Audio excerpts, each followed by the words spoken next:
Hey everybody. Sorry for like the delay. I had to check like one last thing before. It went up. Hope you're all doing well. I hope you had, at least for the start of some of us, right? Have a nice holiday slash Christmas weekend. I am on call for work, unfortunately. So I'm not taking vacation until New Year's. So I'll be around for the next couple days. I'll try to be streaming every day, mostly just to ward off boredom and give myself something to do because I can't be with my family this year like I want to be. But hopefully we can have our own little community doing our thing together, and it will be a good little excursion for everybody. So that's where we're at for the moment, and we're going to enjoy it. I personally haven't seen these debates yet. Everyone said that they're pretty interesting. So I'm not going to show the video for the first debate, and I think most people know why. Just trying to avoid getting banned because like some people in there might not be allowed on Twitch right now. But we'll be covering that debate, and then we'll be covering the Ahrelevant Blackpill debate. I heard there's some interesting stuff that he said about dating and that sort of stuff that I want to look through it and see where he's coming from, because I like Relly. So I'm not really sure what's going to be the major makeup of that conversation. But we got a lot of content to get through tonight, guys. What's up, Will? Good to see you, buddy. Good to see you, my friend. My take on the Blackpill thing? Yeah, I know. So, like, I have not the flex, right? But I have a lot of experience with relationships and dating. So, I just want to see where Relly's coming from. Maybe if he actually is Blackpilled, I'm not sure if he is or not. That seemed like kind of up in the air. Maybe I can provide a more hopeful counterpoint to that side, and maybe I can have a conversation with him about it. So we'll see where we go with that one. But we're covering the Relly debate second. We're doing the Counterpoints versus D debate first. So everyone settle in. It's gonna be a minute, and let's get started, shall we? Going in. Again, I want to be clear, I like pretty much everyone in this conversation, so I'm going to try and be fair to everybody and do my best. Let me see if I get MS Paint out. I feel like I'm going to need it. MS Paint. There we go. Just in case. It might be a paint stream, but Jesus, that's bright. Oh, God. What's up, XL? Good to see you, buddy. All right, everybody, let's get started.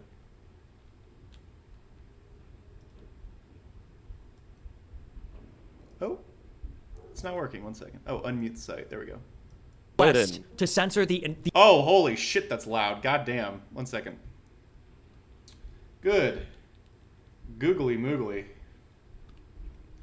Pro streamer, I know. I forgot to check my audio before we started. I'm sorry. the Hunter Biden original story. There were requests that were put in to delete specific tweets, not about the Hunter Biden story. It was just pictures of Hunter Biden's. I feel like you should concede on having been an investigator. Cherry, I've had people murdered in my arms.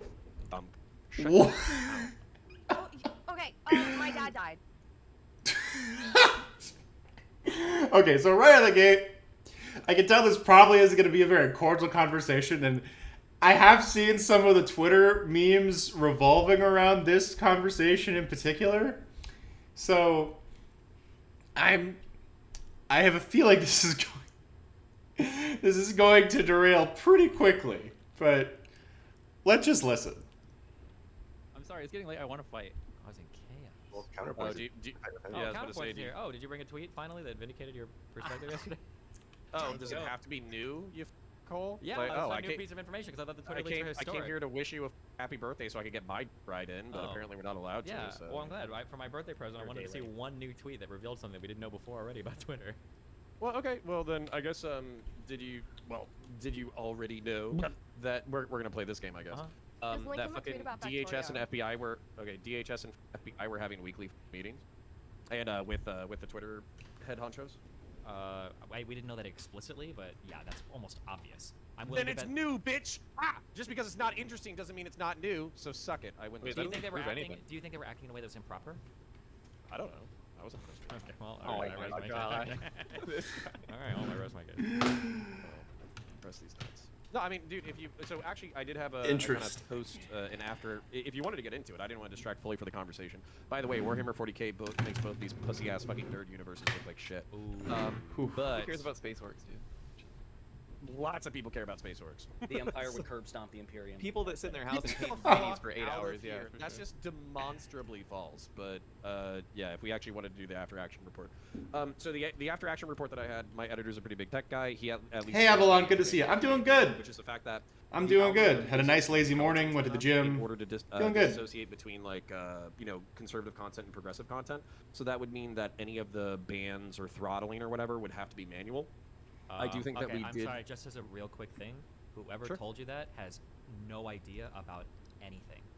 The Do you- depths of stupidity. do You could you- drag him on right now if you want. I would bet my entire life. I bet that I could learn Oh, fucking Python and write an no. algorithm to differentiate between conservative and progressive content in like 2 Oh weeks. no! What? Oh no! No! No! No! Bring him on. We need the content. can bring him on I in. am 1,000,000% confident in that statement. What a stupid fucking statement to make. Oh, no! He wants to come on. Sure, drag him on.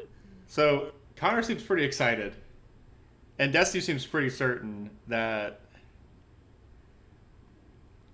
Connor's friend is incorrect. So if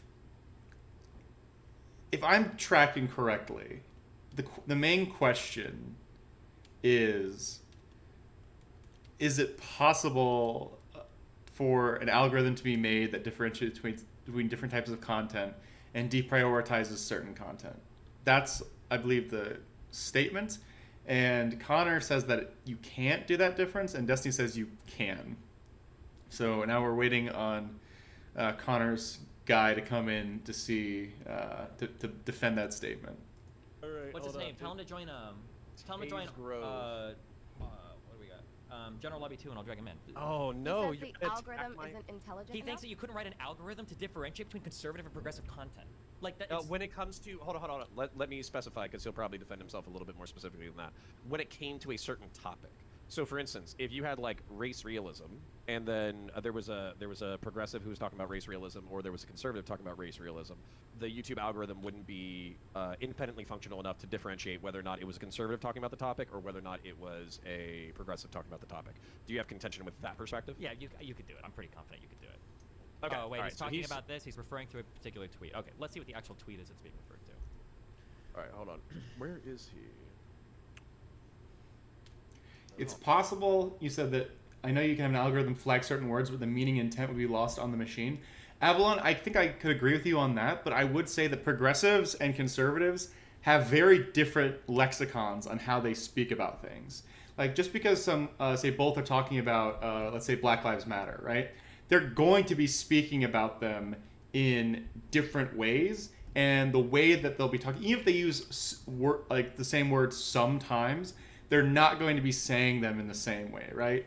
Like if you say listen to like a more progressive commentator, you'll probably hear more stuff about, say, societal injustice, about like institutional racism against black folks and other people of color. If you're listening to more conservative stuff like commentators, you'll probably hear just constant stuff about rioting and property damage, right? So even if they're both Black Lives Matter era, like stuff, I think you could make a sophisticated enough algorithm that could differentiate between those things, as long as, like, you know, they're processing the language, which they should be able to, right?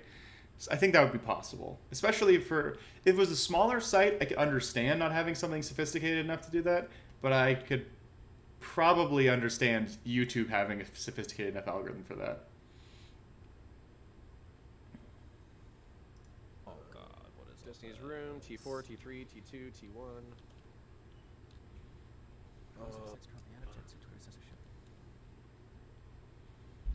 I'm in general lobby 2. I don't think I have perms to drag him in, right? His name's Taste Grove.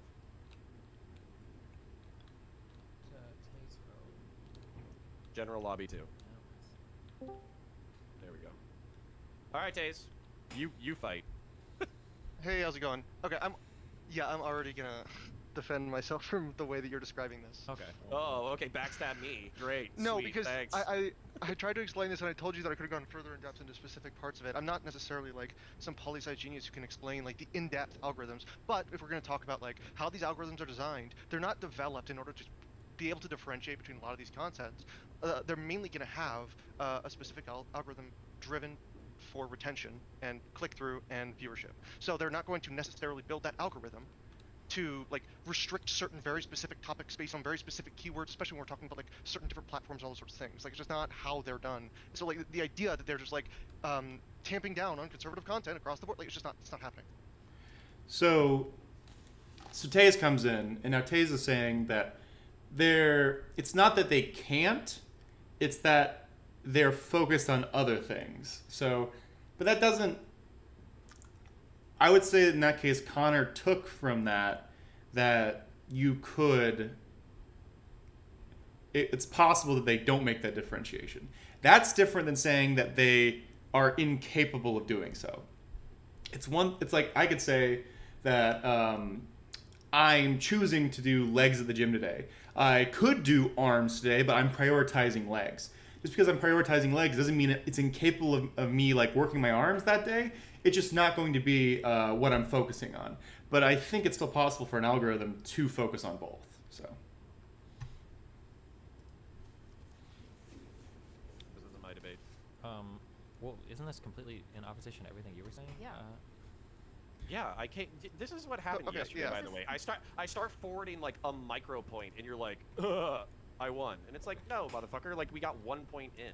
Well, no, hold on. To be clear, yesterday, all I wanted was some tweet that showed some novel type of like coordination with the government to suppress conservatives. That's what I was curious about, and because that's That what feels like a goal. That feels like a goalpost shift right there. Okay, if you Like, want, I very clearly at the very beginning of our conversation laid out very precisely exactly what I was looking for. I'll say it again for the 7th time. The claim has always been that conservatives are being censored because they're conservatives. And was there any evidence of that? The answer was no. Okay, and I brought up the fact, to repeat myself for the 50th time, that basically there are subcategories of discussion that conservatives engage in that progressives do not, that leads to them getting by the TOS. Yeah, but And on top of nobody it's is pretty denying obvious. that that's ever been happening. Like if you Okay, go so online, do you want to take it to the more interesting conversation then? Because we could like circle jerk each other like we did yesterday, or Wait, so this feels, and so this is a slightly different, like a move from Connor here as well, where conservatives aren't being banned because they're conservative. It's because they're talking about certain things that seems to be considered un-okay by either polite society or by the current people who control various platforms. That's different than conservatives being censored. You can have, say, a conservative opinion on like Black Lives Matter, or conservative opinion on Biden's presidency, a conservative opinion on, say, foreign policy. It seems like it would probably be the case, right, for YouTube or Twitch or what have you, to say, hey, we don't want conversations about, say, Holocaust denial. We don't want conversations about, like maybe like harassing trans people to be the conversation. And that's different than saying, oh, all conservatives are banned. Because there's many high-profile conservatives that are doing very well on YouTube, right? Jordan Peterson does remarkably well on YouTube. Joe Rogan, before he like switched to Spotify, did remarkably well on YouTube. Ben Shapiro does remarkably well on YouTube. So there are conservatives who succeed in that area. It's just it seems like they don't talk about specific issues that are more bannable, right? Like there's a reason why I say Steven Crowder isn't banned on YouTube, but Nick Fuentes is. One, because one constantly engages and talks about Holocaust denial, and the other one seems to be a bargain bin, like conservative chud, right? So that is different than all conservatives being banned. If you're saying it's because conservatives talk about these issues more, then I'd say, why are you constantly talking about the Holocaust not being real? What we could do is move to the broader conversation of what do you think would actually be like the more positive way to engage with contentious topics in the public forum? Like, should these things be not moderated and then they should just be demonetized? Should they, like how do we have these difficult conversations that basically conservatives feel like are being suppressed? Yeah, that's what I would say. Okay, and then this is where the things where I hope fucking DGG didn't jerk themselves off too fucking raw. But apparently after I left, the conversation was like, Connor thinks that conservatives are being suppressed. What a fucking retard. But then if we talked about how to deal with contentious issues, you and I are in lockstep. So is that But that's not the relatively issue. true? The issue has been conservatives jerking themselves off that, like, Elon's leaks revealed some huge new thing, but they didn't. Nothing huge or new was revealed. If Okay. I can Yeah, go ahead. So one of the biggest things that was frustrating for me watching externally as well was that I know, speaking to Connor, he isn't necessarily defending that take. In fact, he's been going after people on Twitter, especially when right-wingers are saying oh, we gotta lock him up, prosecute him, and he's just saying what's the fucking charge? What are you talking about? There's nothing to charge you. The problem is that Connor isn't defending those things. He wants to have the other esoteric conversation, and that's where it was shit. There's things that we would like to talk about surrounding it, but we're not defending the idea that there is actually some massive, shadow ban. That's what Elon has been saying, and that's what conservatives Yes. are acting like. So I was just curious Sure. if any evidence of that actually came out. That's what I was curious about. Yeah, Okay, I just don't so- think either of us can defend that or would forward that. Oh, Well, I'll okay. speak for That's myself because That's I'll good. get myself in trouble. so, Okay, so- okay, yeah, Jesus. Okay, so Let- then- Okay, so it seems like Connor and Taze disagree on this as well. So Taze's issue, it seems, is just that there's the potential for conversations that they want to have, and that they say that you shouldn't say these things on Twitter. And Connor is saying that he does think there's some systemic attempts to have bad things happen. So. Nothing new is let me nothing swim new out or of my own historic or fucking important was leaked from the show. Then okay. Okay, so what do you want to? So hold on. So let's break this down slow since we're having this conversation again. So historic. Would you say that it's historic that a conservative, in order to open up the Overton window, spent $44 billion fucking That's dollars? not what this conversation is about. There's nothing to do That's with the what we're talking conversation I'm having because I'm a human being who's talking to you. In my opinion, matters just as much as yours, Mr. fucking millionaire dickbag. This is what I want to talk about. about. Okay. What's the So- Overton window? The Overton window is what is acceptable to talk about. Yeah, and we can't even talk about the JQ or race realism or anti-vax talking points or how gay people are groomers on Twitter without getting banned. It's like 1984. True. Okay. So anyways, so the point being, But for in a lot of the cases, that is where the people are getting banned because they're spreading nonsense conspiracy theories that directly harm certain people, or in the case of the sponsors think that they make platforms unsafe, right? So again, if I'm YouTube and I'm selling macaroni and cheese commercials, right? I assume macaroni and cheese producers don't want to be an ad in front of a Holocaust denial video, right? And as an advertiser, they're allowed to say, "Hey, I don't want this shit there," which means most platforms would say, "Hey, if this a channel or content isn't brand safe, we don't want it here." Which is, you could say that's not good for free speech, but that's kind of how it works right now. well, and that actually opens up its own set of can of worms. But anyways, so the point being that And for the record, I think most advertisers have the right to say, "Hey, I don't want my my mac and cheese commercial in front of essentially Nazi talking points." So I think that's totally fair from a business perspective.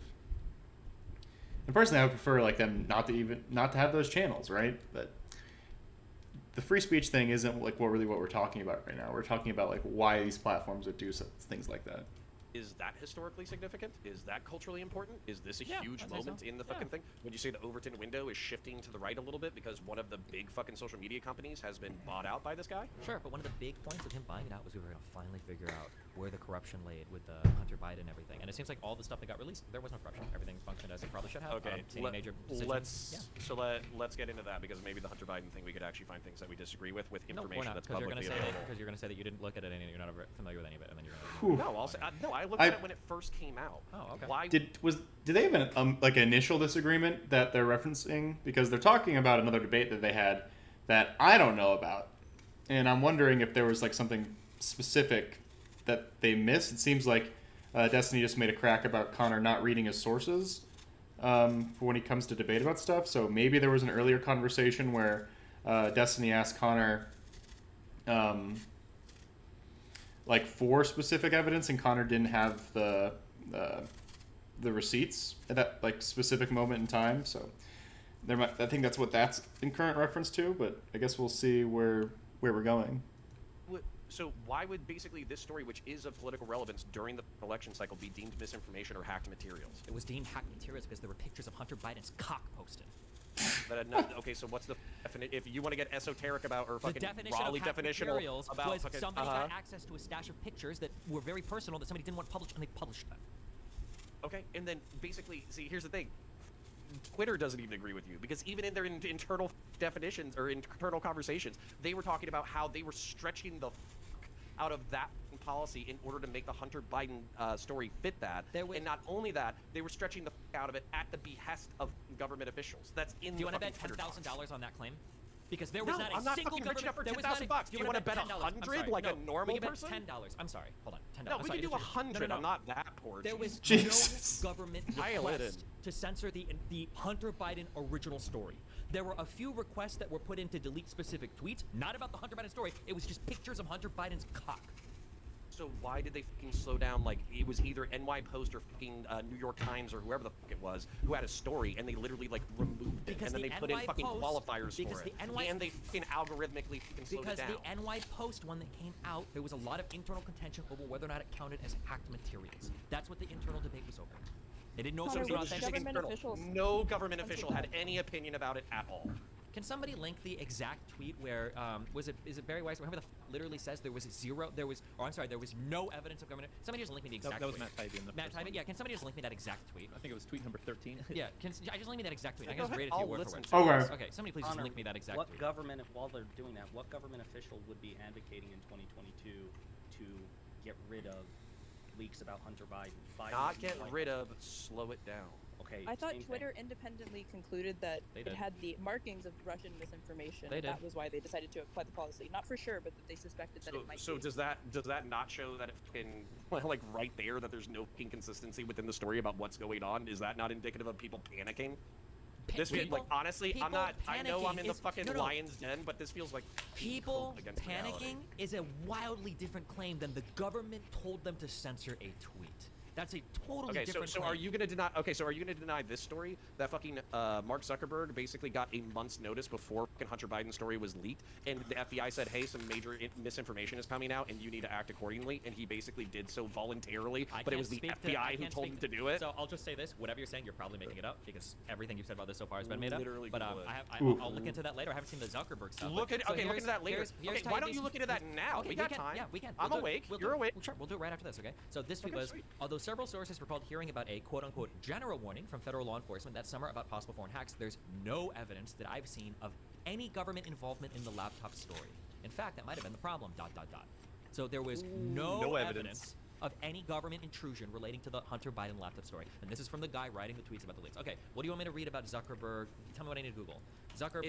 It's exactly what Taibbi just said. That there was general guidance that fucking shit was coming out that might be misinfo, and as a result, so you they lied. should So fucking you slow did it lie. down. So I was correct in saying that you Lie, just dude, made some shit listen, up. Okay, you thank you. no, Okay. you've known Gotcha. me. You've known no. This is actually part of what's pissing me off. Yes. And you're saying lie. Okay, I'm sorry. You Like, didn't lie. I'm You were just misrepresenting the completely information. Incorrect. Okay. My bad. Okay. Not lie, but Okay. completely do you- incorrect. So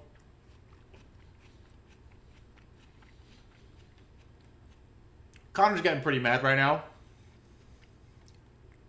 because he doesn't think people are believing him. But in this specific case, it's kind of hard to take him at his word on some of these things because every time I've looked up what he's talking about, it's inconclusive. So, and that inconclusive evidence, right? So, here's like the piece of information that actually did come out, right?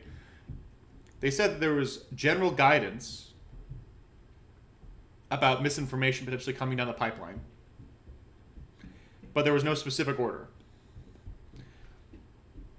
Connor's elaborating from that, saying, "Oh, hey, they sent to this tweet because of that generalized guidance, And that's enough for him to cry foul. Everyone else in the call, it seems like they're saying that's not enough.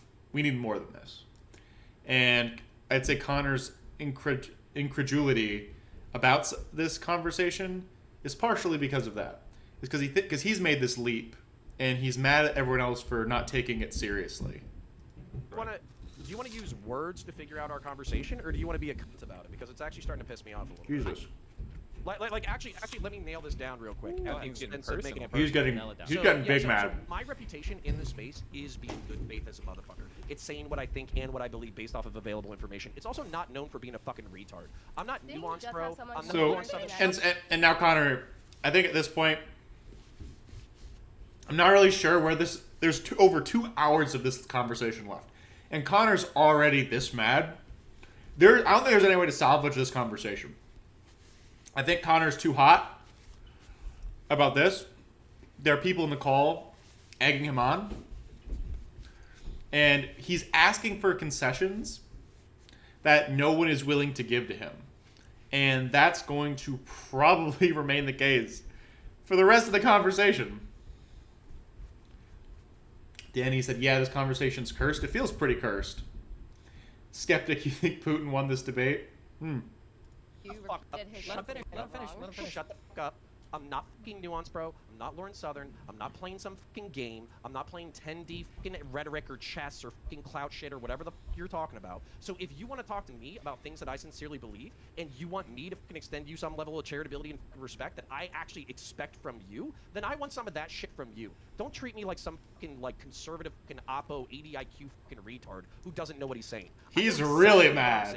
And I'm saying it based off of evidence that I've reviewed. So don't as a matter of fact, if you say the word lie again, basically I'm gonna call you a fucking asshole. Because I don't lie, I don't lie to you, and I don't lie in general. So fucking drop that shit. Too fucking sweet. Okay, Since when do that's your conservatives come, perspective, please? okay? So the issue that I have is that right now our institutions are under attack more than they've ever been in the history of our fucking country, okay? Except for maybe the But you Civil like the War. institutions, Except for that's not what I'm saying. Let me finish. You just went on a whole fucking 5-minute soy rant. So let me do my 5-minute soy rant, okay? So When do I get my 5-minute soy rant? I want a soy rant too. historically, right, we're having huge problems with people trusting anything, okay? One of the big claims that conservative propaganda, bullshit, dipshit people are making is that the government is literally going into the social medias and censoring conservatives. You parroted this line. You tried to defend it 2 days ago. That conservatives are stepping in and censoring particular stories. Or I'm sorry, that liberals are coming in and censoring particular stories. That conservatives are being suppressed and oppressed across all social media. And now Elon Musk has bought fucking Twitter, and he's done everything. Every fucking thing he has done is what he accused liberals of. He got on in fucking day one. He's tweeting absolute fucking lies about Pelosi having a lover breaking into his house. Absolute verifiable fucking lies. As the $44 billion owner of one of the most important social media institutions in the United States, zero conservatives call him out on it. Maybe you did. I hope you did. But I would see zero conservatives call him out on that. And he is engaged in misinformation after misinformation. Yeah, some kind. I don't know where this convo is gonna go. I mean, I have an inkling of it, based on how all the Twitter reacted afterwards. But yeah, This feels like a really strange hill to die on. And then as part of him owning Twitter, now he's leaking the Twitter files to finally show us that all of the government corruption and intrusion into social media that we all feared was actually there. But upon inspection, none of it is there. Absolutely none. Nothing. Okay, In so fact, none. So actually answer this question. Let me finish my story. Sure. Not only is none of it there, the leaks actually show that Twitter was acting better than I actually ever thought they were. They were having fierce internal discourse over how they should handle some incredibly complicated stories, and it seems like they did about the best they could. And I applaud them for that. And it seems like there was no government intrusion in a story where I honestly thought that a lot of government intrusion would have been attempted to happen. So props to them for that. But instead, that's not the headlines that are being propagated. Instead, the headlines that are coming out are historic Twitter leaks that are showing all the bad information, all the memories, blah, blah, blah, blah, blah. So it's just a continual downplay, a continual misinformation that everybody seems to be partaking in, and I don't appreciate that. It's triggering the fuck out of me. And then when you come on to defend it, you have no facts to back it up. I feel like I'm talking to Elon Musk. He's making shit up. Nothing is true, and I'm just supposed to pretend that like, oh, it's just a conversation. That triggers the fuck out of me. Okay, sorry. So don't assign me any positions I don't have. I'll try to walk you through my logic, and you can see whether or not you at least see my logic. Okay. So DHS, FBI, they might have like a domestic security interest in what goes on Twitter, right? So if there's like terrorists or fucking people planning January 6th or crimes or bombings or any of that kind of shit, that might be of interest, right? Because basically people do coordinate on social media. So I think we're good there. So they probably have a series of legitimate reasons to be interacting with Twitter and Facebook and social media, or like corporate fucking dickheads all the time, right? So they probably have these task forces, these liaisons who work in social media companies. So let's go to the Hunter Biden story real quick. Do you think that's a story of public interest? Now I do, yes, but at the time, I wasn't sure. Okay, so during the election, do you think that the son of a president, somebody seeking the office of the highest land in the state, you can say that Trump's a bigger piece of shit, but do you think that Hunter, being a piece of shit, potentially selling influence, selling off his fucking name, doing drugs and banging whores, do you think that's like something that people probably should know about in a regular election cycle? If it's true, Okay. yes. Okay, so, well, I'm pretty sure we know it's true at this point, right? That's We the know it's whole true. Here we problem. go. At this point, we do. But you have to admit that at the time, it looked fake as fuck. Do you admit that, or are you? Why? Okay, so for instance, if I see a young man who looks like Hunter Biden hanging out with fucking prostitutes with drugs on the fucking table and all that kind of shit, and I can do digital forensics that show that it's not a Photoshop, why would I believe that that wasn't true? No. The question is the story about how it leaked. Does it sound likely that Hunter fucking Biden left his laptop at a random store and like Giuliani got his hands on it to like publish material? Does that sound like a real story to you? Like in retrospect, I've known some pretty shitty crackheads, but that could be a personal thing. In retrospect, that is what happened. But at the time, that sounds like an exceptional story. Like, holy fuck, I didn't believe it was real. That's an exceptional story. Yeah. I mean, it has to sound fake, right? Like, there's that someone would have such incriminating information about themselves, and then they would lose it at a store, and then their political opponents would have gotten that. That is an exceptional thing of events that would probably require, some flavor of, like, intrigue on somebody's part, right? Like someone like tailing Hunter Biden, hoping he leaves some incriminating evidence somewhere, right? Those are things that I would say definitely sound shady. So the story, it's on its face sounds pretty weird. So I assume a lot of people right away would be like, this is kind of odd. Maybe we should, dig further into this to see if this is true and where it's coming. Yeah. Ahrelevant, I understand. Like, that's like a huge coincidence. That's like someone being like, there's got to be like some kind of tip, right? This is like old style, like street spy shit where someone's like, yeah, I got a tip from my buddy down at the store. Hunter Biden, he came by and he's like, yo guys, I've been doing so many drugs and having so many strippers, and like all of a sudden, like, take my laptop, I gotta go. So, and then that guy that he gave it to just happens to be best friends with Rudy. That just feels super strange. It's possible, right? Like, everything is possible. Like, through God, all things are possible, okay? But it feels weird.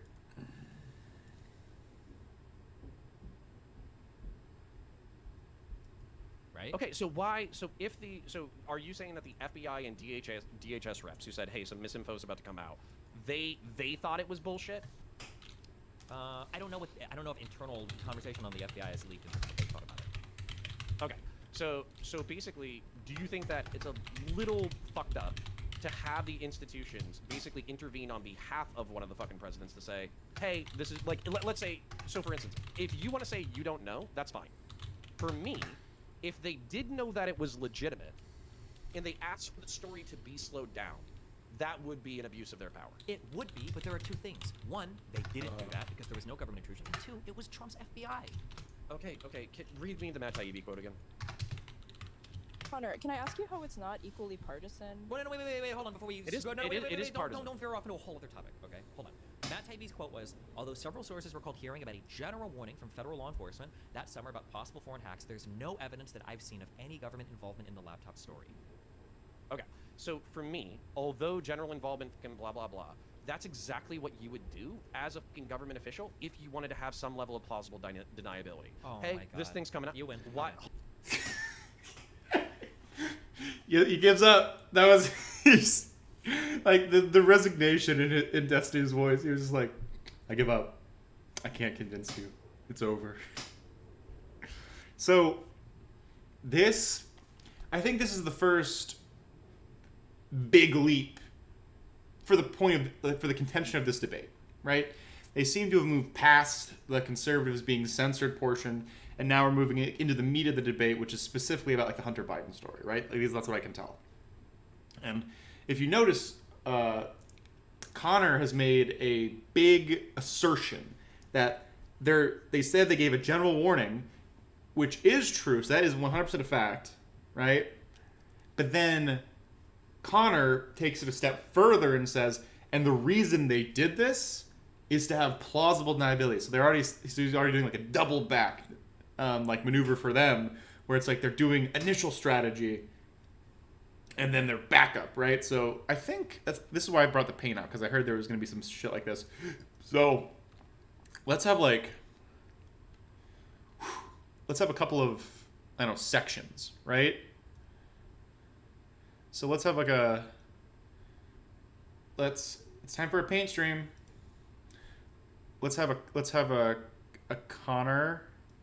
Fuck, I can't type. I'm so bad at this. 1 second. I'm so sorry, guys. Come back. All right, so let's just draw a C. That's a C. Don't bully me. And then let's have a D. God, this is not gonna work. This isn't gonna work at all. Why am I doing a paint stream for this? I can't paint. Okay. So, nah, this isn't gonna fucking work. I need to do. The A is typing. Wait, where's the A? Where's the A at? Oh fuck, I'm a genius. I'm a genius. Oh my god, whoever said that. Avalon, you're the real MVP. Thank you so much. All right, so let's do like let's say assumptions for Connor, right? And then let's also have facts for Connor. And then we'll do the same thing on the other side, right?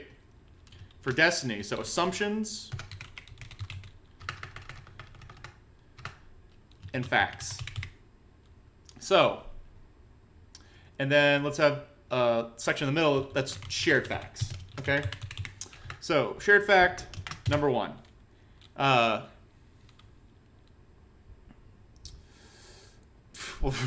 fucking lost my train of thought. What were they talking about? Oh yeah, shared facts. General warning from intel agencies to media companies. That's a shared fact, right? They both believe in that. Listen, Avalon, stop bullying me, okay? I've never done anything wrong, ever. All right? And I would appreciate you treating me nicely. Please don't bully me. All right, wait. How's it? Oh, fuck, it's not going to let me. Oh, God, it's not letting me. How do I edit initial thing? Fuck, view. No, entitled. Please help me. Oh, come on. No, No, that's bad. No, come on. God damn it. Okay, I'm doing my absolute fucking best here, and it's still just, it's bullying me. All right, so Connor is assuming, in this specific case, right? Assuming that intel agencies are doing, gave general warning for plausible deniability. All right, so we have one assumption from Connor's camp. Let's keep listening. Hold on, tell me why that's crazy. Tell me why that's crazy. You win. Because now you're going to tell me that it was all like a secret cover-up and they lied and they were directly involved. I can't win against that argument. You win. You have the conspiracy argument. You No, I haven't. Yep, no, I got haven't said any of that. You got it. No, I haven't said any of that. Why are you assuming that I'm saying any of that? It's actually pissing me off that you're fucking assuming that I'm saying that shit. You're telling me right now that there was intrusion, but they did this to have like no liability, so I can't win. What you were saying directly contradicts the Twitter leaks, and I'm just supposed to take your word for it because like how is it directly fucking contradictory to say that a general warning was issued a week or two before the fucking story leaked, probably because they had sources inside the top. Let me finish the fucking story because of fucking Zuckerberg. Zuckerberg saying that he talked about the fucking before the Hunter story dropped. But was there a threat that the Hunter story's gonna drop, or was it just in general that there's like a lot of weird comms and shit going on the Russian side? It was general, and he assumed. Okay, so if it's general, is that even false? Do you think that statement is false by our intelligence, or do you think that's a true statement? Yes, if the FBI liaisons and the fucking DHS liaisons knew that it was the Hunter story and they knew it was true, yeah, absolutely. Okay, hold on, I'm sorry. I have to do a ton of, because I've got to put the conspiracy together, like you're saying. So dude, that's not even, dude, you're acting like I'm asking you to do algebra, and I'm asking you to do arithmetic. You are alleging a conspiracy. So let me tell you the conspiracy you're alleging, okay? You're alleging that our intelligence knew about the Hunter Biden story. They knew in advance that it was going to leak, and so they preemptively went to the social media companies and said like, hey, you guys need to do something because there might be some misinformation, right? Knowing that the Hunter Biden story was coming through the pipeline and that it was actually real, but they wanted to censor it. But you have no evidence for any of that.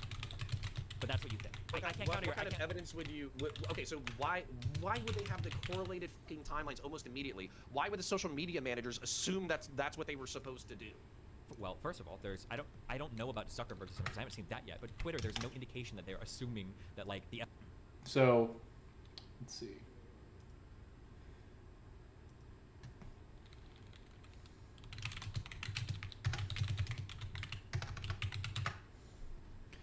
All right. Yeah, I gave them that order. Okay, so then let's actually back up. So there's no evidence that the FBI gave them that order. So they just took it on under their own volition in order to help out the Biden campaign. That basically they were gonna, through their own volition, voluntary, of course. So voluntarily, they decided to slow down a fucking story. Let's assume what reasonably could have happened. Let's say that story breaks and it goes viral on your social media platform, and Joe Biden loses the election by 1 or 2 points, and then it comes out that the story was actually completely fake. How do you feel now? I don't know. Is like liberalism and the free flow of information and freedom of speech can you only try to, like active when it's convenient? pull- Like, is that the only time that we give a shit about I'm it? gonna ask you to pull Trump's dick out of your fucking ear and think for 1 fucking second, because that was what they saw in front of them. That it was possible that an election, a major presidential election, could be massively it's influenced. Actually embarrassing. You don't know shit about me. Okay, like I'm not a I don't fucking know. MAGA Then supporter. I'm why not a can't Trump you- supporter. Okay. So, I think Zanez is getting pretty frustrated now at this point as well. And he made like the comment about Connor, like Trump's dick in Connor's ear, right? And so Connor is taking all of these issues that people have with what he's saying as personal attacks on him. And so every time an insult gets levied, or a lot of times when people say that he's either wrong or he's overreaching, in this specific case, it seems like he's taking that as oh, you're dumb, you're stupid, you're a bad person. And as opposed to saying, your ideas are wrong, right? And so he's responding with more hostility, which ramps it up worse and makes it even harder for him to communicate. But at this point in time, Connor has made a lot of assumptions.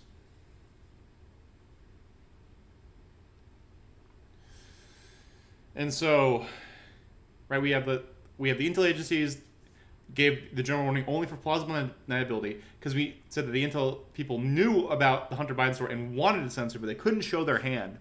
And then that the media did not slow the story down voluntarily, but were influenced by someone.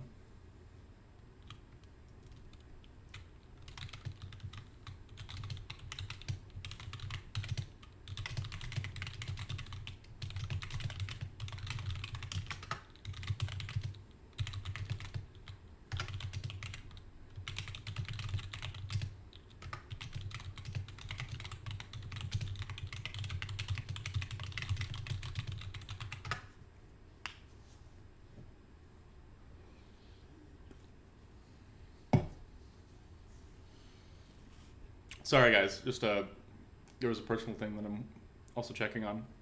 So. I don't know how you can't fathom this unbelievably fucking obvious point then. The worry that they had Do you was think that... I don't understand the rational self-interest? Do you think that I'm that stupid? Because Well, it's actually kind of it insulting. seems to be because you seem to think that the only possible explanation for their activity is some secret FBI intrusion, when there's a really obvious No, story. I think there's perfectly reasonable, rational motivations for everybody involved. Well, I see all of the evidence has been laid out, including the Twitter leaks, and they support every single part of my story 100%, and you have zero evidence for yours. So if you have nothing compelling to tell me, all you're doing is spinning conspiracy Zero tales evidence. for me. You know that I've conducted investigations before, right? You understand that I know the difference between like hard evidence and circumstantial evidence, right? You don't have... So again, this is going back into the like a credential thing for Connor. So he's making inferences, right, based on the assumptions that we have here. And because of that, I can't see what you're saying. God, it's the 1 second. Not bullying, just holding you to your standard. No, I'm not saying it's not like an aggressive thing for them to say, dude. Like, but at the same time, Connor's also been aggressive in this conversation. Like, once you start telling people, like, shut the fuck up, da da da, like, then it's difficult for people not to respond in the same way. So, once you start going hard or going heavy at people, Cullivar, then you can probably expect people start going harder at you or make personal insults at you if you're making personal insults at people. Or, and again, this is a frustrating thing for people who bring up credentials, right?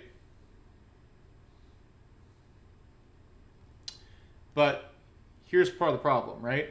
Once you open up your credentials as a defense for what your positions are, you open yourself up to being attacked.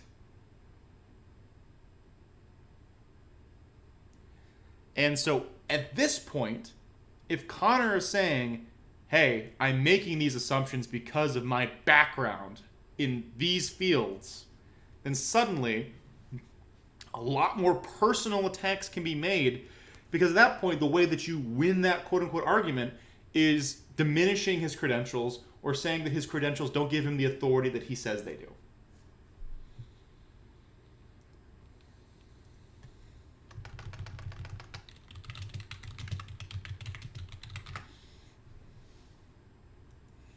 So, I think I'm being as fair as I can. I could be doing a lot of dunking right now.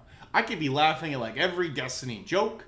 I could be saying that everything Connor is saying is ridiculous. There's a lot of things that I could be saying that I'm not saying because they're just rude things to be doing. Okay? So I would appreciate a little credit. Please and thank you. This isn't like a shit on Connor stream, okay? I like Connor. He's a good friend of mine in this space. He's the only conservative I don't think is like pretty much insane. I just don't... Wait, say that again? Oh, I think you're doing fine. Oh, okay, that's fine, Kalavar. I'm not trying to attack you. See, you're attacking my credentials now, and I'm really angry. So, I just hope you understand. Alright, so, let's keep going. Understand that I also understand that, like, you can basically postulate about things that are going on based off of correlated information, but just because I can't prove it in a court of law doesn't mean jack shit, right? You don't have any evidence for anything. You're denying fucking reality and logic. I'm not denying reality and logic. You're giving me a just so story because it sounds good to you, but by your own admission, you have no evidence for any of it. I have evidence. I can give you a piece of evidence for every single claim I'm making. You are acting like every single person in this story is a soulless fucking robot without moral intuition or rational self-interest, and the people who... So, Connor's problem right now is that, quote unquote, he is using logic. He is saying premise A, premise B, premise C, premise D, right? It's like intel agencies want general deniability, premise A. They gave a general warning for that plausible deniability, premise B, which is built off of premise A. Going to premise C, right? They knew about the Hunter Biden story, but they can't show their hand, leading back into why they gave a general warning, right? Premise C, and then the media didn't voluntarily slow down the story. They were influenced by the government. Premise D. That's the conclusion. And so if you look at it like A, B, C, D, like it leads in a train. But the thing is, each of those trains, each segment there, is in this case an assumption. So you go from one assumption to two assumption to three assumption to conclusion. And I can personally see how he got there by making those various assumptions, but it's you get on very shaky ground when you're making, especially when you make more than one assumption. If you have, a single point of differentiation, like if you just said, hey, I think maybe the intel like agencies are trying to do this for plausible deniability or what have you, and that's like the only assumption you make, that's like at that point, it's kind of conjecture. You're just saying, this is what I think, right? But once you do it 2, 3, like potentially 4 times, it starts... Each assumption might pull you further away from reality, and you, in that case, you have to say, hey, I can see your train here, which again, maybe Destiny isn't isn't being polite about, right? He said, you're giving me a just so story, which in this specific case is true. A just so story is a set of premises that each individually are an assumption, right? It's like, it's like the sun rises because the sun god Boogaloo, made the sun. When the sun rises in the west because, it rises in the east and sets in the west. because the sun god Boogaloo is supposedly right-handed, and the moon comes out because it is not as cool as the sun, so it hides from the sun in the nighttime because it's not as good like a light, because Boogaloo had a favorite child and he gave more light energy to the sun than the moon, right? All of those things are a potential explanation for why the sun is brighter than the moon, and why the sun comes out during the day, and why the sun rises from the east and sets in the west. But none of them, and this is an extreme example, I'm not saying that, well, in this specific case, it seems like Connor's assumptions are, like, in this case, assumptions, right? Based on that one shared fact of general warning from intelligence agencies. So that's Destiny's problem. He's like, I can see your story, I can see your points, but we don't have enough right now. So we're gonna keep seeing. We're gonna see where we get this going.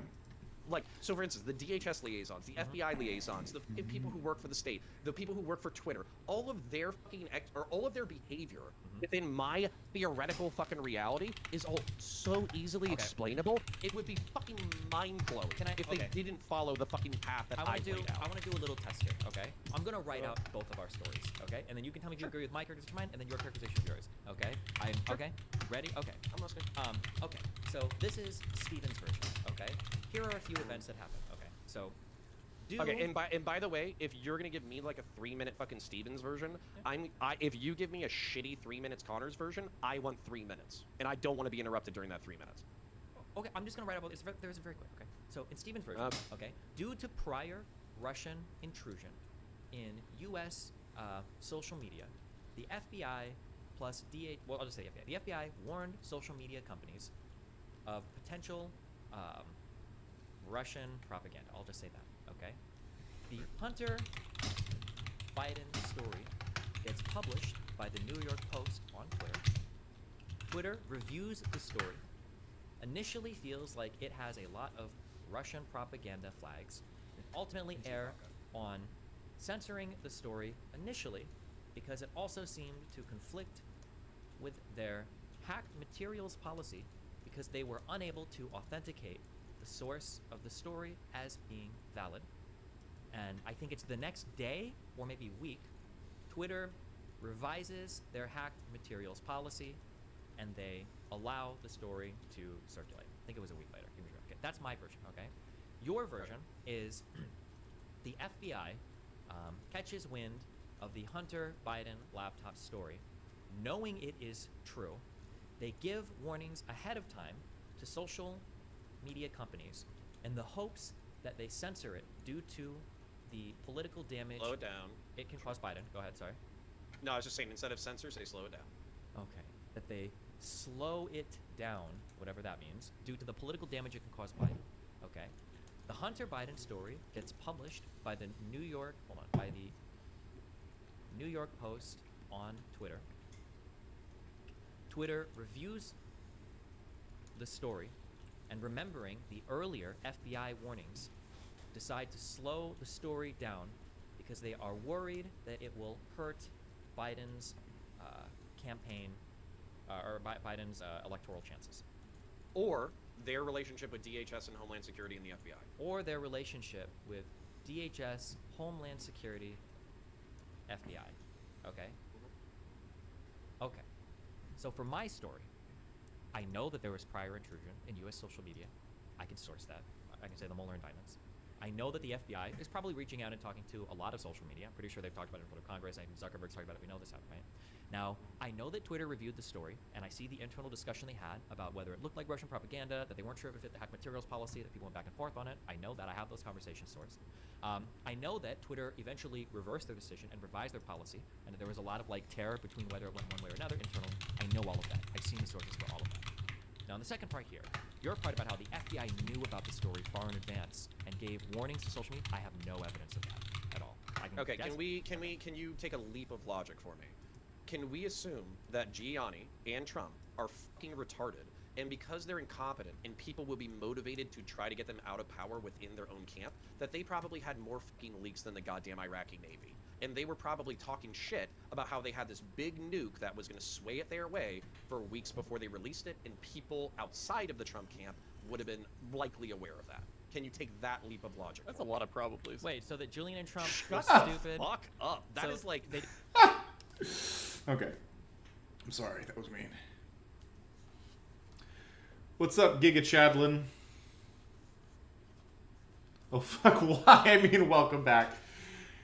Like, I was bored, and I think I took a nice break. I'm in a lot better place. I found what was like really important to me. Succeeding in my career, spending more time with my family, my relationship with my partner, and I figured a lot of those things out relatively well. And so, I wanted more creative outlet again, so I came back. That's it. That's literally it.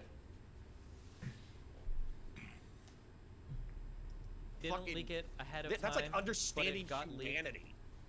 Okay, assume FBI found out. Okay, so my two assumptions are that Giuliani and Trump were stupid. So even though if they didn't leak it ahead of time, it got leaked. And then Okay, but just for the sake of the conversation, can you admit that Giuliani and Trump were stupid? Just so I can have one Sure. concession from I'm you? just sa- Thanks. Yeah, I will concede that Trump is stupid and so Giuliani. But I Wow, don't wanna say okay, that cool, thanks. For my Appreciate it. story, I can source and cite every part of it. On your story, I'm already off the ground with two pretty big assumptions. Okay, but that's fine. Hunter Biden story gets published on the New York Post on Twitter. Twitter reviews the story, remembers the earlier FBI warnings, and decided to slow it down for political reasons because they're worried it'll hurt Biden's electoral chances or their relationship with the FBI, et cetera, et cetera, et cetera. So what are my assumptions here? That assume most That of... Twitter is self-interested and wants to Thanks, Avalon. I'm happy to be back. comply with government officials they have a close relationship with, and on top of that, it could hurt the person that they're most sympathetic to. Which, by the way, this is also like baby steps emotional logic.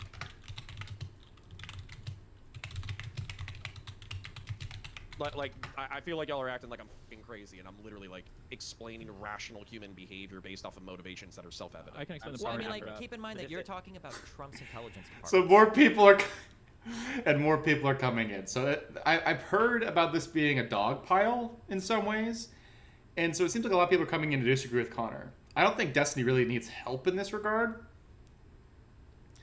But the more panels, more people means more spice. So I understand, like, for content purposes, why you let more people in for this. Right, because Donald Trump's the president, No. so this is... No, these people fucking hate him. Okay, the so... FBI took possession of a copy of the laptop and the hard drive Mhm. in December 2019. Okay. So they would have had time to fucking know that whether or not it was true. Maybe. Do we know if they knew that it was true or not? I don't know if that's the case or not. If they took possession of it fucking a year before it fucking... Oh, wait, no, was it a month? Month or two? No, it was December 2019. The laptop story didn't break by Giuliani until October 2020, so it was about 10 months afterwards. Oh, so yeah, so you're telling me that in a year's time they can't do fucking digital forensic to verify whether or not the story is true? The thing is, You're also telling me that it wouldn't take a year to leak? Well, if that's the case, That why Trump didn't they... planned on using it then as a nuke? Why didn't they explicitly then tell, if they knew about the secret, why didn't they explicitly tell Facebook and Twitter to censor the story? Because who wants to backstab your fucking boss? What? If Trump won, they would have been fucked if they found out that explicit members of the DHS and FBI had gone to social media companies Hold on. in order to You debunk just, something wait, that would have you just 60 seconds earlier said that they all hated Trump. Now they want to be loyal to him?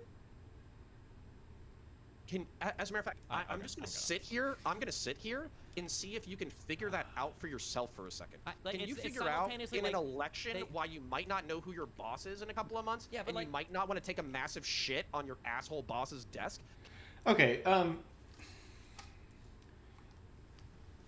it comes a dog pile in many ways. I think most of the participants are more good fit than Connor gives them credit for in regards to isn't excuse how he does.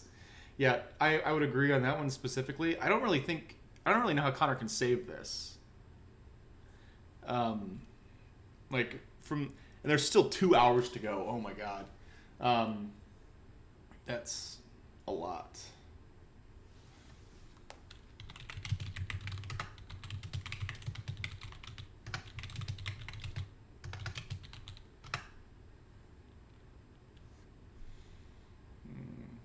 But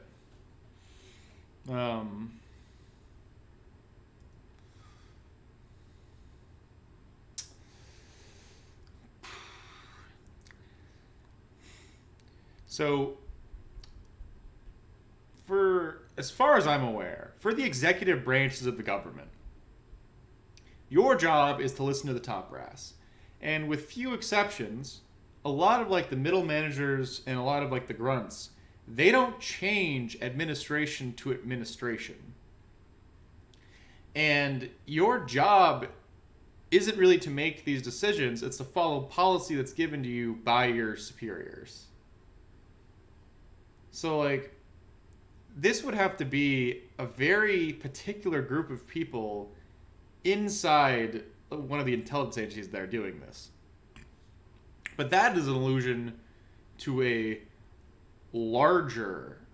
considerably larger, like a conspiracy that I think Connor wants to say or wants to admit to or represent, because that sounds pretty bad. It would sound pretty bad to say that this, in particular, is, oh, good googly moogly, look, a segment of one of our intel agencies is like conspiring with media companies to dethrone Trump.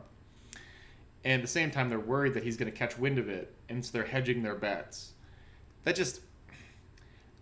I could understand his rationalization inside that environment, but if someone's working like that inside an institution, that's not really what the executive branch like institutions are supposed to be for. And if anyone acts like this is like legitimate, like treasonous stuff. If you're an intel person and you're either withholding information that could hurt your boss or withholding information that could help your boss or their competitor, and you're doing that to save your job, like that's absolutely unacceptable. Like, you don't want a public servant like that. Can you rationalize that for me, or Not like, while you're are you also, playing not dumb? while you're simultaneously saying that they're trying to like sway the whole election by pressuring social media to censor a story. No, you can't. Both of those positions can't be true at the same time. Dude, I can't tell if you're autistic. Like I get like you're a little autistic. If I wasn't playing like, Factorio, internet I might like autistic. try to like maybe walk both of us through this, but like something is, yeah, one of us is severely missing the mark on this. I don't know how to. Okay, so if I can explain it. So the people who are a part of many of the institutions think Trump is an incompetent buffoon, okay? Many people knew as much, they interacted with him, they thought the dude was a fucking idiot, right? So, as a result, they would prefer Biden. Because Biden, despite being a fucking Democrat, probably understands the levers of power to the point that Obama did, where, yeah, sure, he'll talk shit about the military or the industrial complex or the, the intelligence agencies or whatever, but they'll largely play ball. So Biden is preferable to Trump, to almost everybody in the deep state, which is, I know a term that makes you cringe, but I don't give a fuck. So, Biden winning would be better. But also, you don't know how the election is going to go. So there's a possibility that Trump could win. So if you have internal memos that show your name in your email showing that you're trying to f your boss, you are not only going to get blacklisted, you're probably going to be f***ing shit-canned.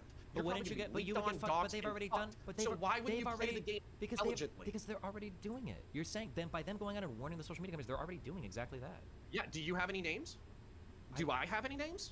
I mean, I'm pretty sure that if Trump wanted to, he could probably get them. If he's literally the president of the United States, he could probably find out who in the FBI is communicating with Twitter. That would be my guess. Actually, no, my guess. And if there's a directive for one of the intelligence agencies specifically, right, to stop this intrusion, that has to come from a higher level. So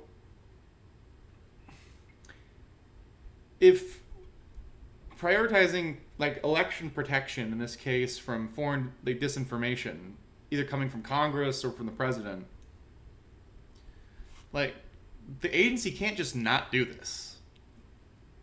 It seems like in this case, someone would be mad at them for doing their job in this specific case. So I don't really know what Connor's specifically getting at, because the best thing in that case would have been to not release the memo, right? And you can say you don't want to hedge your bets, but in any case, sending out the memo is their job. Like, that's what they're supposed to do in any scenario. So I feel like I feel like he's giving a lot of intentionality that probably doesn't exist. Because the two potential explanations for why the intelligence agency released that memo, right, is one, they have a standing order from some higher up version, like portion of the government, that's saying, hey, we need to get this out there to ensure election security, and that's a mandate for them, so they do it. Or they're hedging their bets because they want to get Trump out, but they also want to protect Biden and increase Biden's chances. Either way, they're fucked, right? If they had the information to say, hey, we know the Hunter Biden story is jank, don't publish it, like, they're definitely finger on the scale for Biden, but like that still would be their job. And they didn't even go so far as that. They just said we should wait a second to make sure this isn't misinformation. They're doing their job. I don't really understand the specific issue with this. These names are probably all public somewhere. Brain. Okay. So all right, dude. Again, like I feel like it's fucking baby steps logic. Yeah, I mean, like, it's not. It's like this is all like super bog standard like conspiracy theory logic. Like you're super. Spies and intel analysts can't leak information intelligently in such a way that it favors their needs but doesn't fuck them over. This is like That's 10 like a levels of sentence that conjecture. you are Yeah, fucking saying we're back at like to me. yeah, we're at like Mr. Girl levels of like meta conversation right now. In order to No, build out we're your not. By the way, like our perspective is like 85% in alignment, and in 15% of it, you're pleading ignorance, and I'm assuming some level of intentional and rational action. You're acting like we're fucking galaxies apart, and we agree on like 85% of the facts. I think we It's are. actually kind of Okay, crazy you that. guys- But the problem is that, yeah, you can agree on the facts, but you're making assumptions past the facts, and your assumptions are all building on top of each other. To the point where most people would probably be uncomfortable making those assertions. Sorry, assertions? Fuck, I can't speak English bad, right? So I could understand where each part that's coming from, but if each part is unsupported and your only answer is humans act like this, for a government conspiracy, I need a lot for that. For, say, like, oh, someone might be a dick, someone might be racist, someone might be, you know, transphobic, I still would, like, I'd say, like, maybe hedge on the side of caution if there's an ambiguous situation where they might be racist, they might not be racist, right? If I'm trying to treat them in as good faith as possible. But for the sake of a story like this, I need more than it's self-interested people being logical and taking actions. Because a lot of the same explanation for these activities, you don't need these extra assumptions to explain it. You don't. So by adding them, Connor, I feel like makes his case worse or makes his case weaker. You're acting like Disagree. I'm fucking crazy. But is it okay if you guys disagree here? Even though Of you course it's feel like okay. you agree with I'm him being so much. 'Cause speculative. it does seem like He you're doesn't getting want to upset. speculate. No, yeah, that's the problem, is that your story is built out of analytic leaps, and Steven's entire story is built out of evidence. There's a source for every single claim he's making, and your evidence is all in Connor's mind. You're building an entire story. You're doing what's called, in reporting, you're outsmarting the evidence. You're trying to, like, mastermind a narrative for which there isn't evidence to support. Yep. Okay, Connor, you're using a bunch of like inductive logic, and Steven's trying to use like deductive logic only when it comes to this. And what you described as like baby steps, you're making huge leaps to assume maliciousness Okay. when it's done. I would agree with that. But you guys are assuming maliciousness would all be perfectly like explainable through their own fucking allegiances. Like all right. It could be. But I would say in this case, I would actually say I would just give a flat yes to that answer. I don't think you need a certain level of maliciousness to send out the warning memo. Like, for me, that sounds like a lot of people are just doing their job. If they went above and beyond and, like, destroyed the Hunter Biden story, then I could say, yeah, that seems like they put their finger on the scale.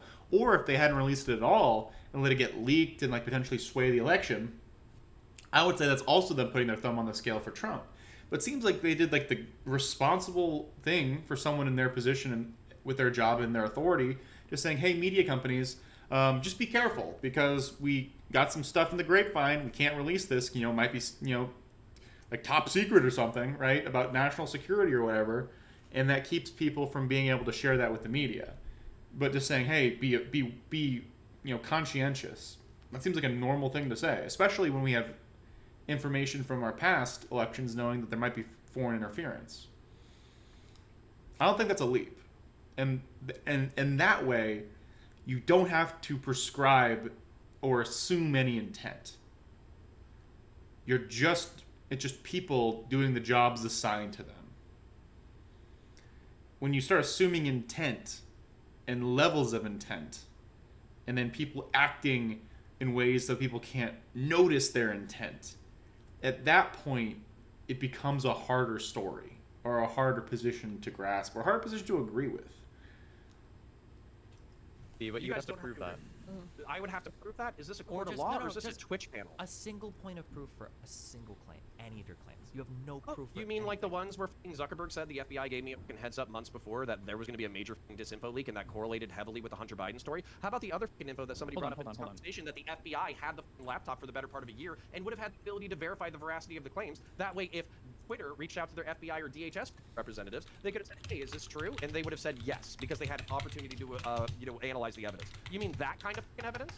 Nothing that you just said is evidence for anything of what you said. I don't Dude, know. you're acting like I'm a f***ing 19-year-old who has zero professional experience, whereas I've actually worked in the defense industry and the security industry. I've worked investigations, and on top of that, I understand intel because my friends are fucking in intel. I also understand So how. have I, and if you made a report on this, it wouldn't go out.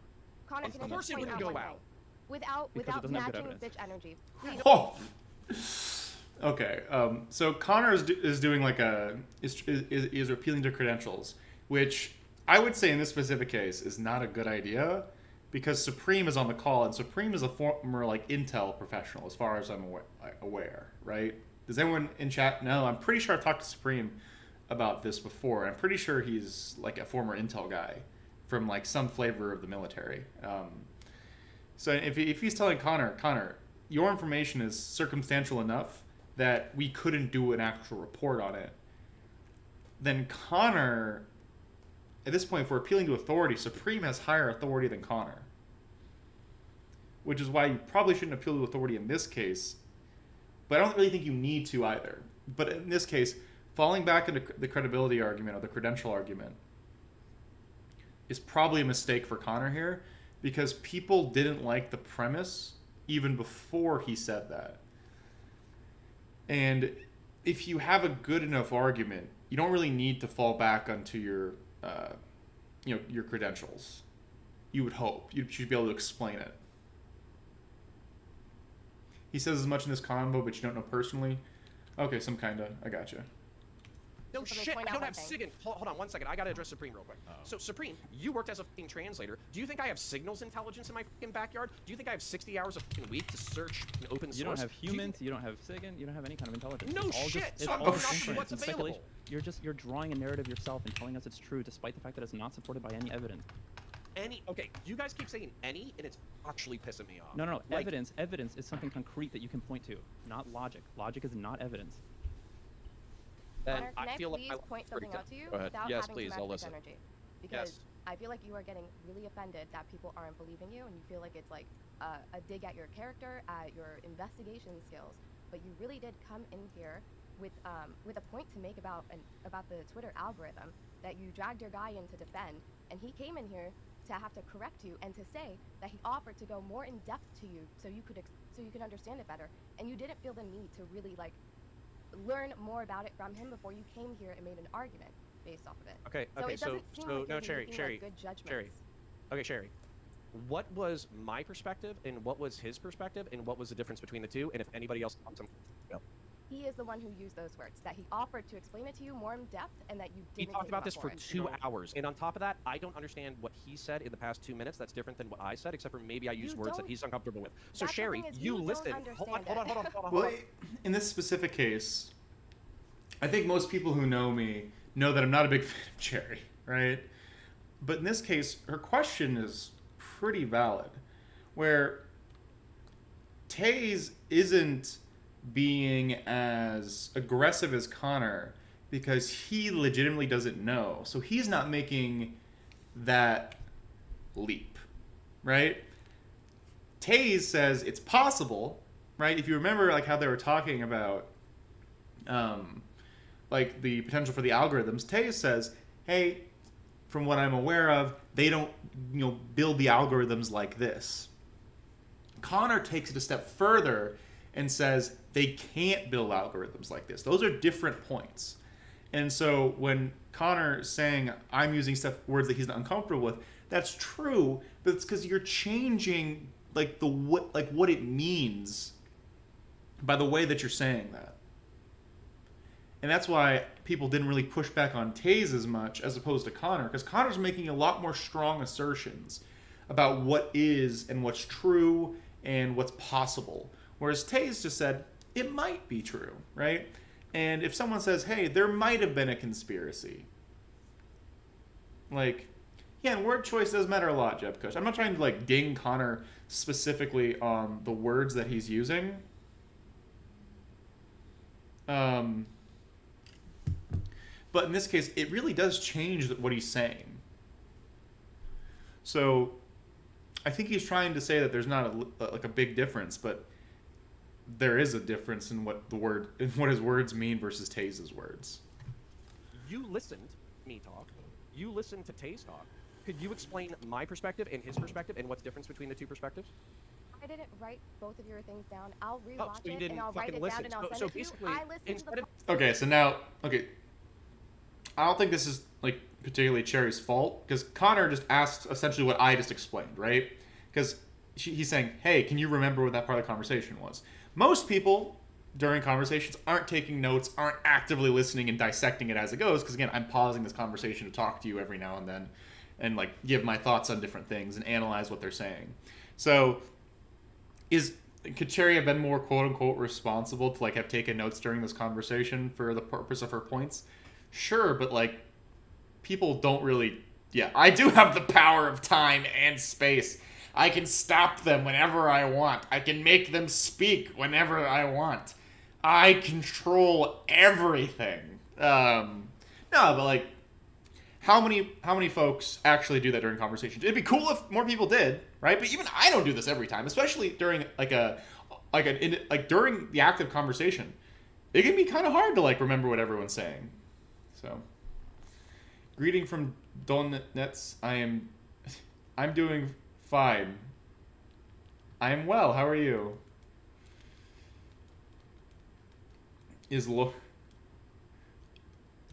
Instead of accusing me, I am Lord. Okay, True. So instead of accusing me, I'm gonna pull a fanatic. I'm gonna pull a fanatic. Go ahead. I'm not Instead of saying anything accusing me, incorrect, but you're like okay, the fact that I okay. don't have the memory to recall both of your statements is what you're gonna rely on. And whatever, Okay. that's just So fucking don't worry. I'll re-summarize my position, and then Taze can correct my position a second time. And Dimitri, thank you for My the follow. position was that based off of the conversation that I had with Taze, he believed that the fucking algorithms were not intelligent enough or designed specifically. Maybe that was his contention. They weren't designed specifically believe to that claim. identify I could believe political that claim. factions. Yes. Hold on. Yep. Shut the fuck I up. was just saying that one They sounds want. realistic. I don't need your help. Thank you. So, fucking He is getting mad. Designed to identify political affiliation and then throttle or accelerate stories based off of political affiliation. That's what I believed he said. So, Taze, could you explain to me where I'm not understanding you? That's pretty much it. It's just about what they were designed to do and what would be the expectation of those algorithms to, like, what they'd be designed for, given the context of, like, they're a massive social media company, they're competing with other social media companies. Like, it's going to be designed to do a very specific thing. And if they wanted to tack something else on, it would be, like, their ad algorithm, which I know we discussed, like, being a separate algorithm that would operate within it. Like, it's just, yeah, it's, Okay. And That's if, the and if I understanding. could identify where I went wrong is Those I said sound that like the the algorithm complete same couldn't do these explanation. things. No. Okay, so where I went wrong is I said the algorithm couldn't do these things, which is not what Taze said. Taze said that they weren't Correct. And now Connor's accurately identifying why what Taze said is more okay than what he said. Because Taze saying it's possible. Connor says you can't, which is a much stronger statement. designed to do these things. That's what he took issue with. Am I correct, Taze? Yes. yes, but I also would not necessarily follow you into the depths of all of this. I don't give a. And by the way, Wait, again, Taze laughed about this, like, specifically, but that is the difference, right? What Taze is saying is it's possible, and then he's leaving it there. That's the end of his conjecture. He's saying that, hey, these aren't designed for this. I'm out. Connor said, they can't do this. I'm going to use that to push. And I'm going to use that as a premise for my argumentation on this topic. That's why Taze isn't getting pushed back, but Connor is. Because Connor's is making a stronger statement, and he's making greater assertions based off of that stronger statement. Defense is not whether or not people believe me.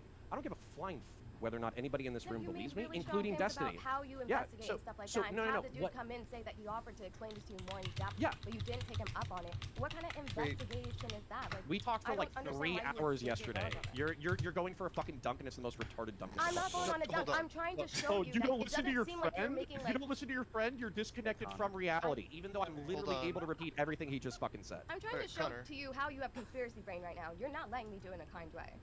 Okay, well, just to be clear, excuse me if I don't feel like getting patted on the head by you right now. I don't have the tech knowledge to be able to like go like super in depth on these things. I'm not saying that I have some like expertise in this where I could. I didn't offer it to him. I said like I could try to get more in depth, but I didn't think it was necessary because I was able to like articulate just, hey, here's the main concern why none of this like sort of concept of just slowing down content based on like a specific topic seems to not be true based on what these things are designed for. That's all. Okay. And Connor. by the way, hold on before you go. I'm going to explain why I'm upset. I'm not upset because people don't agree with my opinion. Opinions are fucking assholes. Everybody has one. They smell like shit. That is why okay? you're upset. I don't give. No, that's not why I'm upset. The reason why I'm upset is because Destiny, who I don't expect to be as parasocially invested in me as I am invested in him, but we've been on panels together, but he's reviewed some of my debates, but he knows me through mutual friends. He's painted me as a fucking MAGA dick-sucking lunatic who is just making shit up. Even though Oh my God, is this 85% of our hurting your perspective, career? shut the fuck up. Is this a 85%, boss employee 85%, situation? 85%. Okay, so and again, part of I'm sorry, this is actually really funny. Connor, I'm sorry. So again, this isn't just about this conversation. Connor's mad about like how the term, like in the way of disproving his points, right? Because you can be a smart guy and make a bad argument sometimes. We've all done it. I've done it, right? But he's attached himself to this, and the way that they're like pushing back on him is essentially saying, no, your experience doesn't matter. No, like you're dumb for this. No, like we're like you're saying we're the same, but we're not the same. And like because of that aggression, he's like, you're painting me as like this crazy person. When in this specific conversation, I'm not saying Connor's crazy. I'm saying that he's making claims that are big leaps in logic. Sorry, not big leaps in logic. He's making big assumptions for the purpose of constructing a narrative or constructing a system of premises and a conclusion. And he's taking that pushback as personal attacks. And I would say, people are being aggressive towards him. I would also say that he's being aggressive towards everybody as well. Gullivar, true. I don't make mistakes. I just, I only forget what I've said, I didn't say that. You said that. 85% of what we believe about the world is the same, and I'm making inferences that seem fucking small to me personally. But for the sake of content, he's pretending that I don't know what the fuck I'm talking about. Yeah, but Because have you ever everybody hold on, that wait, will wait, maybe wait, hold on, that could real quick, probably just because be- a claim was made about I don't believe you're a horrible person. I just think there are certain topics that rot the mind. Hunter Biden talk is one of them. For a lot of conservatives, it's like vaccines, but there are certain topics that just rot the mind, and I think that these are one of those topics. So, I would say I have like an 80% more chill perspective than the rest of conservatism combined. Okay, and now again, this is a meta conversation now. They're not talking about the debate anymore. Connor's just trying to create or remind people about his credibility, about his charitability, about his character, where he's saying like, guys, it's me. I'm not, a crazy super far right guy. I'm a regular center right guy, and I, believe this. I'm not insane, right? Because no person thinks that they're crazy. And Connor isn't crazy. But maybe on this one specific issue, he might be off base. So. I'd like to test that for a second, Connor. So this is ruminating. I'm sorry, I was off looking at Jedi Survivor new game coming out, which is really cool. I have two questions. It's okay, I was playing Dark Mode. And you may have answered these already, but you mentioned something like either 15 minutes or 2 hours ago about the FBI. And you said, my understanding is, you said that the FBI was motivated to not potentially tank their possible future boss's political career by coming out or by allowing the Hunter Biden story to develop naturally. Is that correct? Because I've got a question. No, so if I misspoke, so what I'm trying to say is the FBI DHS liaisons, the people who had this conversation about the misinformation, they would want to slow down the Hunter Biden story potentially in order to help Biden during a sensitive time during the election. Even buying them a couple of weeks at this point, I think, was important. And then even having the contention about whether or not this story was hacked or ill-gotten or anything like that already colors the story in a different way that helps the Biden campaign. But, hold on, just real quick. With Trump, if Trump won and found out these specific names that they had ordered social media companies in order to kill the story, slow it down, whatever the then those people would have been fucked. But at this point, because of the way they did it, they would have plausible deniability where they could say, oh, well, it wasn't that. We just had random chatter on the net about Russian disinformation. The Hunter Biden thing was just a time coincidence. I got you. What I understood you to say. But for Connor, part of the problem with that, though, is there's no way to prove, like, to falsify that. Like, if I'm trying to convince Connor that he's wrong here, there's no way for me to pull him out of it. He has it in his mind that they could have done this, but they didn't, and that was a deliberate choice to, stop, to assist, but not assist so much that they could be fucked for doing so. Which, again, you have to put a lot of assumption into the intentionality of people doing this, where a much more simple explanation is just that, hey, it's their job. They were told, they found the chatter, and they said, hey, be prepared for generalized misinformation, like last time there was an election. I find that a lot more, in my specific case, convincing than the alternative that Connor's suggesting. Because in this case, Connor's suggesting some pretty off-the-wall stuff. I'm not saying he's crazy. I'm just saying that the assertion that people are deliberately choosing to not do their jobs because they're worried about the political ramifications of, like, the highest office in the land, that's terrifying to me. And that's not how our government, or at least our executive branch, has traditionally operated. Sure, the heads of agencies might change, but those directives come from the heads of those agencies. Like the head of the FBI, say, like, appointed by Trump, he gave directives on orders from Trump to down through the grapevine to stop Russian disinformation, and they were doing those jobs, and they sent out those directives on those orders. I'm not saying Connor's crazy. I haven't said that at all. I think I'm being extremely charitable to Connor right now. Okay. Hey, Jay Sidekick, I'm good. I took a 2-month break for work and family stuff, but now I'm back. Yeah, and I wanted to get away for a bit because I didn't like the person I was becoming in the online space. Let's see how long it takes before I go back into that terrible person. Yeah, it's good to see you back. Basically hedging between Trump and Biden and trying to act in the least non-committal way in case Biden won. And while you're all here, they wanted Biden to win, but they also follow me on Twitter. Individually themselves if Trump won. Okay, can I ask you why you think the FBI wanted Biden to win? Yeah, actually, can you worked in the intel community? Can you tell me why plenty of people in the DoD and intel Vatra, you're excited to see me revert into guts. I'm not gonna revert into guts, okay? I won't. I refuse. No. No. Sure. Supreme comes from the same community that I come yeah, from. I came from the community where information was found about Russian interference in the 2016 election, and it was leaked by Reality Winner. They put her in fucking prison.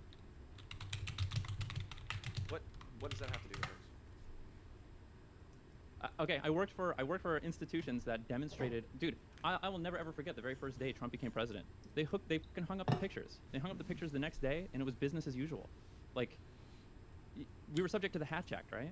Like, you were subject to the Hatch Act when you were working intel, or you say that you did some intel or something like that? Okay, so I did investigations in law enforcement. I did fucking logistics in the Marine Corps, and I have fucking intel. Are you familiar with the Hatch Act? No, please familiar. We're not allowed to discuss politics and shit at work. We're not really allowed to talk about that. We're not allowed to make any endorsement. Nobody in any sort of leadership position. You're not even supposed to talk about this stuff openly. The Hatch Act is an act that that governs certain members of. That's true. I have a lot of friends who do government work because I'm a secret CIA agent. Everyone big CIA boy right here. But no. If you're a government operative or you work in any government institution, you're not really supposed to talk about politics at work, especially it's one thing if you're legislative, right, and you're working for a congressperson, but the rank and file and middle management people at our executive institutions, like our intel agencies, like our departments of agriculture, departments of I'm so stupid, like departments of energy, like the State Department, all of those entities, the rank and file don't get removed every time there's a change up in the staff. The higher ups get changed up because of because the heads of the departments change based on what what president wins, and those are staffing changes. But the average people that are working there, they don't change. It's like the military doesn't change every time a new president comes in, and a lot of times when you're in that work, they just tell you shut up and color. They're like, just do your fucking job, and whether you're working under a Democrat, whether the grunts don't change, it's just the brass. Like if you're say an FBI agent, right? You think it's better that executive branch higher-ups are appointed rather than voted on? I don't think individual people really care enough to make that choice, like voting on who's the head of the FBI.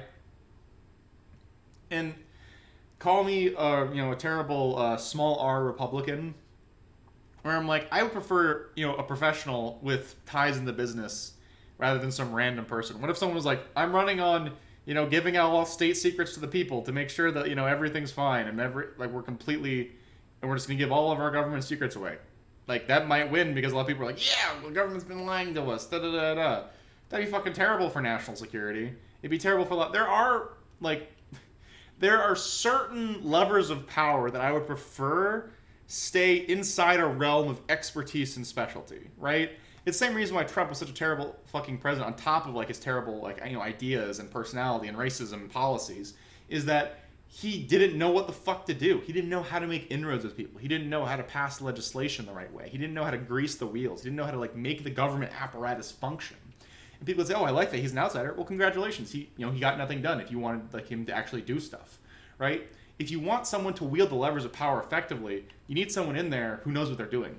It's why the meme of someone said, it's like the old adage in stories and stuff where someone's like, the people who want power the most are the least are the ones who shouldn't wield it.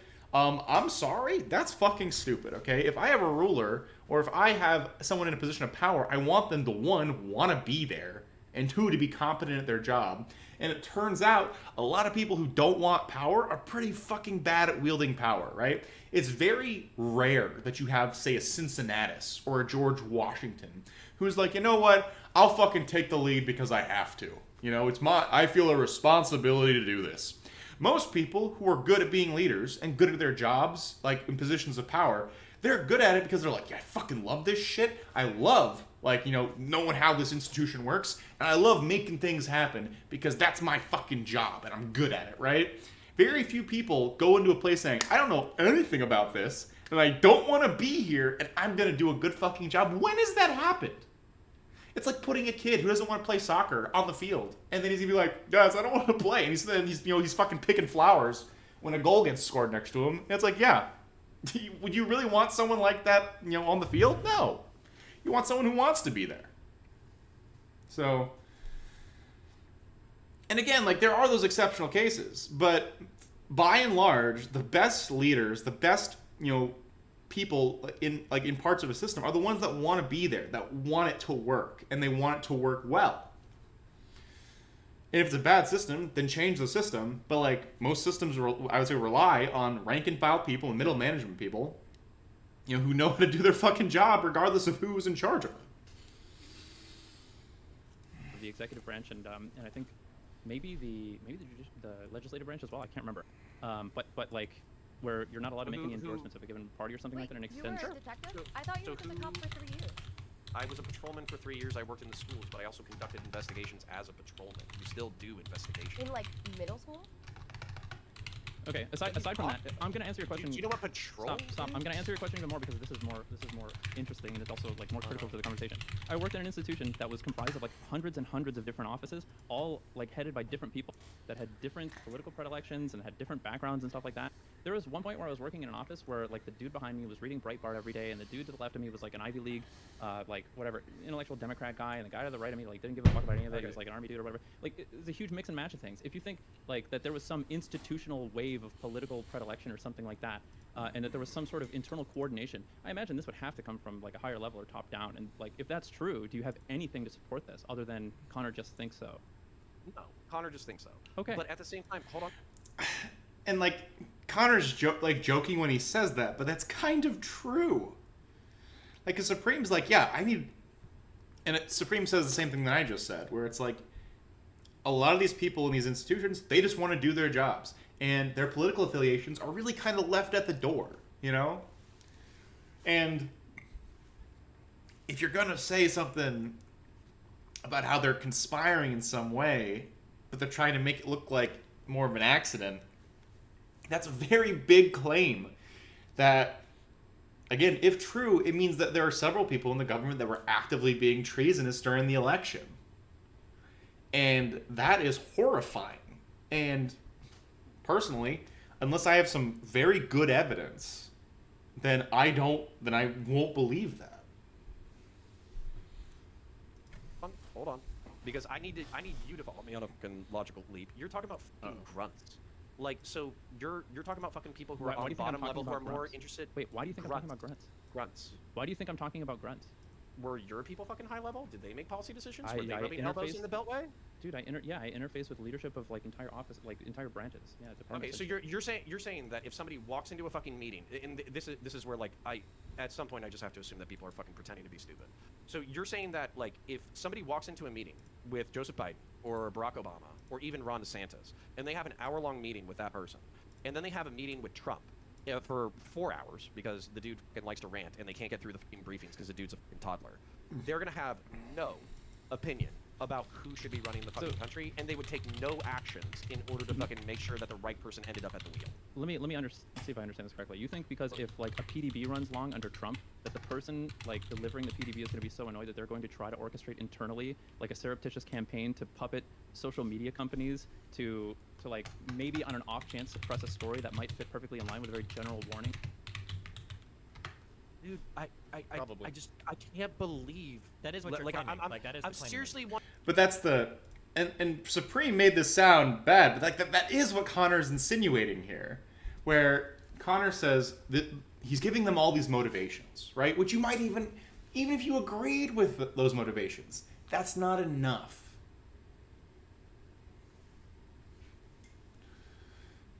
The rules are Kolovar, Hanz, all military intelligence is not domestic. All of it is dealing with foreign intelligence. The rules are different for domestic. Like, Joel Feliciano, thank you, I agree. I am right, because I'm always right. Hanz never ever loses, okay? Hanz never ever loses. Never ever wrong. Never makes a mistake. Never makes any of that fucking shit, okay? No, but like, even for domestic stuff, there is a level of... Guess what? I'll give you some spoilers right now. I have friends who work in the Beltway, okay? And you leave the political affiliations at the door. Yeah, because Danny, individually, I'm not even saying Connor like isn't making like possible inferences. The issue is that he's making so many to craft an end state that I am not comfortable agreeing with because he made so many of them. If he just gave me one, maybe I could say, oh, he says, hey, these people prefer Biden over Trump. Okay, I might agree with that. Politically, maybe our institutions and the people who staff our domestic intelligence agencies might lean more left because maybe they're more educated and because, conservatives hate education, so maybe there's just not enough, conservatives who have the credentials to be part of these institutions anymore. Maybe they are more liberal-leaning. Okay, even if that's true, that doesn't mean they would willingly do treasonous acts to help install Biden. And it also doesn't mean that they would do treasonous acts, but only slightly to give them plausible deniability in case Trump still won and found out them and might shit can them. Those are extra inferences that Connor is making to support his point, but I can't jive with them. Wondering, okay, but I'm just seriously wondering if, like, I'm the only person who's been paying attention. General Mattis pretended, he was like, hey, don't worry, all the decisions are being made by fucking adults in the room, right? And he did that for a few years. He resigned after 2 years because he basically said that Trump was a fucking retard and a threat to the republic. Yeah, he resigned. He didn't coordinate a coup from the inside. He didn't coordinate like a sabotage campaign against the Trump administration. What do you think you're fucking SecDef going in fucking public in order to tell the world that you're a fucking retard? What do you think that normally does? What about when Comey did it to Hillary Clinton 4 years earlier? Based. Yeah, just kill me. Just kill me. Just absolutely just fucking kill me. Okay, I don't know. Aside from that, hold on. What the f does one person fucking snitching about another political person? How does that bear any logical inconsistency based off of what I'm saying? Well, the point that Wicked Supreme is trying to get across to you is that what you are, I don't think you understand how phenomenal what you're alleging is. Like a coordination between a whole group of different people with different political beliefs that aren't even allowed to discuss that work, that all of these people would come together to not just like fucking, we're gonna like put like a diuretic or whatever in Trump's coffee or some shit, but that we're gonna I'll raise the volume up. My bad. There we go. How's that? come together. We're going to reach out external of our department. We're going to go above our heads. I got you, office. Joel. Maybe this Better? is coming from a head, I guess, and then nobody's reporting it despite all the political differences, and that we're going to coordinate to try to sabotage Trump's campaign in a highly sophisticated manner. You are alleging a conspiracy. Sophisticated? All they did was say, hey, this could be bullshit. Don't No, stop. You're doing this thing where there's simultaneously sophisticated actors that are smart enough not to give their name, that are smart enough to drop hints that won't incriminate any of them, that are intelligent enough to know what stories are coming. They figure this out, and you're saying they're really, and then you're saying, oh no, they're just dumb. They're just saying a thing. Like your actors can't be simultaneously like basically attempting almost like a quasi coup from the inside, but also like these dumb, maligned actors that are just stupid and mad at the same time. They can't be both. Yeah, like if I can give an analogy, it's basically like if there's a food fight that breaks out, like every student and cafeteria aide and teacher, like they're gonna know who did it. Like everyone's not gonna all of a sudden be blind and not know what happened. Okay, yeah, and anybody who's had a fucking boss, if you can hide your fucking the shit that you're doing behind a legitimate work-related reason, but you're just assuming that either a majority or people that are like in leadership or something like that didn't like Trump as a boss and were determined to oust him from office surreptitiously and illegally or something like that. That is the leap that Connor is making here. Because what Connor is alleging to is treasonous. 100%. If you are willingly breaking, what your orders are to leak information, then you are 100% like going against your agreement, your contract with the government to do what they told you to do. Who said illegally? What you're saying would be illegal. In secret. Well, they're doing their jobs. They're preventing misinformation that they had for the better part of a year. I just want to address. I want to address this from getting out. This is like a really important misunderstanding of one of the claims that you're making about the warning that they were putting of general misinformation. Like we know post-mortem from 2016 that there was a bunch of foreign misinformation and foreign attempts to like interfere with our election and stuff like that. And the private industries, so like social media companies, would have been very interested in knowing when that's the case because of the blowback that Facebook got because of the Cambridge Analytica story. Okay, so hold on, stop.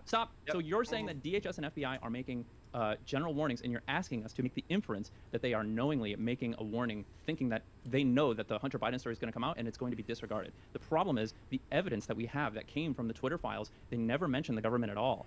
In fact, they specifically said that's true as well. So again, Supreme's really good at this. I'm not trying to suck him off, but he's pointing out everything that I'm pointing out, but he's doing it in real time, which is much harder.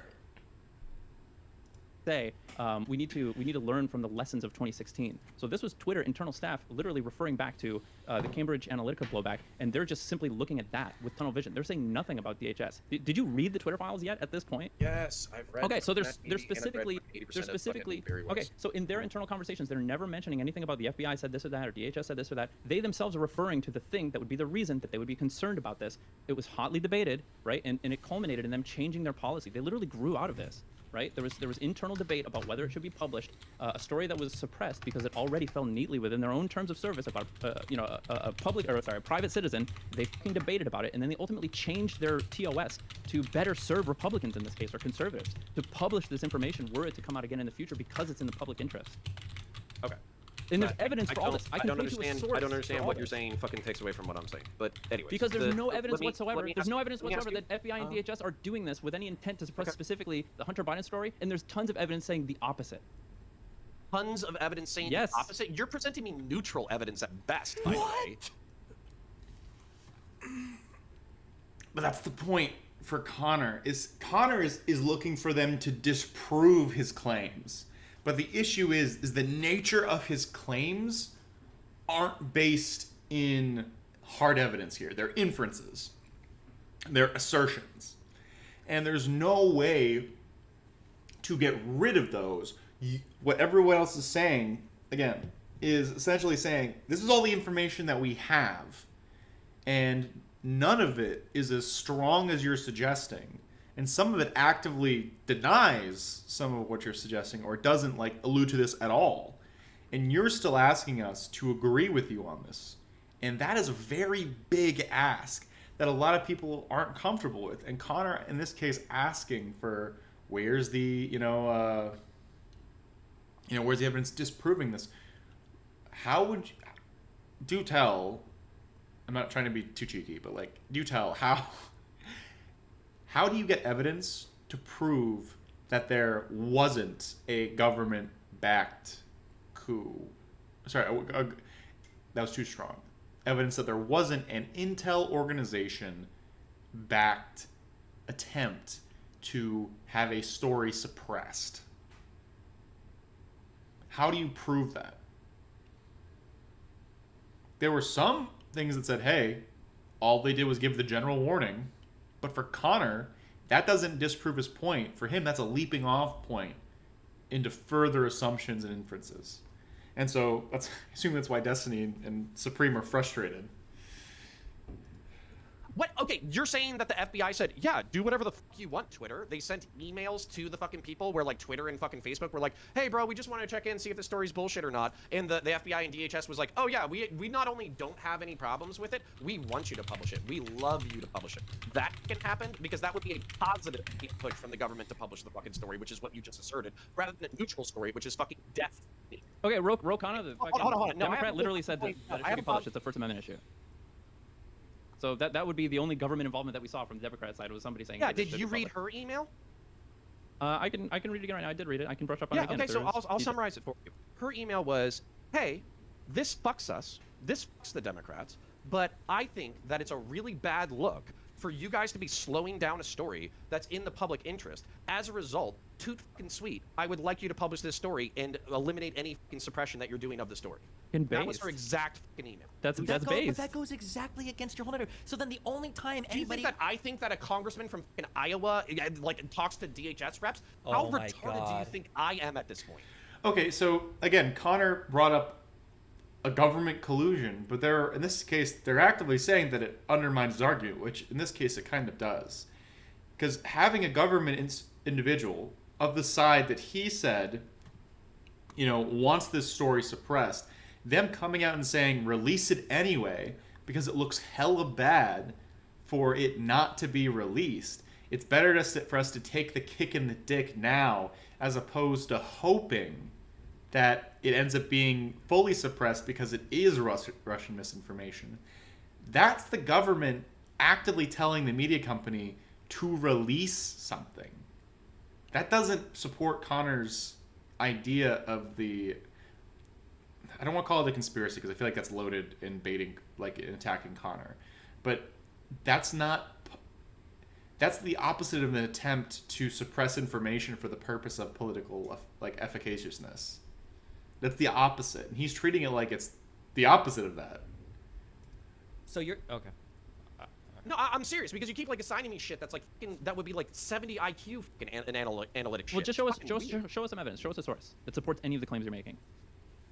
Do you again going back to you? You're saying you don't need one. I'm asking for one. What's that? You're saying that you don't need one. Yeah, I don't. I'm making inferences. This is You're my... alleging conspiracy at the highest levels, or at some levels, or at a general level within like major institutions of the federal government, and you're telling us you don't need any evidence. And also, yeah, all right, so I'll tell you. Hold on. quick- Shut the fuck up. I'll give you evidence, okay? Fucking basically an unrelated story, completely fucking different, but proves that the DoD thought that. Yeah, Mr. Halo, I agree in this case. I love Connor. He's, like I said, he's my favorite conservative. But this is not a good look. Trump was inept and needed to be hidden from in order for the military to function. During the fucking Syria pullout, the military was told, just pull out, okay? Just pull out. Take your troops out of Syria, take your troops out of fucking Iraq, don't fucking worry about it. Wherever the fucking chips fall, they fall. The military fucking lied to Trump about the troop levels by sending their troops on temporarily assigned duty to Kuwait, to Syria, back to Iraq, and back to fucking Kuwait. And the way that they fucking did that is by cooking the books, because the TAD troops don't have to be reported the same as deployed troops. So as a result, they deployed more troops to Syria while Trump was telling them to get the fuck out. So the institutions were conspiring to lie to Trump about fucking troop levels because he's an incompetent fucking idiot. I don't know anything about the story, but I gotta be honest, I can't trust you at face value that you're like all these details you're telling me about, just based on your analysis and the claims that you've made about this. Also, wait, can I just brought up something that's factually true that I have firsthand knowledge of, that I know people who were involved in the fucking You said that about conspiracy. this though, too. About the... Wow. And then also, can we just be clear? All right. If this FBI Nah, story is fuck true, y'all. wait, if this No. FBI story is true, Uh-huh. it would be one of probably the top 3, maybe top 2, like biggest like U.S. conspiracies of all time. Like it would be up there with like if JFK is This assassinated. is Wait. pussy shit. What? You think hiding troop levels in a deployment is serious business? No. The Twitter intrusion story. This would be one of the biggest stories of. This would be one of the biggest U.S. scandals in U.S. history. An intelligence department gone rogue, If coordinating with them. FBI or DHS knew that the Hunter Biden story was going to come out, and they said, "Hey, social media companies, just to let you know, some disinfo's coming out. Please slow it down if you want to." And then the social media companies, through their own volition, decide to slow it down when it comes out, and they say, "Hey, FBI, DHS, what are you talking about?" And they go, maybe. That's the biggest conspiracy theory of the past fucking 400 years. If the intelligence companies Oh, hey, what's up, Cleet? Good to see you, buddy.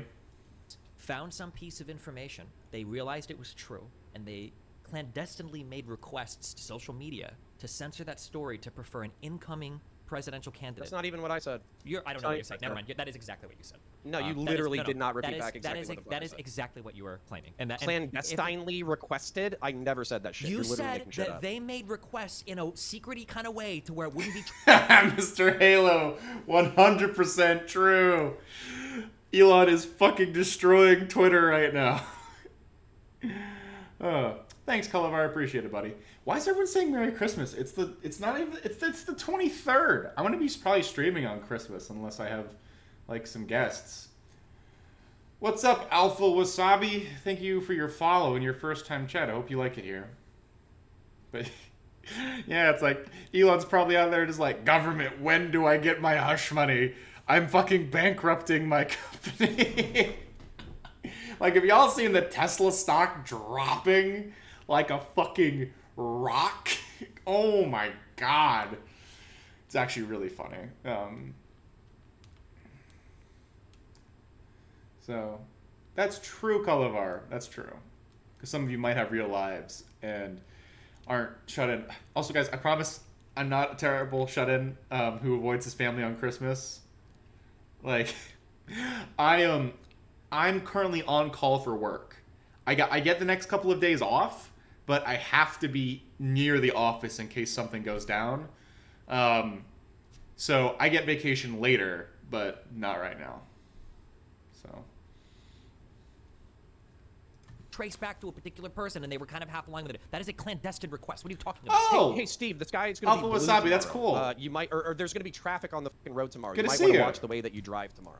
Always good to see a Is fan. that clandestine? Am I being secretive, or am I giving you generally good advice that might be convenient It would for be your fucking secretive timeline? if you knew that there was a particular event that was going on, but you didn't want me to trace. What are you saying? Okay, never mind. Your brain is. This is like a COVID topic. There's no fun. Oh, no. It's not even fucking close. And by the way, this is still 95% way more fucking chill than what conservatives are reading into this I don't care. situation. No, it's not. You're coming from. And again, this is Connor's sort of falling back to this, right? Where he's saying, Destiny, remember, I'm the reasonable conservative. When in a lot of cases, I would agree with him. But that's for like establishing that credibility. can help for the tone of a conversation, it doesn't really change how the conversation's going. Because again, even if this is someone's like best friend, they probably still ask them questions about this. So, have you looked at the Nasdaq? Everything's down, so the Tesla as an own just makes me think folks have no idea what the market's been doing for the last year. To be fair, I haven't really been following the stock market. I have like a 401k that I put money in every month for my paycheck, and like that's all I fucking do. I'm like, I don't have the time or the energy to really like do the stock and like the day trading and shit. Fuck that. That's like a way for people who aren't educated on the stock market to lose money. And I know my strength. I am my higa, and I know my strengths. I know my weaknesses. And being a fucking day trader is not one of them. So I'm just gonna stay the fuck away from that and save for retirement like a normal, good, like college professional, educated boy. Exact same epistemic Yes, it conspiratorial is. background. It's the exact same background. It's bullshit. I agree. It is bullshit. 100%. It's No, totally no, fabricated. no. It's bullshit that I'm saying like there's like a 1 plus X equals 2, and you guys are like, well, I don't know. X could be anything. I don't get it. What are you talking about? It's fucking crazy to me. All right. Anyways, so the fucking point being that if I believed that the military was capable of hiding troop levels from Trump because they thought it was incompetent, do I believe that a couple of middle managers in the FBI might have wanted to help Biden out a little bit? The answer is yes. I don't feel like it's a huge fucking jump in logic. So, does anybody have any pushback on the fucking military troop levels hiding? Do you have any holes in that story that you want to poke? None of Oh, us and by the way, believe there's you. one more fucking thing that I have to say. And this is another part where Connor's saying like, hey, this was actually a case where they didn't tell Trump about something for the purpose of an operation. I haven't read into that, so I'm not going to comment on it. But him trying to use that in this specific case, it's saying, hey, the government might have lied to us this one time, and we have evidence for this specific instance. That's very different than just saying the government is always lying.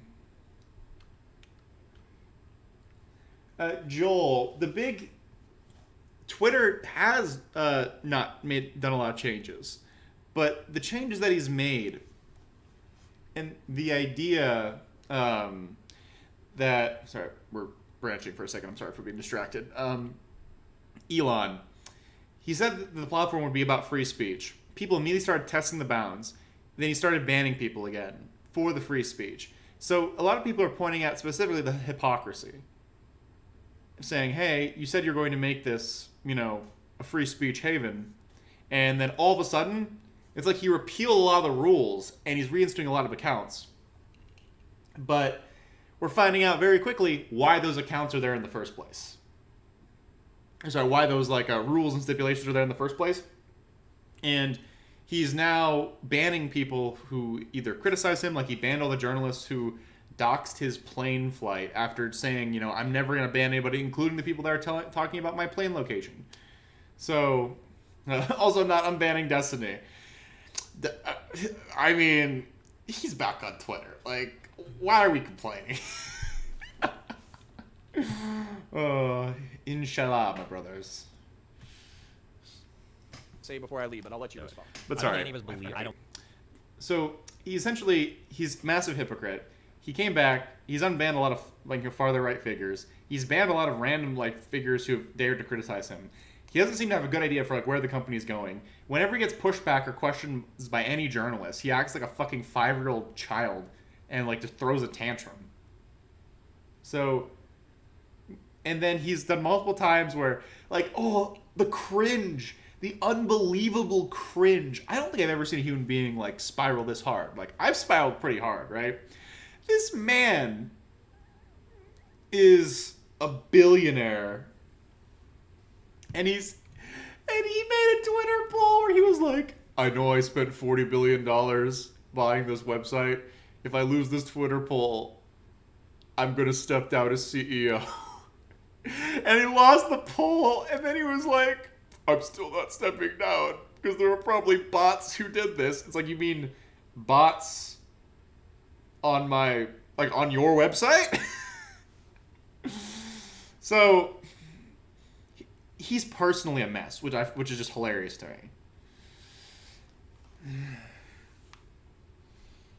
And also, why do you need to show views? True. Okay, hot take, all right? If I was a billionaire, I would just be quiet, influence politics and society from the shadows, and just live out my life doing whatever I wanted to do. I wouldn't constantly be like searching for, the love and adoration of the masses. Like, or like, what was the excuse for banning the account who made like the video of him getting booed at the Chappelle show, right? Just really thin-skinned. Like, I honestly have like a kind of grudging respect for Jeff Bezos, because the dude's like, yeah, I'm the fucking richest man in the world, and I fucking grind my workers into dust, but like, I'm just gonna be super jacked and buy islands and mega yachts and fuck supermodels and never make any public appearances because I don't give a fuck about what you plebes think of me. That's like supervillain shit. He's like, Lex Luthor, as opposed to whatever Elon Musk is doing, but is like, I'm Iron Man, except I have zero self-esteem.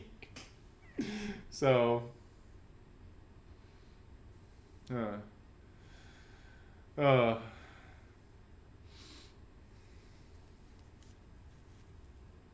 that's just his debts. His Twitter account is just housed all of Twitter. I don't think that follows. I don't know. If you are the leader of an organization or a team, you are a public representative for that institution. And Musk's hypocrisy and thin skin and the changing of his philosophy and how he like supposedly runs the place over the course of like a month, zigzagging back and forth. If you're saying that's not a problem, then I don't know what to tell you. I personally like hold these people to higher standards than that. So, and you said he got rid of like the child porn or something. I've never seen child porn on Twitter. I never saw it. Were people looking for it?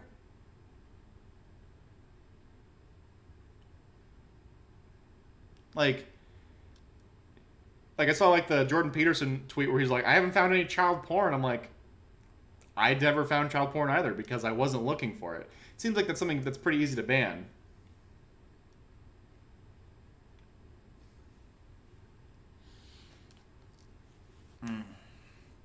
Also, how he's personally running just like fired random people and fired a majority of the staff, and like he picks scapegoats from inside the Twitter team and like accuses them of insane shit, like, and publicly like defames them on Twitter, along with posting misinformation, and we know he can't get banned because he owns the site. Disgraceful. Absolutely disgraceful. I don't believe that story happens the way you said it is. I would have to go over it. It's fucking wrong. Like, without reality. It's okay, Connor. I believe you. Thank you, Mindwaves. So, Connor, just to recap, is it possible that the FBI, aware of all the Russian disinformation, misinformation, and hacking that went on in 2016, to interfere in Trump's favor, get a copy of this laptop, knowing that Russia... True. Immediately posted misinfo on the Pelosi story day one. Come on, guys. Will probably try to interfere again in Trump's favor. In Irresponsible. And not being able to verify the authenticity of the information or how it was obtained. Just send a general warning to social media companies that, hey, what happened in 2016 may be happening again in 2020. Were you not the person who said that they had the laptop for 10 months? They did have the laptop for 10 months.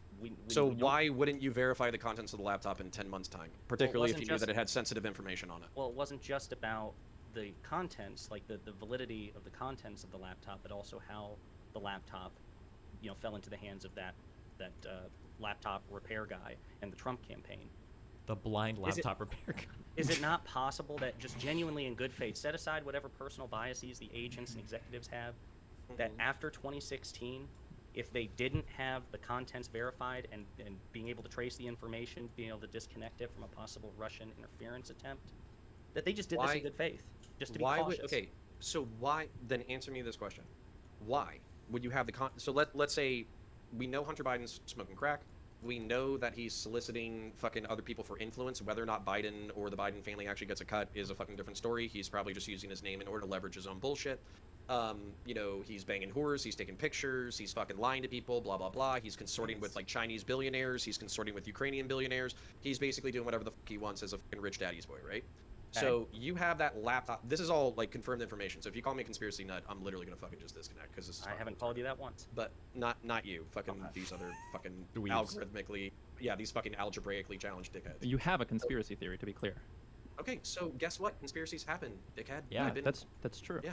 But they require evidence to be validated. Wrong, loser. Sure, this is a Twitch panel. This is my opinion. Oh my god. You're talking to thousands of people. Oh, that's another good one too.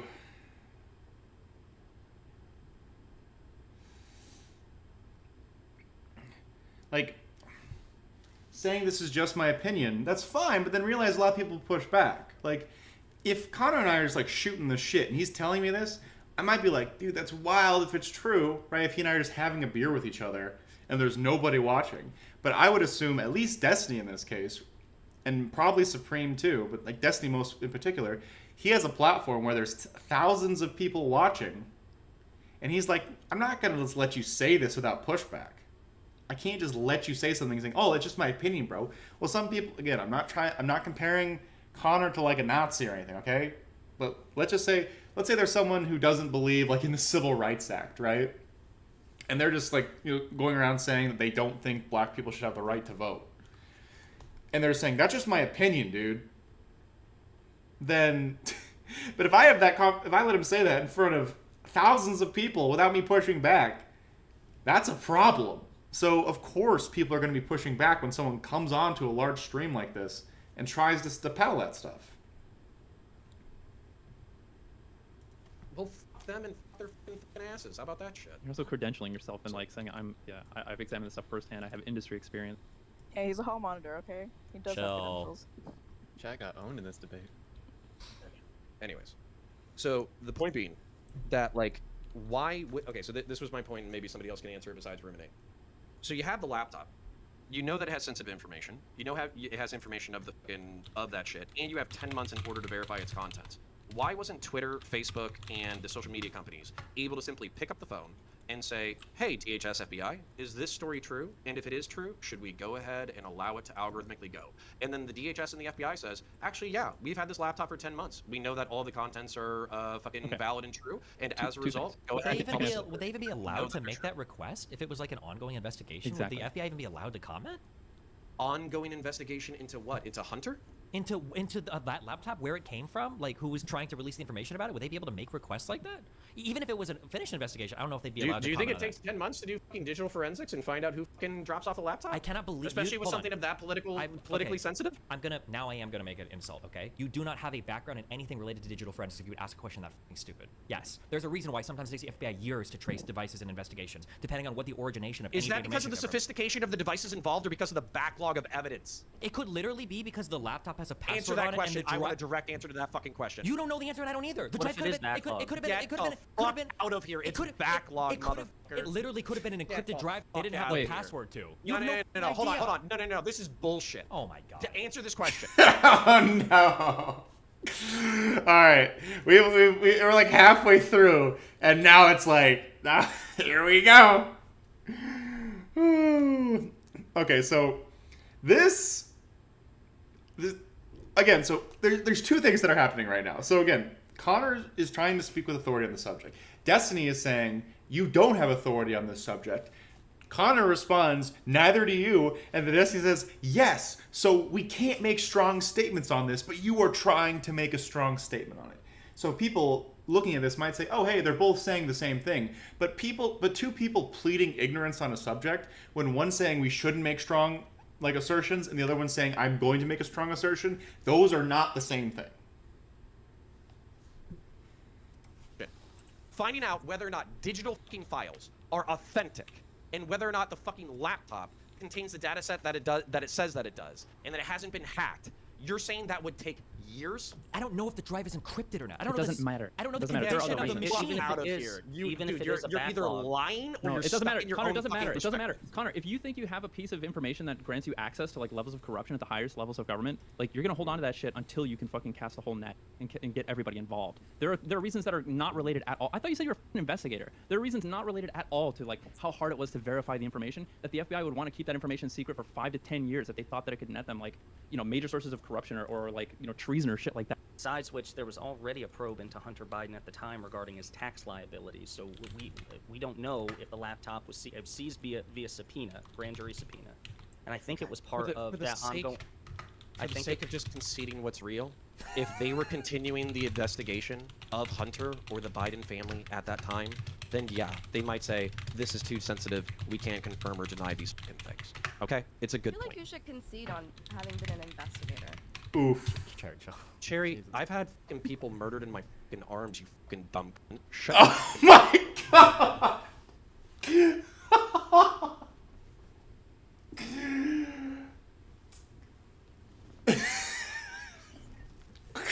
That was a bit.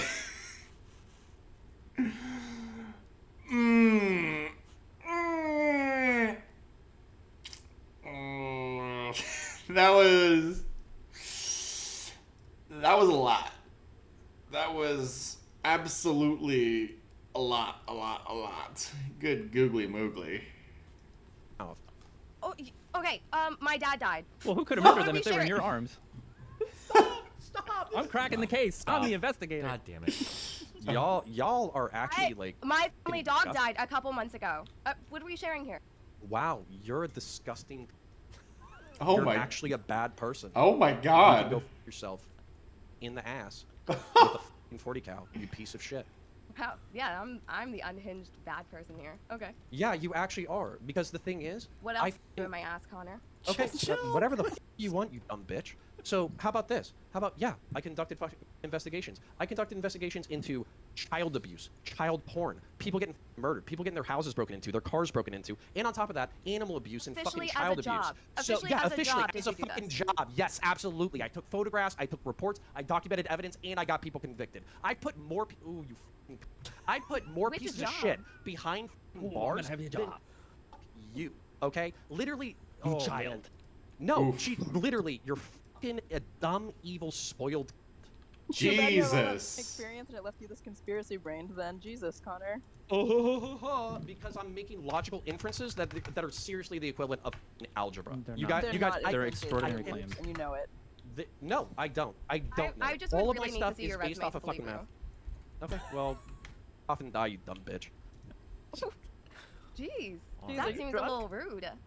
Oh, Like- does it seem rude? Does it seem rude that if I actually had like blood and All I guts on said my is fucking I don't hands and think my you're an brains? investigator. That's f***ing it. Look at What do you. you think patrol? Okay, What's all wrong right, with you? all right. Let's do this down. Why are you Let's so chill this angry? Oof. out. Let's chill this out. Why are you mad, bro? Why are you mad indeed?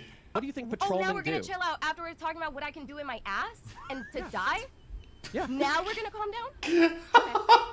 What do you think patrolmen do? He's not just the investigator, he's the regulator of Cherry's ass.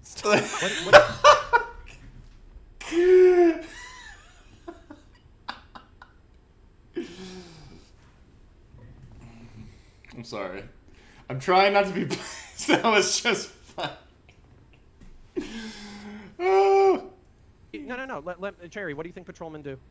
Depends, what are you patrolling? The middle school? Oh no. Okay. What do you think regular street patrolmen do? You said you were patrolling the school. So For 1 year of my 4-year career. Did So I you use spent a 3 golf years cart on the or a road. Segway? you I had a told me segue, it was actually okay, super so based. it's not, Based. it's not 3 years, it's 4 years, but you're on the road for 3 years. My and you my did the- total career was 4 years. I spent 1 year in school. I spent 3 years on the road. What do you think cops do on the road? Listen, I'm not a cop. Don't you back off tell of me. it. You had an opinion on my professional I have fucking only credentials. asked Please you tell me what you think that the opinions are. No, please know tell what me. you do. Okay, before. Okay, 2 things. First of all, Connor has been using his credentials as a basis for his argumentation to support his points for the vast majority of this debate. So, once you say that and use your credentials as part of your reasoning for why people should listen to you on a topic, your credentials come open to questioning. But then, also to be fair, people are memeing on him very hard. And so I can understand why he's getting frustrated. I I am fascinated. And he's, I am. And now he's trying to go for a rhetorical win because he feels like Cherry is out of her depth, and so he's going to push her to see if he can get like a win on this one. Where he's like, hey, like you don't know what I'm doing, you don't know what I did, you don't know what you don't know what I'm capable of, you don't know my story. I'm Maya Higa. I can do whatever I want, right? So, and now he's trying to push her on this. Okay, were you Autistically focused on your opinion of what law maybe a enforcement ride-along? patrolmen do. If you're on the road, maybe you're pulling people over for traffic violations? Okay, that's a part of the job. What else do you think they do? You know where your restrictions on. Responding to calls? And what do you think they do after those calls? Connor, can you just get to the point of what you did? No, I want you to. I want They you to get tell me. drunk, baby. That's what they do. Tell me what law enforcement officers I'm do not after gonna- they go to a call. Get donuts? Like, where are you going with this? Listen, So do if they you do they are- take photos? Do they take fingerprints? Do they investigate witnesses? Do they talk to people? Do they cross-reference stories? Do they you think- process you fucking think the domestic violence police- claims? Do you they think process police fucking officers are paperwork the on the ones back who end? take photos for crime scenes? Wait, are you claiming that as a patrol officer that you Are took you crime scene claiming photos? are you claiming that a CSI tech No, comes to please. every crime scene? You think I'm you have a just- I'm just gotcha, but asking you're you. such a dumb, ignorant. I can't haven't believe said that yes you or think no. that. I am Okay, asking alright, so you, let me- as a so I'm patrol asking you a question. officer, I'm asking were you a you the question. person I'm asking taking you a photos question. at the crime scene? Yes, I was taking photos at crime scenes. Do you think that we have a CSI tech on call for every single crime scene? I would have to know what your county is. Okay, I don't. This posturing is pointless. It's not getting us anywhere. We've Okay, gone so far you- off topic.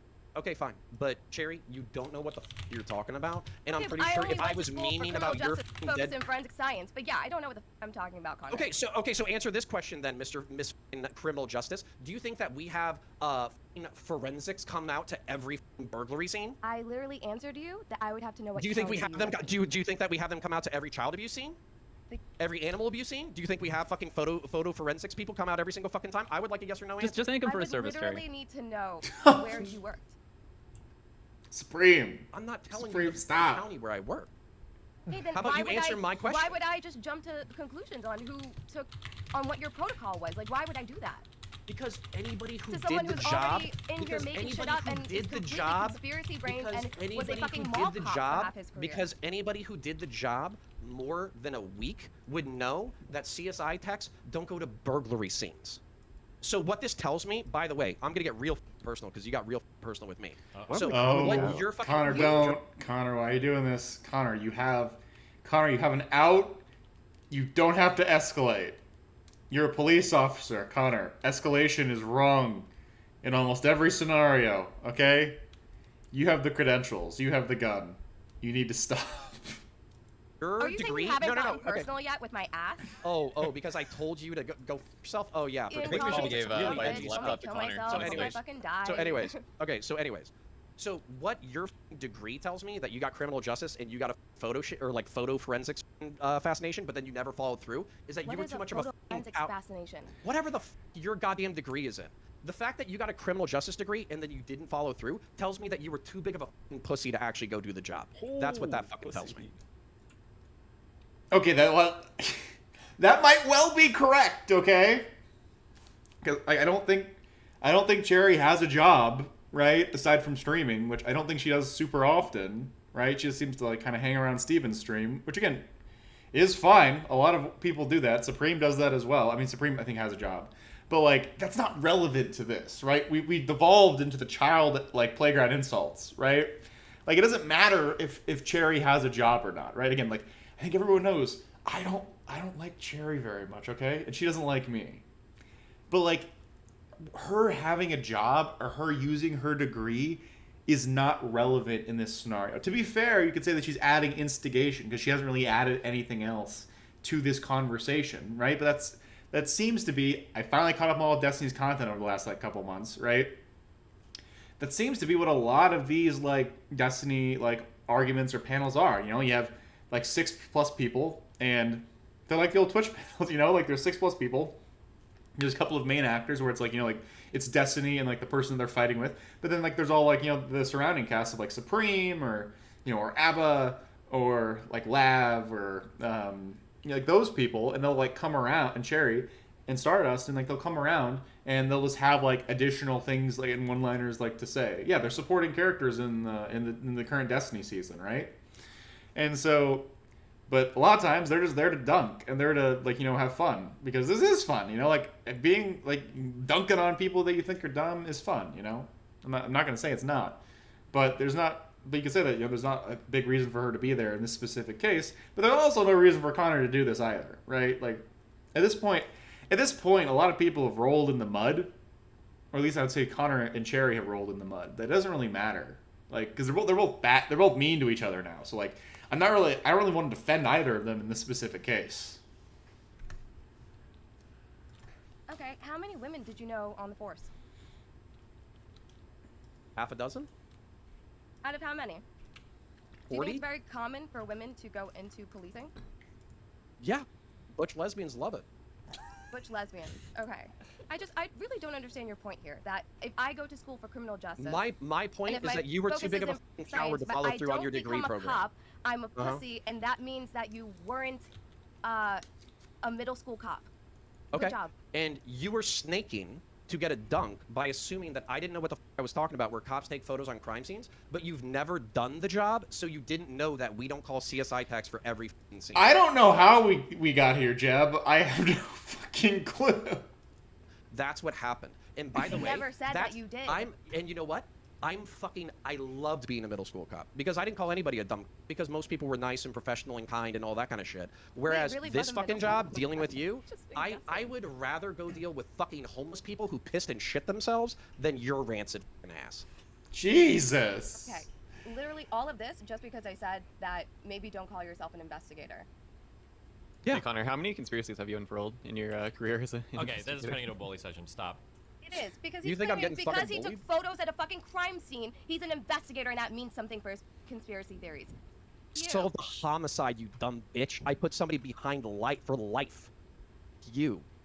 And then you were like, oh my god, I think the FBI hates Trump. Okay, I but figured but it out. seeing- That's a stretch. You probably put an innocent person behind. Oh my god. Oh, like weird. I'm just gonna listen. This is funny as fuck. Okay, I'm sorry. Like they're just yelling at each other now. Like, what analysis do you need from me? Oh my god. You're just like a dog shit human being. It's not that personal. We don't. We can Well, just. I mean, chill. it is Okay, pretty personal, mind waves. obviously. Okay, mind waves. You can tell me it's not personal when somebody gets murdered in your goddamn Stop arms. abusing my and then you Time crack the Lord. investigation and No, put somebody behind I'm bars. too powerful. You I tell can me it's not control personal. everything. And until then, anybody who acts like her can themselves, metaphorically, of course. Connor, just to recap.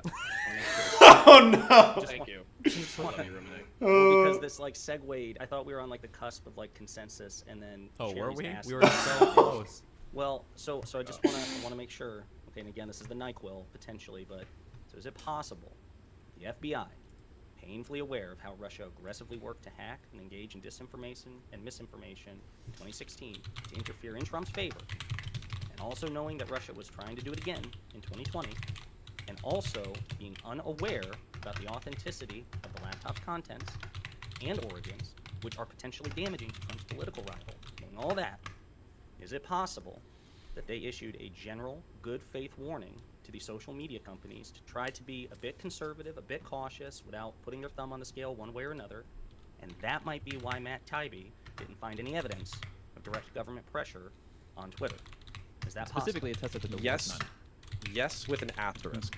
The asterisk being that I think they would have had time, especially considering the importance of the case, to verify the truth of the contents of the laptop. But if there was an ongoing investigation, they might have felt bound to not comment on it. There were So- two into Hunter Biden at the time, or at least one into his potential tax liabilities, which began under actually President Obama. So I think that I believe that the FBI probably knew that it was true. If there was an ongoing investigation, they didn't feel like it was their place, or they were probably legally bound not to comment on it. And as a result, it could have been a good faith attempt to not play into Russian disinformation. But correct me if I'm wrong. How Didn't is the there an fucking- hour left So of did the New York this? Post get this from Giuliani, or did they get it from fucking Giuliani. Russia? They got the contents from Giuliani. So But- how does Russia come through Giuliani?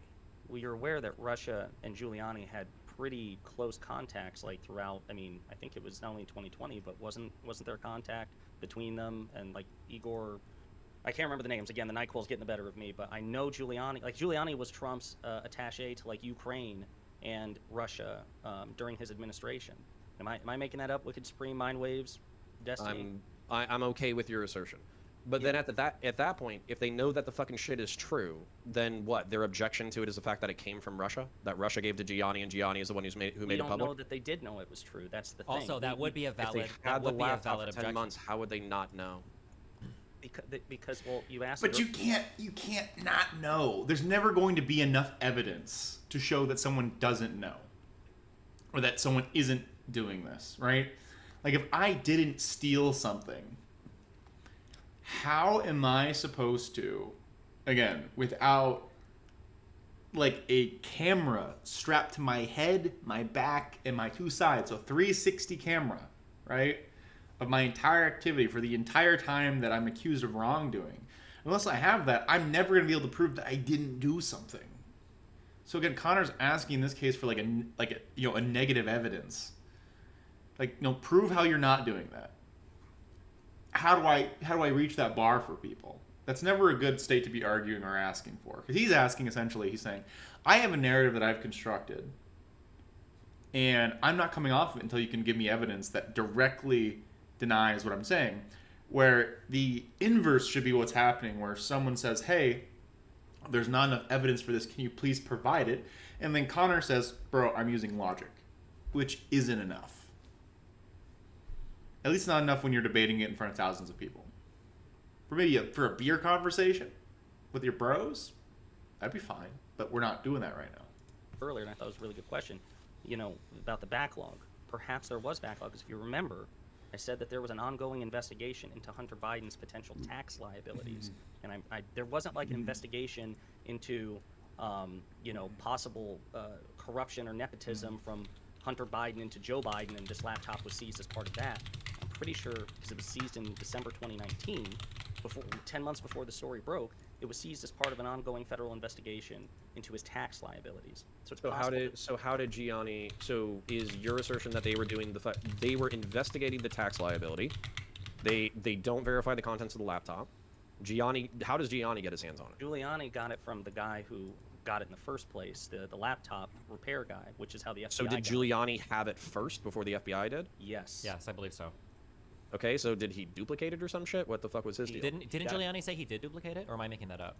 He got a copy. Conspiracy brain, you piece of shit. Come with facts. No, wait, hold on, stop. I'm not conspiracy branding. I believe it was stated explicit. Well, no, but I don't appreciate the comparison because I do come with facts, okay? You're the one that has no facts. I'm pretty sure that Giuliani did explicitly state that. I thought that I think they gave a copy initially to the FBI, didn't they? They didn't give the FBI the original, I thought, originally. I thought they gave a copy. They gave a copy of the laptop and the hard drive under grand jury subpoena. But Giuliani got a copy, too. Giuliani got a copy of it for himself. Mm-hmm. And then the FBI took seizure of it in December 2019. Gotcha. Okay, so this is what's weird to me. Okay, call it weird. You don't have to call it a conspiracy. If they know that Giuliani got this shit, maybe got it from the Russians, bullshit story, whatever. They know that he has a copy of it, and that he has access to damning evidence of the other political opponent. Like, maybe the FBI is backed up with counterterrorism shit or whatever the fuck. But how in an election year is that not the absolute priority that the Trump campaign is sitting on a fucking nuke? I don't know that the FBI knows.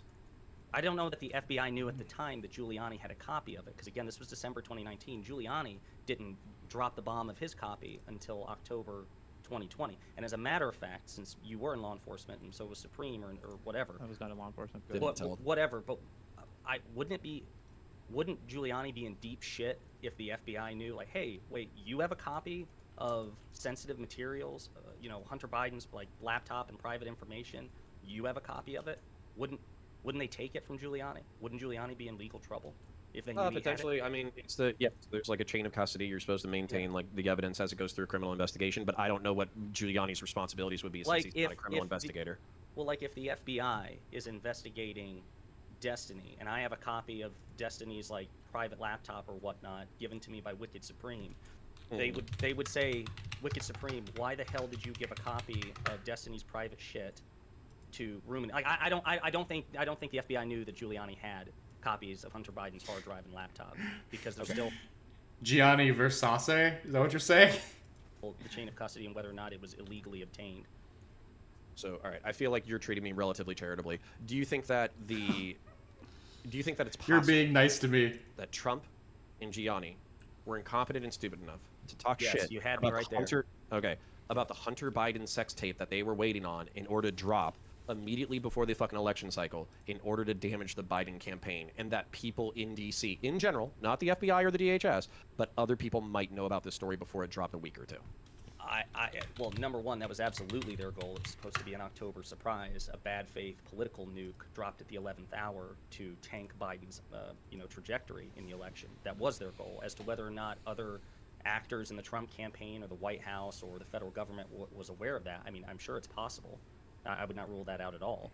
So if you believed me, okay, hypothetical if you believed me that the DOD hid troops from Trump, in that most people who encountered Trump thought that he was an incompetent buffoon who was unfit for the fucking office, that some Versace is how you pronounce it? Like, Okay. I'm not even going to make an assertion about the election. I'm just I can talking about entertain the personal possibility opinion that in just your show me fucking evidence that it happened. Okay, I don't have evidence. Well, Great. to Then answer I your have no question- reason to Okay, assume well that. that's that? That's all we have then. Like, Hold on, no, actually, I want to. No, but it's not.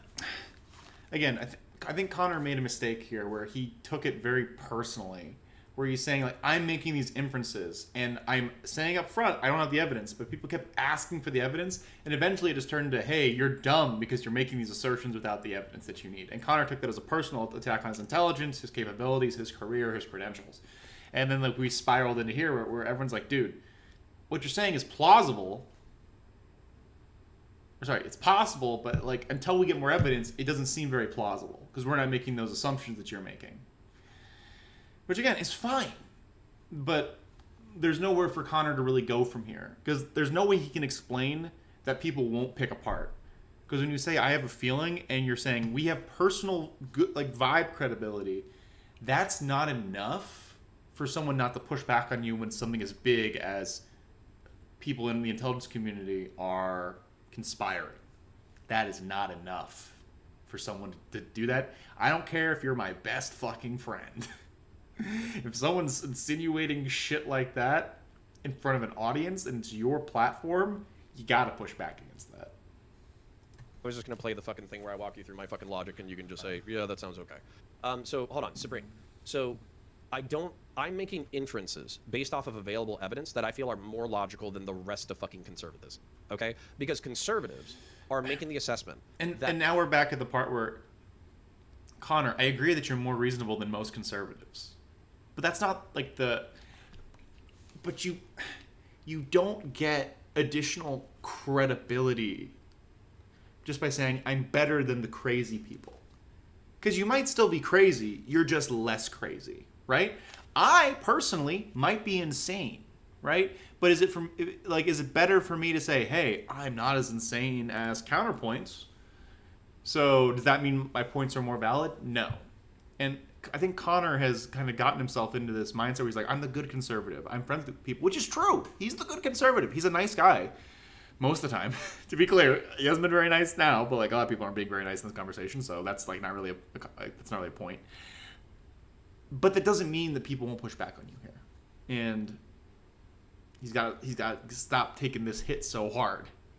DHS and fucking FBI are in direct cahoots that they had back channel communications that were not visible through the fucking, through the Twitter leaks, that they specifically suppressed. You're alleging that they did a little wink, nudge, nudge, and they got their way incidentally, and then everybody was happy or something. Yeah, with the story being suppressed. But like, even that is, we have evidence that contradicts that, right? We have a story already. I don't think your evidence says what it thinks it says, or what you think it says. Okay. So your evidence, Matt Taibbi saying that there was no specific DM from a DH. I don't care what Matt Taibbi says. I actually don't give a fuck. I don't consider what Matt Taibbi says to be evidence of anything. It's literally not evidence, right? Okay, I'm listening. It's what's what they released for evidence yesterday. You called the Twitter files release conservative right-wing propaganda. Yes, correct? I did. Okay. So does it stand to reason then, if you believe that you also believe that they're choosing the pieces of evidence that best draw their narrative that something was happening within Twitter that conservatives would be happy about, something surreptitious, some sort of like cloak and dagger, undercover behind the scenes sabotaging of Donald Trump and conservatives, and like artificial boosting of liberals, if it's right-wing propaganda, Yes. Okay, the evidence that they're showing us contradicts that. The evidence that they showed us was internal discussions where they're discussing having caution because of what happened in 2016, right? Which is likely referring to the Cambridge Analytica leaks and the blowback that Facebook received, and the general sort of misinformation campaigns that were waged on social media. I'm reading into that a little bit, but I don't think we disagree that that's probably what they referred to when they were talking about the lessons of 2016, unless you have another idea. Okay. No. So yeah, go ahead. They are not saying anything about any sort of liaising with DHS or FBI. It's not mentioned at all. Isn't it safe to assume that, like, if it was, we would have been shown that, but we both agreed that it was right-wing propaganda. If there was anything condemning for the FBI or the DHS, wouldn't we just have some evidence? Okay, so if you actually want to go nitty-gritty on it, so I don't think that you can use SIGINT fucking domestically, right? And if you could, you probably couldn't use it in fucking Matt Taibbi or Elon Musk. They wouldn't have the access to it, okay? Wait. Elon Musk bought the whole company. They have all the internal documents. So they have all of their phones. They didn't have to get a subpoena. They got the text messages. They got all that shit. And on top of that, Matt Taibbi and fucking whoever have they been able to go through it? Well, I don't know if they've gone through it all, but I mean, to Wicked's point, anything that were company assets would If it's a company, yeah, if it's a company issued phone, you don't know whether or not it's a company issued phone. You don't know if it's a private phone. Yeah, private conversations off company assets. Okay, so, but again, at this point, what are you supposed to say to this, right? Because now we've moved from, Connor has agreed, right? Wicked's got him moved to a spot where he's saying, hey, just so you're aware, we can agree that Twitter has, like, the conservatives run the show there now. They have access to all the worst shit that we know in the official channels. And this is the best they got. And it's been a lot of nothing. A lot of nothing. And so Connor retreats then to, okay, what about the private conversations? Okay, well, we can't prove that anymore. Again, we have to allege, again, another assumption, another potential portion of what you call the conspiracy to believe that. And now we're like, okay, so they have all the information that are like the internal documents of the company, but what about like that dinner that one person in the company had with the liaison for the FBI? How are we supposed to, like, at that point, okay, then we can't possibly know that. We can't. And so Connor asking for that as the evidence, like, it doesn't make any sense. Okay, just to make it clear, what you're alleging is there's this thing that we don't even know if they had private phones, but they probably did because this supports my narrative or something like that. No. And if I could just, for the love of God, be taken fucking half-ass fucking serious for a second, okay? People are taking you seriously, Connor, like in this specific case. Again, I still love Connor. I want to be very clear about that, okay? You keep making these assertions, followed by, it's a feeling I have, no evidence. And because of your personal rapport with somebody, you expect that to be enough. And we're in the online debate space, and it is not enough. It is not enough for something that's this big of an accusation. And you could even do this during, say, like a more smaller scale, like conversation about, like, individual values, or how you raise your family, or how you speak with your friends. Saying, I feel, in that case, like, that's fine, right? We can have, like, a more, like, this is what I do, like, in my relationships. This is what I do in my relationships. That's fine. But you're, again, as Supreme has put before, you are alluding to a conspiracy at the highest levels of government, at serious levels of corporate and government intermingling, that actively put their finger on the scale in a mischievous way. Mischievous way to influence the outcome of an election. You need real evidence for that. Start an investigation. You start with a fucking blank slate, right? I don't care if you're Sherlock Holmes. That's not enough for me. Excuse me? You can start with a hypothesis. That hypothesis is usually grounded in some reality. No, let me explain. Okay. So, starting from a fucking, like, a law enforcement investigation standpoint, okay? Mm-hmm. You start an investigation from a point of zero context, okay? And you add in the context as you get into an investigation. So I'm hang on up on the scene. Hold on. No. Don't challenge me. I'm telling you how I fucking. I need this to be clarified. Okay. What does it mean to well, start something I'm with about zero to context? You clarify literally it. dream I'm up that a about to crime was clar- committed? I'm literally about to clarify. Can you please Okay. let me talk? Okay. So you're rolling up to a fucking scene. Let Connor There's speak, a woman crying on the Supreme. fucking street. There's a dude who has fucking marks on his face. There's glass that's fucking shattered on the ground. He says that she came after me with a fucking frying pan, blah, blah, blah. She says that, oh, he beat me, he threatened me, he choked me, etc., okay? From there, you start looking into the evidence that's available in front of you. You basically start looking at physical marks. You get the narratives from the people separate from each other. You make sure that they're not within earshot of each other so they can't change their story. If there's independent witnesses, you get the independent witnesses. If there's documents, photos, broken glass, physical evidence of anything, one, you take a picture of everything. Two, if it's valuable, like it's blood evidence or some kind of DNA shit or fingerprints that's relevant to the investigation, you pull all of that and then you bring it in. You collect and Now- catalog the evidence. Yeah. Okay, stop pretending that you know what I'm going to say and then ask me what I'm going to say. I'm Okay? rephrasing for you. But yeah, go ahead. Okay, appreciate it. I hope everybody understood it at home.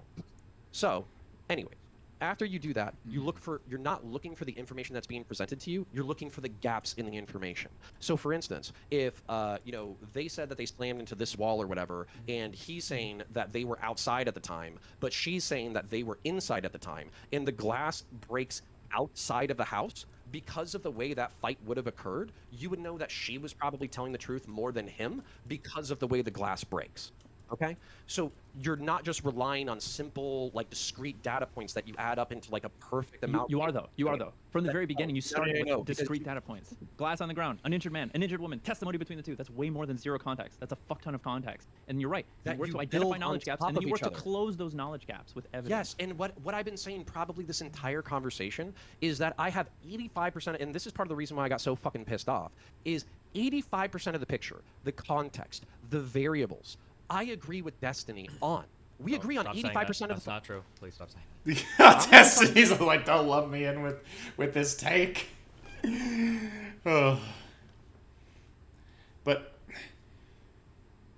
again, they might agree on some specific facts, right? I don't think, but it's the assumptions that people are taking issue with. Because those assumptions point to a very different conclusion.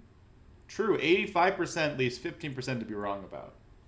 Or different. Because I feel like you're full of shit. But you're dreaming up a bunch of the variables, and you can't substantiate So them. there's the remaining 15%, and I'm on Twitch. I'm not a federal investigator with access to SIG and human who like rubs elbows with people in the DC Beltway. Okay, then you but I shouldn't be do credentialing know yourself when you have these talks. credentialing myself how? By talking about, I have all this experience writing these reports and doing investigation and like closing these cases myself or whatever. I do, and it's relevant to my thought process. It's not applicable. It's totally different. How? I know how to critically think. Okay, read when you say this is documents- just a shut- Twitch shut the panel, fuck what up, you're shut what the you're fuck telling up, me is shut that the you fuck know up, that shut it's the fuck up. irresponsible to conduct analysis in this way in a professional manner, so you shouldn't be professionally credentialing yourself. I'm not in a professional manner, and I'm no longer in the profession. Okay, so just to make it really clear that you're affirming that this is like not a professional way to conduct these things, and so like credentialing your professional credentials are irrelevant. If I know how, okay, Ooh. I feel like this is gonna go south very fast. Because they got him Supreme got him in another vice. And there's no good way for Connor to get out of this other than admitting that, no, yeah, you're right, I shouldn't have credentialed myself as an argument. Which allows all of the previous conversations about his credentials to slip through, which is a big point that Connor would have lost on. So he's going to try to salvage this because he seemed like he started talking immediately. So I don't know where he's going to go with his defense, but that's going to happen pretty quickly. if through my professional credentials, I know how to read documents, understand them, regurgitate them, look for patterns, and figure out what the fuck is going on, how is that not relevant to the conversation? Because when you're I'm saying in a talking to professional somebody? setting you wouldn't do them this way, which is Yeah, in contrast, you're in direct right. contradiction to the credentials. Okay, so no, it's not in direct contradiction to the credentials because basically I've made concession after concession after concession that this is my opinion based off of the available information. No, I'm you're allowed to have copying out. I'm opinions. sorry, but you're walking this back. You're copying out so hard because earlier you were saying these are baby step logical leaps, and you would be stupid not to accept them as fact. Not to accept them as fact. No, not to accept them as plausible or possible No, or you came in saying that it probable. was basically a proven fact that the FBI yada yada this that the other. At this point, the reason why I'm so frustrated is because I can't believe that you think I'm that retarded. So Again, this isn't an argument though. This is like an appeal to, I'm a smart guy. I would only make smart arguments. And again, I think Connors is an intelligent guy, he seems off base on the specific thing, but he's turning this personal in a way that it doesn't need to be. Because if I'm arguing with Connor about this, now what am I supposed to say? Am I supposed to say, yeah, Connor, you're pretty fucking dumb? Because apparently you have made such a piss poor argument, and from what I can tell here, and you're making these large assumptions that you're right. There's no way an intelligent person can be making these assertions. You have to be a dumb fuck, right? But I don't think Connor's dumb. But by sticking yourself and gluing yourself to your personal sense of self and will and, you know, like sense of like intelligence to all of your arguments, it's making him more emotionally invested, and that's clouding his judgment and his ability to have this debate. But again, like, I'm a pretty emotional guy. Like, this is a criticism a lot of people could say of me too, right? You know, no one wants to think that they're a dumb person, but sometimes you make bad arguments. And I think that's kind of where Connor's at right now. What you're saying is you think that without evidence, I am saying 100% this happened. You're saying they're baby steps in logic, and it shouldn't be hard to accept. And okay, so let me walk you through. Okay, so let me me walk you through your fucking baby steps. Okay, do you think that tech bros have progressive fucking leanings? Yep. Do you think that they would prefer Biden over fucking over Trump? Yep. Do you think that Trump is incompetent? Dang, it depends on it depends on how we qualify. The answer is yeah. By the way, the answer is yeah. You don't need to qualify this. Just no, say I think he's fucking capable of achieving things that I don't want. He's competent in the direction that I don't want, but he's also incompetent in. He's not capable of achieving. Do you think he's a competent commander in chief? Do you think he's a competent commander of defense forces or security establishment? I don't want him to be president. That's the best way I can answer that. Okay, you're being a fucking pussy. His values are contradictory to mine. Okay, his values are contradictory to mine. By the way, the answer to that question was yep. Okay, so some people in the defense establishment and the intelligence establishment, lifelong bureaucrats who believe in the Republic, might view Trump as a danger to the Republic and therefore prefer Biden over Trump. Mm-hmm. Interesting story, but we have the internal... Again, they can prefer Biden over Trump, but you need the there.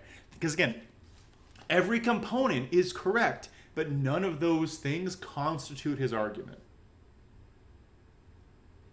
This is something that one of Connor's favorite guys, Jordan Peterson, does this a lot too, where it's like, but he's kind of just doing the full horse, where he brings you like to a position, but Jordan Peterson doesn't say the position.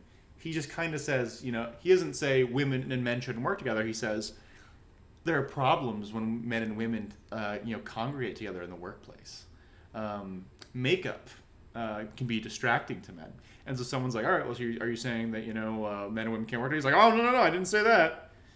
Because most people would be like, that's kind of like a shitty opinion, a shitty take. But Connor's just making the shitty take in this specific case, and people are dunking on him for it, right? Because the three things that he did before, right? He's like, hey, are tech bros progressive? Yeah. Okay. Like, would they prefer Biden over Trump? Probably. Yeah.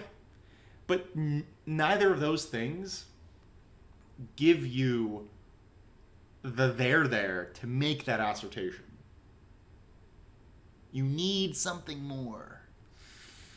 And we don't have it right now.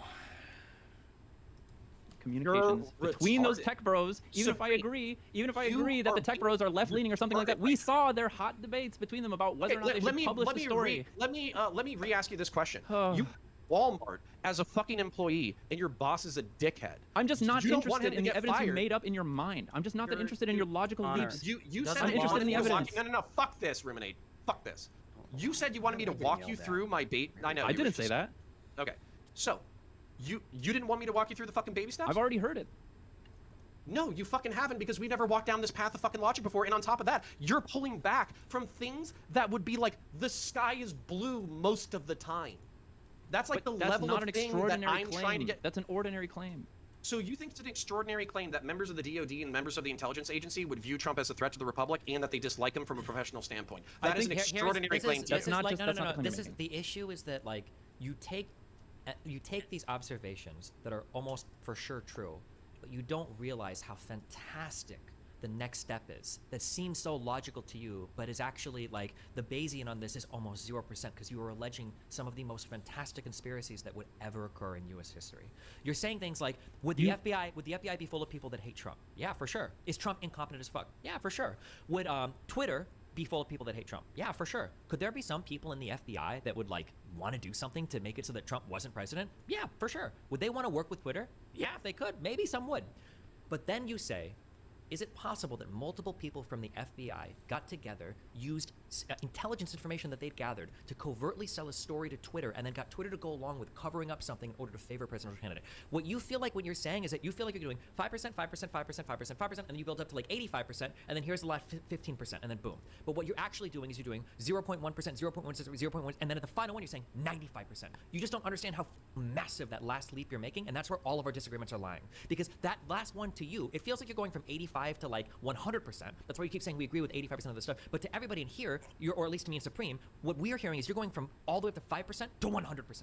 That's where the difference comes from. And that's why we want some kind of proof. What is that 5% to 100%? Because you're alleging, and when we say conspiracy, this is how Supreme and I mean it. We don't mean conspiracy like, whoa, wacky conspiracy. We mean a conspiracy, and there's a contrived, a hatched plot by multiple members of intelligence to coordinate with social media to backstab the sitting president of the United States to favor an incoming president. That is one of the most wild stories in U.S. history. It was true. Maybe the most. Maybe the most. Like, it's more scandalous than Watergate, right? Damn. This is an epic Vosh rant. No, like Destiny said it all perfectly. Everything that we've been building up to over the course of this conversation, he just explained it to Connor. So I'm hoping Connor responds in a good way. What's up, Kyle? Good to see you, buddy. Yeah, I am a Giga Chad. We're actually going to be covering a Blackpill thing after this, so definitely stay around. We got one more big debate to cover. It's more than that. So that's all I'm saying. It's not more scandalous than Watergate. It's not even more scandalous than how fucking Lincoln got elected in the Republican primary. Okay, you're just wrong. Mild shit. Can you think of a single story that would compare to this that was real? What did I say the FBI and DHS fucking social media reps did? What did I say that they did? You said that they knew a bad story was coming out that would impact an incoming presidential candidate, and that they reached out. And then they said, hey, social media companies, look out for Russian disinformation in the next couple of days. Yes, with the intention of you don't think that they have some level of fucking plausible deniability if it ends up that fucking... We're not going to connect on this. All the questions that you want to ask, you don't think this is... We all agree that those things are possible. It's the contriving of this plan. There is not a single plot you can give me that's happened in the past 30 years that is even remotely that insane. Like nothing. You Dude, can't think of anything. I literally brought up one from the past 5 that happened under Trump's watch. Wait, what? That the fucking DOD was cooking the books on fucking troop levels in Syria. You can sigh all the fuck you want, and on top of that, you can act like I'm fucking crazy. But here's the thing. All of my inferences are, you can say, okay, basically, you're saying 0.01. It's not 0.01. It's 5. And then it's 5, 5, 5, 5, 5, 5, 5, 5. We get up to, 75, 80, and we're agreeing with each other, and then I'm using the remaining fucking 20% in order to infer human behavior based off of my experiences within institutions in order to fill in the fucking 20% as my opinion, by the way. Just my opinion. But again, Connor, your opinion it's fine to have an opinion, but again, people are going to push back because again, you're alleging something very, very extraordinary. Opinion out loud in public, which compared to the rest of the fucking lunatics that I fucking deal with on the right and the fucking left, this opinion is infinitely more fucking based off of human interaction. And again, he's going back to the am more reasonable than some crazy people. Again, that is not enough. We need more. Fucking experience than have to dog shit the rest of these fucking cunts say. So I'm actually really interested. Wait. Just to be clear, what you're saying flies in the face of anybody that has ever worked in any of these communities ever, and I am 100% confident that I could bring on. Make a $10,000 bet on that. I could bring on any single person that has ever worked in intelligence, and here is what they'll tell you. They'll tell you. I don't even think I've talked that they all follow the one fucking rule that Supreme brought up because they're perfect little fucking automatons who don't have opinions. Here's what real human beings. I don't know what Supreme will say. If he disagrees with me, he's wrong because I've heard this enough from other people. Here's what they'll tell you: 99% of people working in intel are normal Americans. They like their country. They want to do a job. They do the best that they can. Some of them really don't like the president. Some of them really like the president, but they typically show up. They do their work. They report to people above them, and that's it at the end of the day. That this idea that it's all like Hollywood movies where all of these frontline intel seekers are trying to covertly grab up pieces of data and coordinate with other people when they don't even have the full picture of the shit going on sometimes, right? And they're trying to hatch these plots. That is not only is that fantastical, but it betrays the average member that works in U.S. intelligence, who's just a normal American that like what you're talking about is some high-level conspiratorial brain shit that most people working in intel just won't. They're just not these types of people. I'm talking about people. No, this is bullshit. Okay. I'm talking about people. Again, they keep giving him the real talk, where it's like most people that work in intelligence, that work in government institutions, they're regular people, and they will not allow their political affiliations to commit what is essentially treason to backstab the sitting president, even if they like their challenger more. That is not a super strong statement, but Connor cannot accept it because it is contrary to his worldview in this specific instance. People who have bachelor's degrees in geopolitics, in fucking history, in science, in fucking all this other shit, in order to go work in a field that they're interested in. Not only are they interested in it, they're recruited from fucking elite level fucking like selection processes. Some of them involving physical fucking requirements, and a lot of them requiring mental requirements and academic requirements. Not only that, I'm talking about no. I'm talking about fucking people who basically spend their entire lives eat, breathing, and fucking sleeping geopolitics, counterterrorism, violence, and politics inside the fucking beltway. The fact that you're dismissing these people as fucking, I don't know, DMV employees, that is fucking disconnected from reality. I'm gonna make this guess here, and again, Supreme. Now this one I'm not as confident of, and Supreme thinks I'm wrong. But my guess is that the average intel worker is a lot closer to a DMV worker than a Tom Clancy's secret agent. Supreme, do you want to cite your professional credentials, or do I need to cite them for you? If you want to, but real quick, I would just say that Destiny's characterization, I think, matches my experience and my coworkers. In fact, like when I was there, I literally, like, I said that like the NSA was like a blue collar. It was like working a blue collar job because of the people. It was like the blue collar intel agency because people were just like so blue jeans and fucking whatever to work, and like normal people having barbecues. Intercepting fucking intel and translating it through multiple languages in order to find people through they had jobs. Yes. Hold on. No. Hold on. I'm not done yet. Recognizing flight patterns and star patterns in order to pinpoint terrorists, in order to hit them with bombs. It's just working fucking 9 to 5, guys. A lot of them were not picked up after the delusional. military. A lot of them came through the military and were like picked up and recruited through the military. Yeah. So what did you just say that disagrees with what the I just said? Like you're trying to highlight all these special skills as if only an incredibly interested person in ousting a president in like an internal coup would possibly be interested or something you're reading like that. so much shit into this. Listen to the words I'm saying, and not the words that you kind of is how you're presenting it. That these are like extra exceptional, crazy fucking people. That like they're not. They're like just normal dudes that like work. Oh, okay, all right, yeah. FBI, CIA, DHS, they're all just fucking normal people. As a matter of fact, we could take a Walmart employee right now and just fucking throw them into the job, and they would be perfectly fucking good at it. The fact that you would utter DHS in the same statement as FBI and CIA is fucking hilarious. Okay. Department of Homeland Security. Excuse me, is the fucking Coast Guard a part of the Department of Homeland Security? Bro, the TSA. Do they have intel? Do they intercept terrorists? Do they fuck with narcos? Do they kill people? Do they shoot people? Do they have fucking high tempo ops? Yes, they do. Shut the fuck up. I know what I'm talking about. Okay. Wait, let me just ask you, for knowing what you're talking about, have you ever been in these institutions? Have you been to Quantico? Like, have you been to Fort Meade? Have you worked with these people? Okay, yes! and you're telling me that was your experience? Was that it was all like these fucking people that want to move and shake the world and not just like special forces operators, like all of these people. Right. Yeah, that's what I said. Anyway, so fucking Supreme, you're talking about how everybody's just a fucking DMV employee, and we can just take fucking Walmart employees and interchange them with, basically the entire institutions of America. They're all just bored. They're totally uninterested in their jobs. Killing terrorists. Not bored or uninterested. They're just happy to be working. Yeah. Bro, and a lot of these people. Yeah, they're just paying a check. You're just 9 to 5. They have no. A lot of these people aren't like. No, as a matter of fact, there was this law that was passed 50 fucking years ago that says that you can't have political opinions. So I guess we can't have a fucking wearer. The average intel person is also not killing terrorists. Like, a lot of the intel that you get is, this is like highly segmented shit. There's not a guy who like starts off like, today your mission is to find out this operative. You're gonna research his entire family. You're gonna figure out exactly where he's going. Then you're gonna push the cords into the drone. Then you're gonna verify that he's killed. Like, bro, this shit is like super compartmentalized. Shit. I worked in the, that's 40 people's job, not one person's job. And I'm friends with 6 of them. And Jesus. Connor, for the record, I do think a Walmart employee could be a TSA agent, and in the same lifetime. I'm just okay, gonna base, true. All right, anyways, so fucking. Right, it's funny because we have this joke like, instead of like I'd tell you but I'd have to kill you, is like I'd tell you but I'd bore you to death. That's like it wouldn't bore me. That's to what death the job is. This is my autistic fascination. So anyways, isn't your personal history the fact that like you were just bored one day and decided to take on one of the most difficult linguistics challenges in the world in order to learn a different language as an adult, and then become a security contractor translating shit? Isn't that your personal backstory? Not that I was bored one day. I was in Detroit in 2008, and I was fucking like on the brink of homelessness and needed work, so I joined the military, and I happened to qualify. I walked into a recruiting office and said I want to learn Chinese, and they were like, yeah, we have a program for that, and I was fortunate enough to qualify a for it. homeless genius learns Chinese and becomes a fucking translator in the space of a decade. Wait, are you gonna tell me conspiracy theories about my own life now? He's, Oh my God, he's hold on, wait, I just wanna interchangeable with verify a this. Walmart Wait, employee. I just want to verify this. You actually think like an average FBI CIA agent is like an elite fucking like special forces Navy SEAL fucking No, operative? he's a fucking accountant with a 4-year degree, but he's probably interested in geopolitics. Again, this is like water is red shit.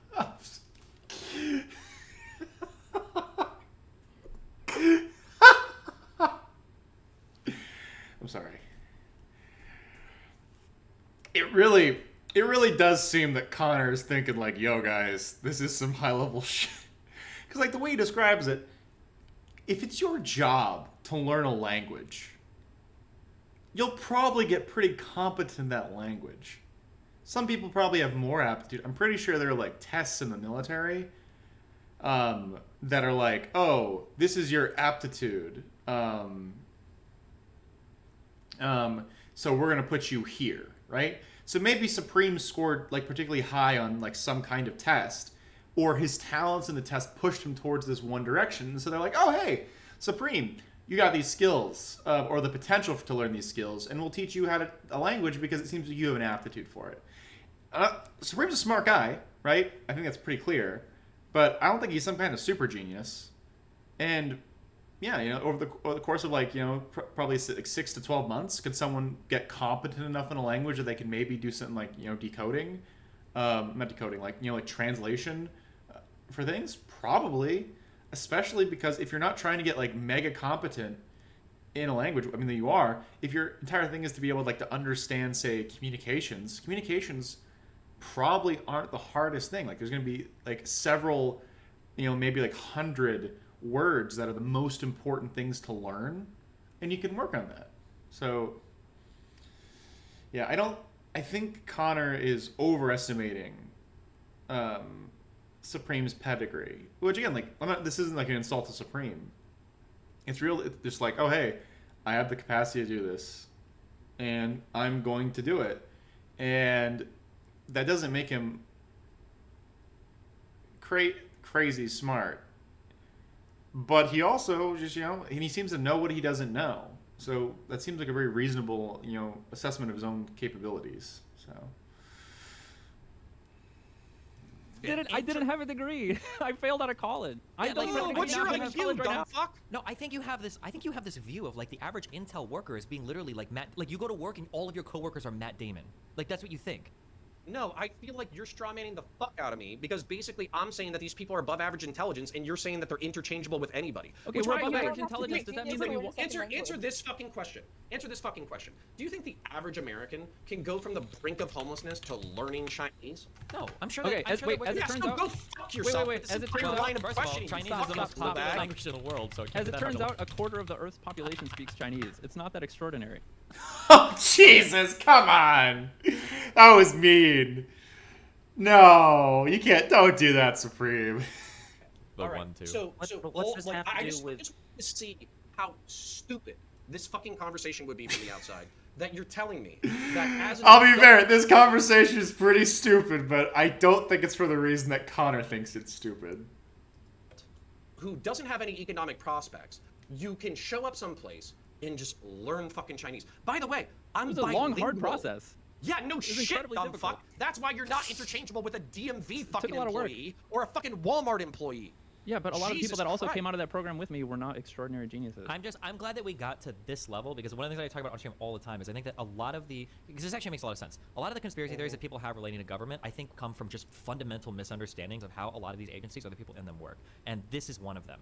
The idea that like an average intelligence worker is just like fucking like 145 IQ, benches 3 plates, like this massive, unstoppable, like geopolitically minded, speaks for like... I mean, as, you know, a CIA super agent, right, who does bench 3 plates, you know, but not everyone at work is like me.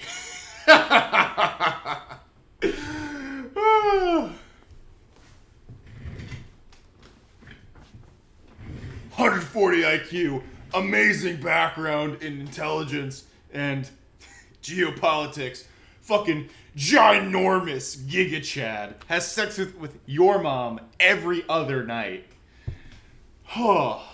Is there anything I can't do?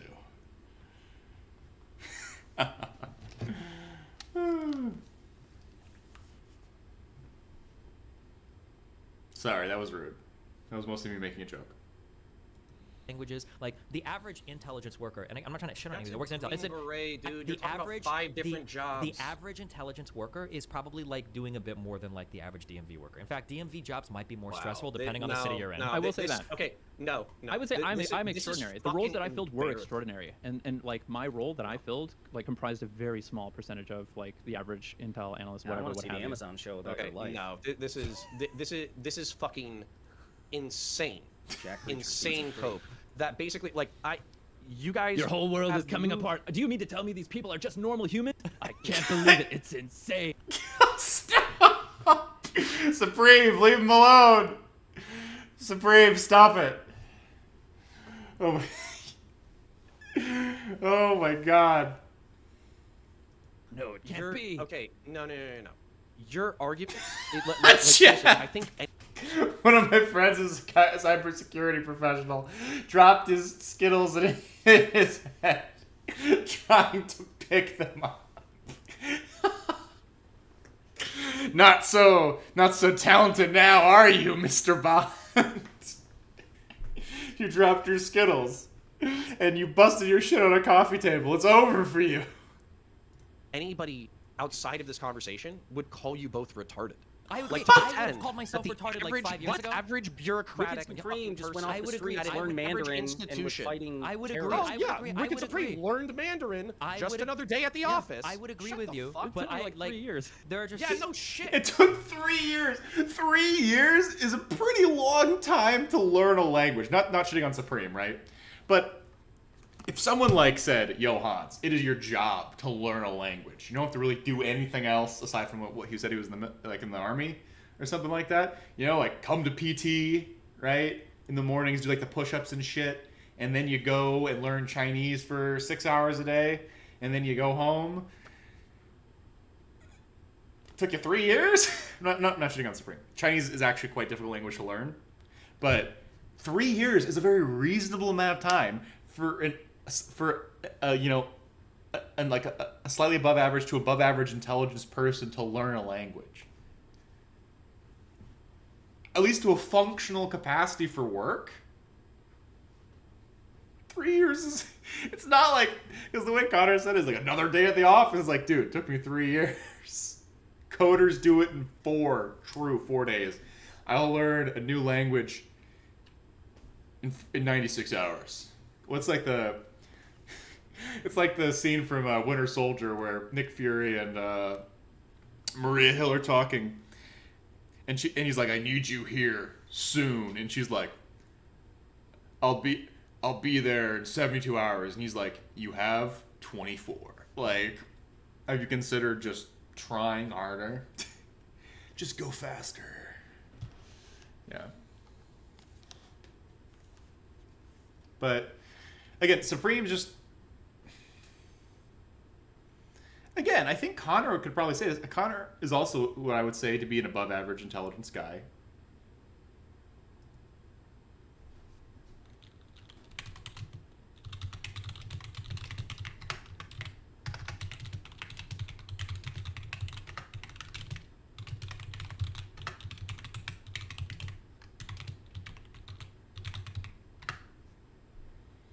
But...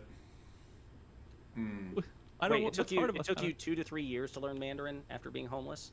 I wasn't homeless. I was on the brink of. I was in a see. bad position. I didn't. I thought you well, learned I it in wasn't. like 3 weeks. You're considerably less cool than I.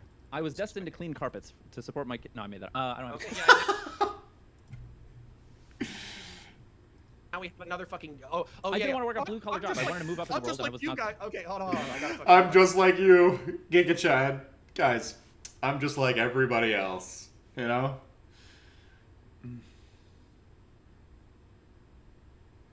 Dusty a little bit. I'm just like you guys. I was fucking cleaning carpets. I just single-handedly pioneered an entire debate in politics empire. Anybody can do it. I don't understand what the lesson is here. No, it is the Both of standard you guys are not misconception. above average intelligence, and it's pissing me off. It's the standard, legitimately pissing me It's off. the standard misconception that people that work in intelligence are like these. They're doing these insane fucking jobs. Like the average person that is like working in intelligence is basically like James Bond or like Matt Damon, or they're working with James Bond or Matt Damon. That's Destiny, like what are you most saying people this think. for the audience's benefit, or are you saying this for my benefit? Who are you saying this No, to? you're not going to believe anything I say. I understand, because I understand your background and like where you're getting these ideas Do you think from. that I think the average Yes. person in fucking Supreme's contract shop is Jason Bourne? Yeah, or close to it, yes. I think you do, yeah. Okay, so can I describe this for you real quick? Basically, what happens is, there's tech nerds. They fucking intercept communiques, but they don't know how to translate, and all they know is fucking tech shit. They get Unless the they do, fucking baby. communiques. Shut the fuck up. They get the communiques. They go to fucking translators, like Supreme, who learned Mandarin after being fucking almost homeless for 3 weeks. He translates this shit. If he knows Arabic, Farsi, Pashto, or a language from the Middle East and North Africa, that's probably actionable intelligence, and depending on the fucking target, that will get put into a target packet. The target packet is a compilation of a whole shitload of fucking information that basically comes down to like demographics, geolocation, political affiliation, family relationships, finances, all the shit that the NSA and the CIA are pulling out of the ether from both human intelligence and signals intelligence. And by the way, you don't have to be Jason Bourne to This do is why you keep can saying be that I was a fucking translator. Here's a you can statement. be, Wait. shut the fuck up, shut the fuck up, shut the fuck up. You can You're be professing a about shit you don't know fucking about. You can be, then correct me when I'm done talking. Honor, You enough can be about a the DMV. pencil-neck- What about the No, intelligence? you can be community? a fucking pencil-necked fucking dickhead who weighs 145 pounds soaking fucking wet, who can't lift a fucking 20-pound dumbbell and do any of these fucking jobs. But then when you get to the fucking packet to basically the analysts compile all of this information and they see what actually makes sense. Once they make sense of it, they can do crazy shit. Like basically pinpoint. Like Kyle, I'm not saying that Supreme isn't smart. I think Supreme is very intelligent, but he's not uniquely intelligent. Again, this isn't like a knock on him, but it's like I'm just saying that he's not some like 180 IQ genius. I'm saying like he's probably like in the 120s to like the 120s to like 140 range. Like a reasonably intelligent guy who was able to learn some relevant skills. And he did his job functionally well.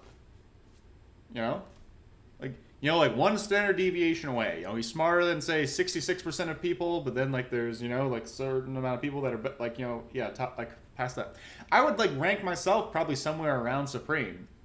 I don't think I'm a uniquely intelligent individual to be a CIA agent, right? But like let's say I have a good pedigree. Like I had two parents that cared about my education.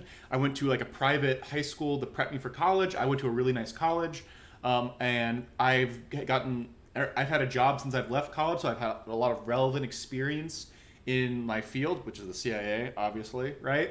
And so, but am I some kind of super genius? No, I'm just working for like my company.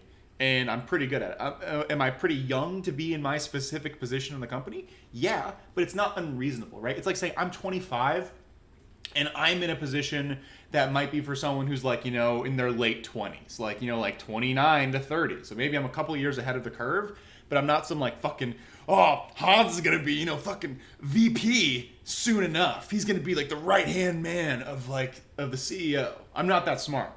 I'm just, I show up on fucking time, I put in the work. If I don't know something, I'll figure out how to do it, or I'll get someone to teach me. And if I fuck up, I'll own my fuck ups, right? Like, just you can get super far in this. I want to couch this, okay? There are a lot of institutional discrimination against a lot of people, whether they're gay, whether they're a person of color, whether they're trans or something like that. There's a lot of institutional barriers to a lot of people. But for me personally, right, as a very cis, hetero-presenting white guy with a very strong educational background, I'm not particularly exceptional. I'm just, a decent worker. And I read enough books as a kid, right? But, yeah. It's like I would say for... I would say Hillary Clinton, remarkably intelligent. I read her autobiography, or at least part of it. Lady's a genius, right? Like there are people that are fucking exceptionally intelligent, like Barack Obama, fucking brilliant. Listen to that guy, I'm like, Jesus Christ, this man is like on another level when it comes to some stuff. But like someone's like say Bernie Sanders, I'd say he's smart, but I wouldn't say Bernie's a genius. You know, there are some people you're sort of just like, damn, this guy can like clean my fucking clock. Like, if I try to like, this person is just such an expert in the field, and I know people like that at work. I know people that are just like mega achievers, right? Those people exist. Like the people at your job who crush it every day, who like never seem, it's like the kids that, you know, never seem to study, but they always get A's. People who show up to work knowing what to do. You tell them one thing, they fucking remember it like every step of the way. You know, they meet a bunch of people, they're great with everybody else. They're great at explaining their ideas. They're charismatic. They remember everyone's name after hearing it fucking one time. Like, I actually did this for work. I fucking wrote down all my coworkers' names, like during board meetings. Not board meetings, like during like company, like my department meetings and stuff. Because I'm like, fuck, I don't know who any of these motherfuckers are. So like every time someone like addresses somebody else, I would like write their name down like on a note to try and fucking remember everyone's names. Because I'm fucking terrible with names. So it's like, it makes me wish there were name tags at work. So it's like Hanz, you're so fucking brilliant. You've only been here for a couple months. How do you know everybody already? I'm like, guys, I'm dumb as fuck. And like, I have your name here, George. Like, if I didn't fucking remember, like, if I didn't have my notepad with me, I wouldn't fucking know who the fuck you are.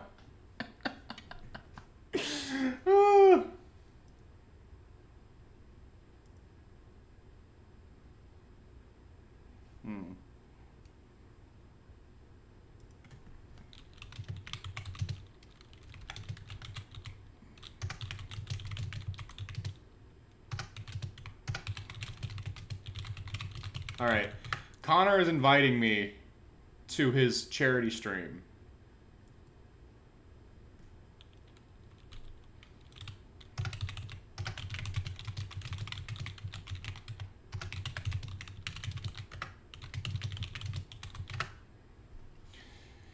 Oh.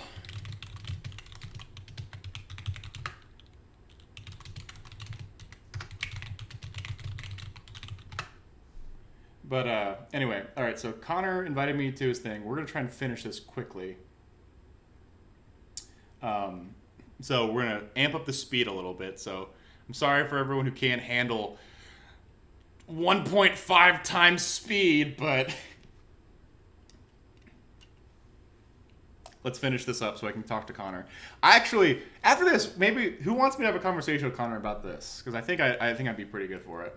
People based off of open source social media photographs. And once they pinpoint those fucking people, if they find the general area that they can do it, they can feed those people to fucking drone pilots. And drone pilots are looking for fucking cell and radio signals that correlate with the activity that they're looking for. Once they find that, they can verify whether or not they can find this fucking person, and then they can kill this person. Everything you just described is done with fucking software, my dude. Not because people are fucking masters at GeoGuessr. Okay, here's the reality. Okay, so do you think any person in that food chain is average or below average intelligence? If you say yes, I'm disconnected. No, they're slightly above average, Connor. Here's the reality. There you go. Connor, if you can get a 4-year degree in any U.S. institution, you can get a job in intelligence. That's the reality. Okay. All right, so if don't describe that's true. Wait, let me see. Job requirements to work in intelligence. How to get a job in the intelligence community. Skills need to be an intelligence analyst. You need to be reliable, honest, have sound judgment and discretion. Educational experience. Most applicants should consider earning a bachelor's degree, particularly in geopolitics or international affairs, to be a competitive candidate. Other things accepted would be computer science ability. Skills. Intelligence analysts, this is for analysts, must be capable of problem solving by identifying, researching, and assessing complex issues. Strong verbal and communication skills are needed for the intelligence analyst career, ideally backed up by a nuanced understanding of economics, politics, and international affairs.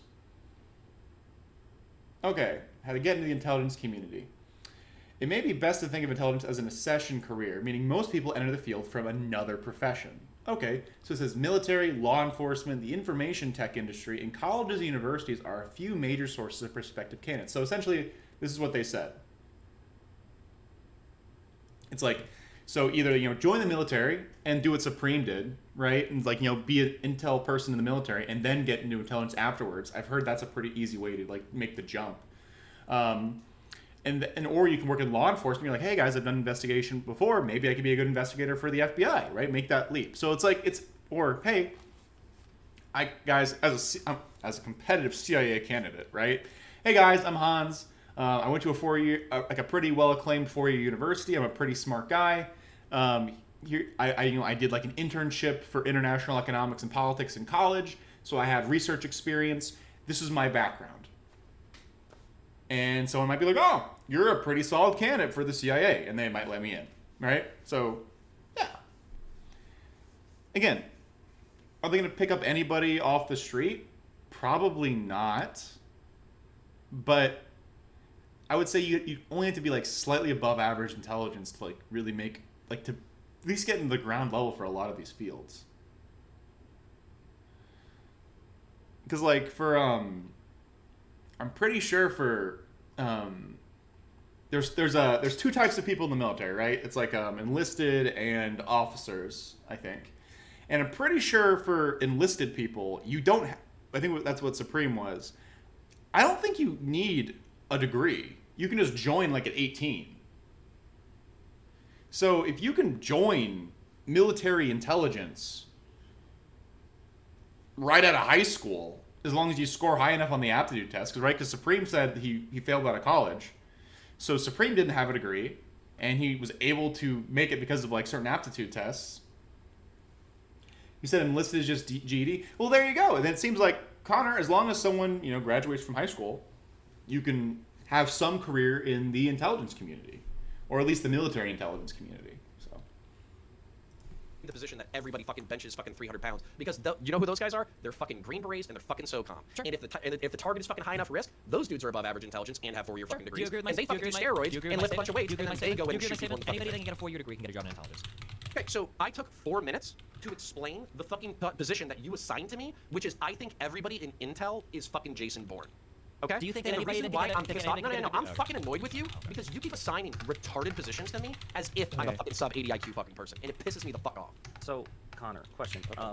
Based on the two competing theories that we were discussing about Hunter Biden's laptop and that whole thing, have we at least moved you on which one is more probable? Even if... No, they're both... Oh, this no. shit is- No. Okay, there's a certain amount of information that I can say that, I know for a fact, because I have a thing that fucking, backs up my facts. I am perfectly fine interjecting my opinion.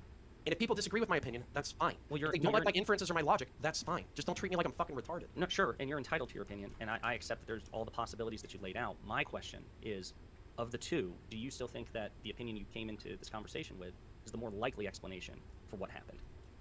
Okay, so you're asking me whether or not everybody in the system is a good faith actor, that they all held up their hands and swore their oaths and looked at their constitutions and their Bibles on the morning they decided to do what they did, and instead of choosing to try to fuck over an incompetent dipshit who shouldn't be in charge of a fucking McDonald's, let alone the country, they just said, you know what, we're gonna play the game straight, and we're just not gonna comment on the story because of our personal principles, ethics, and laws. Hi, female eunuchs.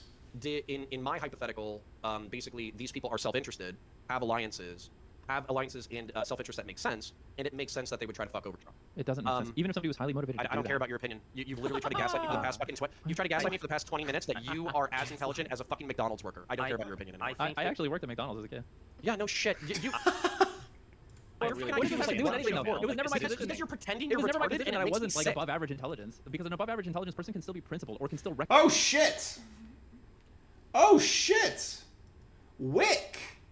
Yo, what's up, buddy? Hey everyone, welcome Raiders. Very nice to see you all. Wick, this is such a lovely surprise. Good to see everybody. Yeah, hi everyone. Remove followers only chat, you dumb shit. I don't know, why would I do that? Feed you? What am I feeding you? What do you, I mean just... Look at this cake.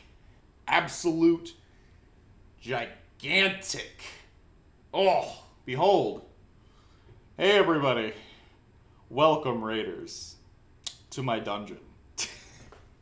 Oh, good googly moogly. Awesome pecs, great size, look thick, solid. Keep. Oh, I fucking love that Reddit meme. Oh my god, I want to see you fucking huge, solid, thick.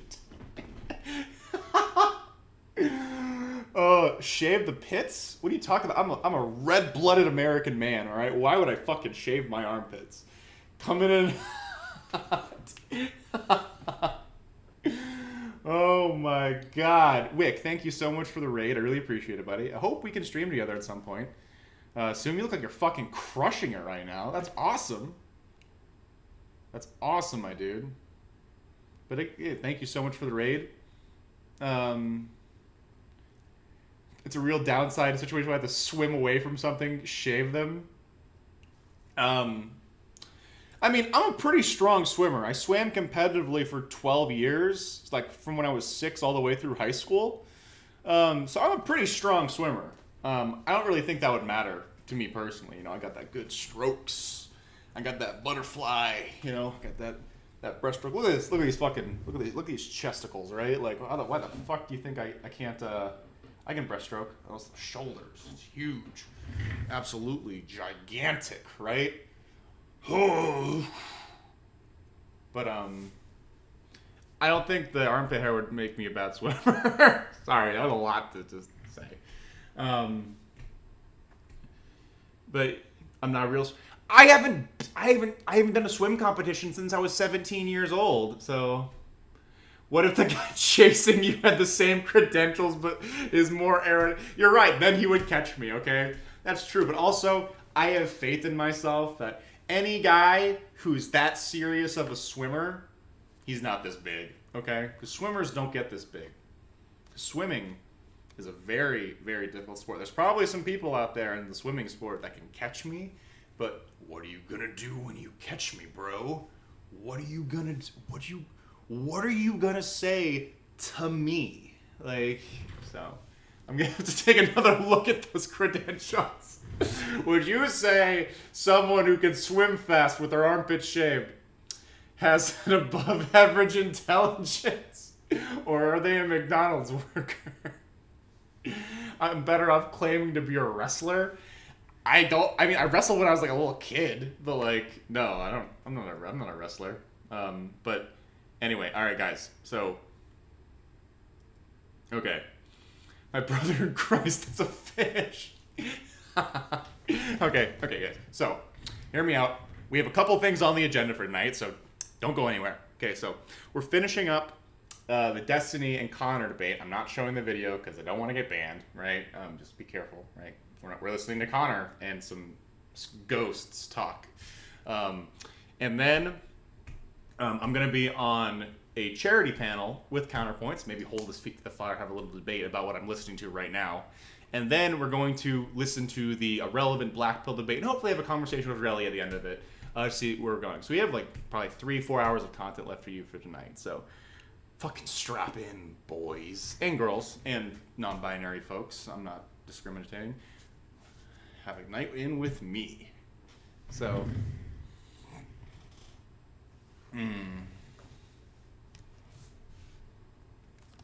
there was an actual study? That's pretty interesting. All right, guys, let's start listening. Recognize the high consequences when it comes to like breaking federal law. That's why we used to joke about like, oh man, I ain't saying that. I don't want to go to Leavenworth or whatever the fuck, right? You're alleging that like a conspiracy happened that people will get in serious trouble for, saying that they're super smart, but not smart enough to know that they could fucking go to jail for some of this shit. I can think What of could like they go to jail for? Tell me what they could go to jail for. breaking based the off Hatch Act. actions that I said. Breaking the Hatch Act. How did they break the Hatch Act based off of what I said? Okay, so you're alleging. Okay, this is what makes it conspiracy. A conspiracy is an agreement in private to accomplish something illegal with plausible deniability. Why is it illegal?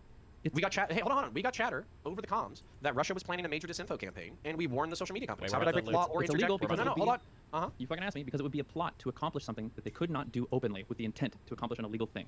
But I didn't do any of that. All I did was warn the social media You're companies. talking about plausible deniability. That doesn't make it not illegal. Oh, well, okay. Well, I But guess... warning the social media companies is their job.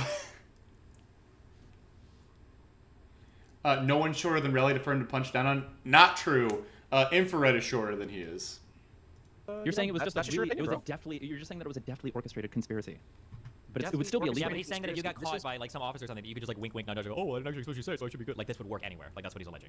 Bro, you don't... Yeah, because the CI dudes are not acquainted with plausible deniability. Okay, how Connor, much you- do you think comes across? Hold on, shut the fuck up. Everybody shut up. How much do you think comes across some? How much intel do you think comes across somebody's desk on a fucking weekly basis? Depends on How, probably where they how work much and intel? Like, what is that question? Okay. Basically, how much information do you think is available to the average fucking person? Do you think that those people could actually have legitimate fucking Russian disinfo that's coming across the fucking wire, but they don't think that it's big, but they're gonna pretend that it's big? Is that I fucking can't hard? Wait, what? answer Hold that. on. Yeah. Yeah, you could. What? What? Why do you think I can? Wait, like, first off, I don't even know exactly what you're asking. What is the frequency of juicy material that gets reviewed? like, compared Frequency to of non-juicy juicy that you're asking? material. Yeah, pretty much. No, And I the can't answer fucking is answer there's that. always something juicy. That's the answer. There's always something juicy. Interesting answer. I don't know what to say. Do It you sounds not like a very agree? learned, educated answer that there's always something juicy. Do you not Stop it. Supreme, you're bullying If you're him. pretending to be dumb, or if you're just Okay, like, you're if you're just trying to win the argument. I pretending to don't know understand. shit about things that you don't actually know about. That's the Please, that's the pretending matter that's of fact, happening. no, this is perfect. You know what? I don't need to go to sleep. How about you tell me what I got wrong? Tell me what I got wrong in my fucking chain of events describing intelligence. Please tell me, Mr. Intel expert. I can tell you. So, for example, I'm one person that contradicted your entire understanding of like the entire chain of operations that can happen in like a reporting shop or an intel like an analyst shop or something like that. Yeah, so it can be the case that one person fills all those roles that you mentioned. It doesn't have to be like as piecemeal as you're saying, and sometimes it can go back and forth between like 2 or 3 people or whatever. Like it sounds like you had one experience with a reporting shop or like an analyst shop or something like that, and you think that reflects upon like all the operations from like all the major intelligence agencies, which there's like fucking 17 of them. Connor is kind of juicy. So what your major issue with me describing the way that information comes into the DoD in order for people to get killed is that I described it as being 5 people and sometimes it's 2 or 3. That's your major objection to what I said. So there's an entire production chain process. There's an entire production chain process that you would be acquainted with if you worked with it more than like a handful of times or something like that. And the way you described it sounds like you took a class that explained how it works. Okay. So yeah. So enlighten me. Listen. Well, actually, wait. Can I take a stab at this? Okay, you can tell me this is close. Okay. This was my prior understanding. Okay. My prior understanding would be that like you're assigned to monitor information coming in about Donald Trump. So all the information that comes across the wire is True, by Jed. Trump. You go over it, you analyze it, you decide if it's important enough to pass off to your commanding officers. And so there's all sorts of insane stuff that might come over your desk because like you're the guy in charge of like that file, right? That was my earlier understanding. Okay. But after talking to a lot of people and being with people that have worked in this industry, this is what has been explained to me. And this might be accurate. Edward can correct me, but this is more what it's like. Okay. Your assignment might be like one particular area that information comes out from. 85% of it is just like dud bullshit chatter that means nothing. There might be something that's kind of interesting, but you don't might not even have the context to understand it. So you pass along some stuff that you might think is interesting, depending on what you're assigned to, like a CO or somebody above you, or whatever, who will decide like later on like how if you need to look into anything more or if you get assigned anything else. But largely, a lot of the information comes. It's kind of, maybe something is really juicy, but like the chance of you getting something that is verifiable, that is really juicy, that you understand, that's like relevant, like contextual to something else, is like pretty rare. That like most assignments are just like very boring. Where very does the mundane. juicy stuff go? Well, like the juiciest stuff. My understanding is that the quote Goes to juicy stuff. decision makers? No. The juiciest stuff is going to be a lot of disparate intel collected by different people that's put together by other teams or by higher people that are able to put together a more compelling story. But raw And intel. where does it go? I don't know. It could go to other intelligence agencies. It could go. Decisions? Yeah, sure. It could go to policymakers. It could go, but maybe not. A lot of it probably dies also on the people floor. within the fucking executive organization who would make decisions. Yes, but those people Okay, who yeah, are so making Supreme, decisions. so please. Oh, Oh, sorry, go ahead. I'm sorry. So basically, your major objection to my explanation I already fucking said of it. the I already said pipeline. it. You can go back and listen to it again if you're Oh, interested. okay. So I already your said it. major plot, your genius fucking Okay, gutting, I already of my addressed this. opinion, is the fact that instead of being 5 people, it could be 2 No, people. that's not it. He's so Go hostile. back and Say listen it to it if again. you're interested. No, I'm not rewinding this shit. Say it again. Otherwise, Your I don't entire think it's description of how a production chain works sounds like you took a class or you interfaced with like 1 or 2 offices that did this or something like that, and that's it. Okay, so say where it's wrong. Listen, on some level, I still respect the convention of operational security. Okay, so I don't like to comment too much about like the operations and how they're conducted in the processes and stuff like that, and like how intelligence is performed. And that's why I don't want to comment on like the number of what is like the consequential information versus non-consequential, because you can start to divine things out of those figures, right? Loose lips sink ships. So I don't work for the government anymore, but I still respect like first off, it's more than that. I respect it. Like I don't want to go to fucking prison. So I don't want to sit here and like dick measure with you all night about the standard operating procedure of how this organization does this and that or whatever. It's irrelevant. I don't care. Like it's not relevant at all to your analysis about how the FBI surreptitiously put forward a plan to nudge the ball or something like that to roll in the direction of Twitter censoring the Hunter Biden story, despite the fact that in their internal discussions they literally never fucking mention it and refer to 2016. Your analysis, your narrative contradicts what we have evidence for. And you know what? I can still be convinced of your narrative if you bring me some fucking evidence. Okay. What's it going to take you? What's it going to take you? What is it going to take to convince you of the story that we have all the evidence for and make perfect sense? So actually, yeah, go ahead and summarize to me your story. Okay, 2016 happened. Cambridge Analytica leak. Facebook got a lot of blowback. In the Okay, next election go cycle, ahead and refresh Cambridge Analytica. What was the bullshit of it? I can't give you a detailed analytic breakdown of Cambridge Analytica. I would probably get a bunch of details wrong. It's been a while since I Summarize looked it for at me. it. What, it was Russian bullshit? It was the fucking piss talking? Wasn't it essentially that there was an advertising company that was able to get information that was way too precise about voters, and they were able to use that information to advertise in ways that were like that went way beyond what an advertiser should be able to for Facebook? I think that was like the general gist of it. I'd have to go back and look at the exact details. What? So they bought intel from a foreign company or No. It was from Facebook. That's why it was so scandalous, is because the level of granularity Facebook that they was had, selling information. but more specific than it should have been. Yes. Okay, all right, Okay. I'm tracking so far. So And this Facebook was caught linked- shit for selling information. And this was linked to like Russian like interference campaigns to interfere with our election by buying ad space on Facebook or something like that. Like I said, like I can only describe this in a very general way. I don't want to comment on it too much because I'm afraid of getting the details wrong. There's a lot of details to get right. That's fine. On Dude, this, right? Okay. As so, contentious as this night has been, like part of what's pissing me off is I respect both of your intellect. So okay, when you so act stupid, it pisses me this is a off. high-profile thing that happened, right? And we know that it happened. Okay. Right? There's This tons is of a evidence. campaign 4 years ago. Social media companies are sketchy. So social media companies are already on the lookout to prevent this from happening again because they have a capital interest too, right? They have a vested interest in like their stock shares, right? The value of their shares to prevent this from happening because it negatively impacted Facebook. And so, more importantly, there's a huge fear from these companies that if shit like this happens, that Congress is going to get involved and start heavily regulating them. And that's like that might be like a death blow to your fucking company. That's what everybody's so fucking afraid of. So election season comes around. It can be the case that FBI and DHS say, hey, election season's coming around. Like, keep an eye out for misinformation, right? And this can be a general thing, and this can refer to thousands of stories that end up getting spread. It could be referring to more ad space that gets bought up by, whatever, like foreign actors that are just trying to have the slightest influences in our election. So they make this claim, right? And then there's the Hunter Biden story, right, that ends up being covered neatly under like an article of their TOS for hacked materials. They're like, here's private information about a private individual that released without their consent from like a piece of their technology. The story is suppressed for this reason. There's internal debate over whether it should be suppressed because it's also kind of like a pressing topic about like a prospective presidential candidate. Can I put a very minor asterisk under your shit? So the minor asterisk from my perspective is the fact that basically I saw, I'll look for it if I need to, but basically I saw chatter in the fucking Twitter DMs where they're saying this technically doesn't fit the fucking hack materials, and as Jesus, a Jeff, result, chill out. people outside of Twitter are giving us shit for it because it technically doesn't fit the TOS. But that's yeah, that's part of the debate. That is true. Okay. Yeah, that's part of the debate. I'm listening. So as a result of this debate, they decided, you know what, even if this does fit under the TOS, like in the most technical sense, we're going to change our operating, we're going to change the TOS to basically allow us to let these stories go forward if they're in like the greater public interest or something like that. And that's it. That's it. Like there's no mention of FBI, DHS warned us about this story or we were heeding the FBI or DHS's general warning. They don't even mention that. They literally just say, we're worried about the lessons of 2016. We're going to, like we kind of don't know what to do with this. It kind of falls under this for right now while we figure out what to do. And then they figure out what to do and they change their TOS. Okay, so I'm okay with what you said. As far as like plausibility or whatever the fuck, I'm okay with it. Give me 1 second. They did leak Hunter Biden's news. Here Cringe. is the link, just so people don't have to fucking look for it. Can people post links to your YouTube chat or no? YouTube chat, I don't think so. I mean, did you? All right. Well, then I'll DM it to you. Wait, DM it to Wicked Supreme. Building Factory right now. No, DM it to you so you can read later, cunt. But also DM it to Supreme. Okay, I'm going to ask you, is there any part of this story that you feel is not supported by evidence? No, I think that that story makes sense so far. And then the only thing that's going on that I think is like the difference between our perspectives is you're assigning a higher level of like charity to these people than I do. It's not charity. I'm looking at the evidence. I'm looking at what they're literally saying. Why are you quibbling with me? Why am I conceding to 95% of what the fuck you said and you're still because I'm taking quibbling with me? contention with the thing that you're saying that I don't think is true. Oh, Unless you think I okay. just shouldn't do that, I should just kowtow and... No, okay, so what I think that you guys aren't factoring in your decision making that I am, is that I am aware of, through professional and personal fucking contacts, that people strongly dislike Trump to the point that they were willing to hide shit from him. They were willing to fuck him over. They were willing to cook the books in the DOD. But what does this have to do with Twitter? So if I know that mid-level bureaucrats at the DOD got wink wink nudge nudge direction from fucking higher level DOD in order to cook the fucking books, and everybody was smart enough to do it and keep it a relative secret, why would the FBI be any fucking different? Okay, because it wouldn't be up to the FBI. We're looking at the Twitter files, which involves the internal discussions of Twitter employees. I told you already, I can entertain the plausibility of your story. It's not hard to believe that it could be true, but beyond entertaining the plausibility, I'm going to need to see some evidence. Yeah, Connor, Well, can you okay, just then- clarify one thing? Sure. You, because I think we might be talking past each other just right here at the end. Are you assuming bad intent from Twitter or the FBI / No. DHS? Both. No, and this is actually part of what's frustrating for me. I feel like everybody is acting within their moral framework. Destiny even brought up their moral framework. Basically, like, part of what Destiny brought up was the fact that, like, couldn't it just be that, Twitter had to balance, like, the, whatever, not just their TOS, but, like, the public interest. Maybe it was just a TOS. Maybe I'm reading shit into there. Balance the TOS versus the public interest, and as a result, they had conflicting morals, and they had to go with what was most practicable. I think that these people have a higher level, fucking moral system, and that moral system involves Trump being dangerous for the Republic, and as a result, whatever they can do to get him out of office within reason, is suitable because there's a higher level morality, which is fuck Trump. Okay, then let me rephrase. Let's take the morality thing. Or do you take issue with the actions of Twitter or government security agencies or both?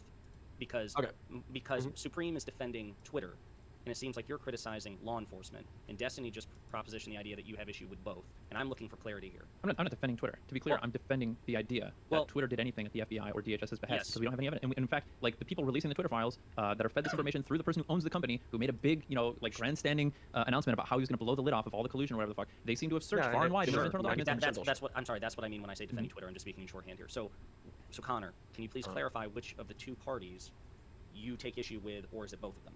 Yeah, so this is actually funny because I'll try to be brief.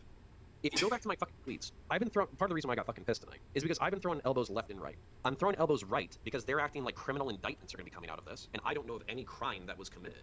And then I've been throwing elbows left. But here's the problem, right? He doesn't know what crimes are committed. If someone in the intelligence community conspired with a private company to stop certain information from being leaked to the public for the purposes of influencing an election, that is like indictment worthy. That is prison worthy, because like that's treason at that point. So it feels like he's softening the end state to appear more reasonable in this specific case, but it doesn't mean that it's still not a really big deal. And just because there are people that are crazier or putting forth more insane theories than what he's putting forward doesn't make his theory more plausible. I'm sorry, it doesn't make it like more probable that it happened. It's still plausible. But that's not enough. We need more. Left because they're like, oh, this is a nothing story. Well, clearly it's not a fucking nothing story. You could say that my entire perspective is speculative. But my speculation, I'm going to say it again, is like 90% more fucking tame. You can say it's based off of bullshit and inference and all that kind of bullshit. But it's 90% more fucking tame than the rest of conservatism. Conservative fucking narrative is that the FBI and DHS reps specifically went into the Twitter offices, told them to ban and censor conservatives, told them to ban and censor the fucking Hunter Biden story, put their finger on the fucking election in order to get Trump out of office. And as a result, Trump should borderline be reinstated right now. That's some of the fucking crazy shit that's going on Twitter. So, fucking hell. So as far as like, who am I criticizing? I don't think I'm criticizing, like I'm criticizing the fact that people are pretending that this isn't fucking happening, that people don't have aligned interest, that the FBI, DHS reps might not be sympathetic to Biden, or the DOD or FBI might not be sympathetic to Biden, or that the marriage between tech and government, while explainable, is still potentially nefarious. And not only is it nefarious, but now we have a right-wing fucking lunatic who's in charge of it, and we still have the same rule set. Part of what was complained about tonight was that now Elon is doing everything they accuse Twitter of. That's a fucking problem. So for me, my problem is fucking progressives acting like there's nothing here to even talk about, and it's fucking conservatives acting like it's the fucking Holocaust. So Connor, I'm sorry, can when I said say my that when you're saying that, oh, I'm more tame than like 90% of conservatives on this, that's like not saying anything at all, because like 90% of conservatives literally believe that Hillary Clinton eats baby brains like apples. It doesn't fucking mean anything. Oh god, that's such visceral imagery, and she said exactly what I just said. So. Okay, sorry, So I when forgot I I was say- in a progressive space, my bad. When I say both parties, I'm sorry to clarify, I'm still going back to, is your beef with law enforcement or Twitter? I get that you're having issues with the left and the right with people surrounding pretending this. that law enforcement wouldn't do anything. That's my beef. Okay. And then also, correct me if I'm wrong. Somebody could Google this because it's in my memory, and I tried Googling it. I couldn't find the story. Weren't there like 2 mid-level like FBI agents who were indicted for saying that like at all costs we can't let Trump win, and they were fucking leaking information to people? Stop. Peter Strzok and the Dude, hit it. Wait, Hit it. Tell there me what were- really there were- happened. So as part of the Mueller investigation, I don't remember how this happened, but there were text messages leaked where Peter Strzok, who was an FBI agent, was talking to another FBI agent, saying something about how like, oh, like it's so horrible that Trump is doing this. Like they might have said something, we can't let this happen, or something like that. It was basically 2 people off the clock that were complaining about Donald Trump. There was no evidence that he had done anything improper. He gave testimony before Congress, repeating more or less what's been said here, that he gets a piece of information, he passes it off to somebody else, who looks at it and passes it off to somebody else. The idea that one agent or a group could rig something that people knowing it would be impossible, and he was removed from the Mueller investigation just because of any attempted like vision of impropriety. Just Of conflict of interest. Yeah, just Listen, yeah. I would bring up Clinton's fucking server shit, but Trump stealing fucking secret documents and bringing them to Mar-a-Lago like blows that out by a factor of like 1,000. So Not to mention maybe- that Trump's own chief of staff, Mark Meadows, and Ivanka Trump had all sorts of issues, like in terms of like servers and text messages and things like that, and they're cabinet level officials too. So yeah. So any of my previous criticisms of Democrats for being fucking Well, the criticisms can both apply. I'm happy to say that it seems like Comey really fucked up the investigation. The OGC seems to agree. Can I just admit, for the sake of conciliation, by a matter of degree, Republicans basically roasted fucking Clinton for half a decade over this shit, and then what is it? Trump basically did the worst FBI thing cope. by fucking a factor of 1,000. True. Hard to quantify, but certainly neither I don't think are forgivable. Yeah. All right. Perfect. So Also, anyways. Connor, can I just say that earlier in the conversation, you backed it off to the point that like you're acknowledging that like it was clearly not just a difference of opinion. You kept restating like, well, this is just my opinion, you guys. We agree on 85% of everything. When earlier you were saying that anyone who disagreed with you was basically denying that the sky was blue. Okay, we've circled it. In reference to what fact though? Wait, I don't. In Do we need to retrospect, I think relitigate this we'll just- entire? No, We don't. just We don't have to relitigate it. But basically, like, if you were talking about like me speculating It's litigation the motivations time. of FBI, DHS agents and Twitter shit, It's time that's all to speculative. litigate. But if you want me to say that like, I don't know, Intel people who work in Intel are above average intelligence and all that kind of shit, yeah, that's the. And that means sky they'll being break the blue. law and risk going to fucking No, okay, we don't need to relitigate. We got Literally it. We're human there. We're beings- there. We're there. Human beings are complex fucking creatures. We're not just individually fucking moral, and we also have overriding moralities. I don't understand how you can be human for 30 fucking years and deny that. True. Okay. All right, Yeah, happy Steve, birthday, happy you. to. Yeah, thank you. I think he's It's already not his birthday. Don't give him special treatment. No, It's a no, normal he day now. celebrated his True. 35th birthday. No, you in a interrupted my lengthy dick sucking. conversation. This was supposed to be, hi, Steven, I love you, happy birthday, you piece of shit, and then it fucking turned into this. Yeah, I love you too, but it's been fun. Okay. Hey, listen, you're welcome. All right. That's enough of that. I'm going to take a piss really quick, and then we are going to watch. I said, then we're going to go talk to Connor. Maybe I can have a conversation with him about this debate. It'll be super fun. We're going to raise money for charity, and then I'm going to watch the Ahrelevant Blackpill debate gauntlet, and then I might have a conversation with Relly. So it could be fun. So I'll be back in like 2 minutes. I just need to take a piss. Let's see what we got. Let's put you here. Bum, bum, bum. Be right back, guys.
Sorry about that, guys. I'm back. Okay. Let's go raise some money.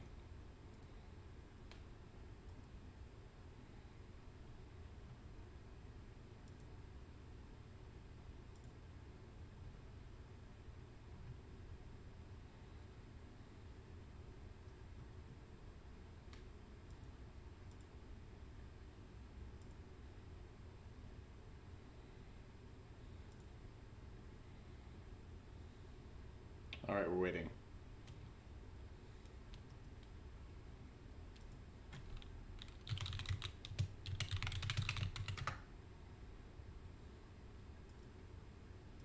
All right, guys, let's see what we got.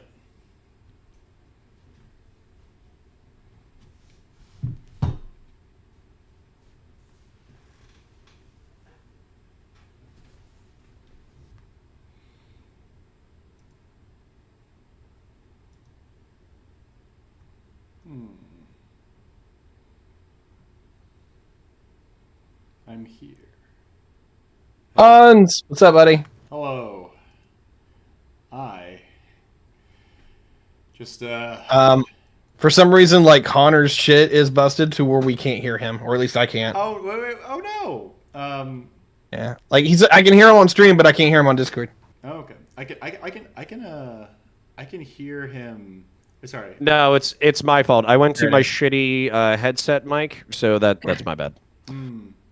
Sure. Let me go to my OBS. Let me go to my camera. That way we're good to go there. And then if one of y'all could keep an eye on Discord when anybody else there's no audio here. Corner camera. Jesus. I still have to screw with my scenes.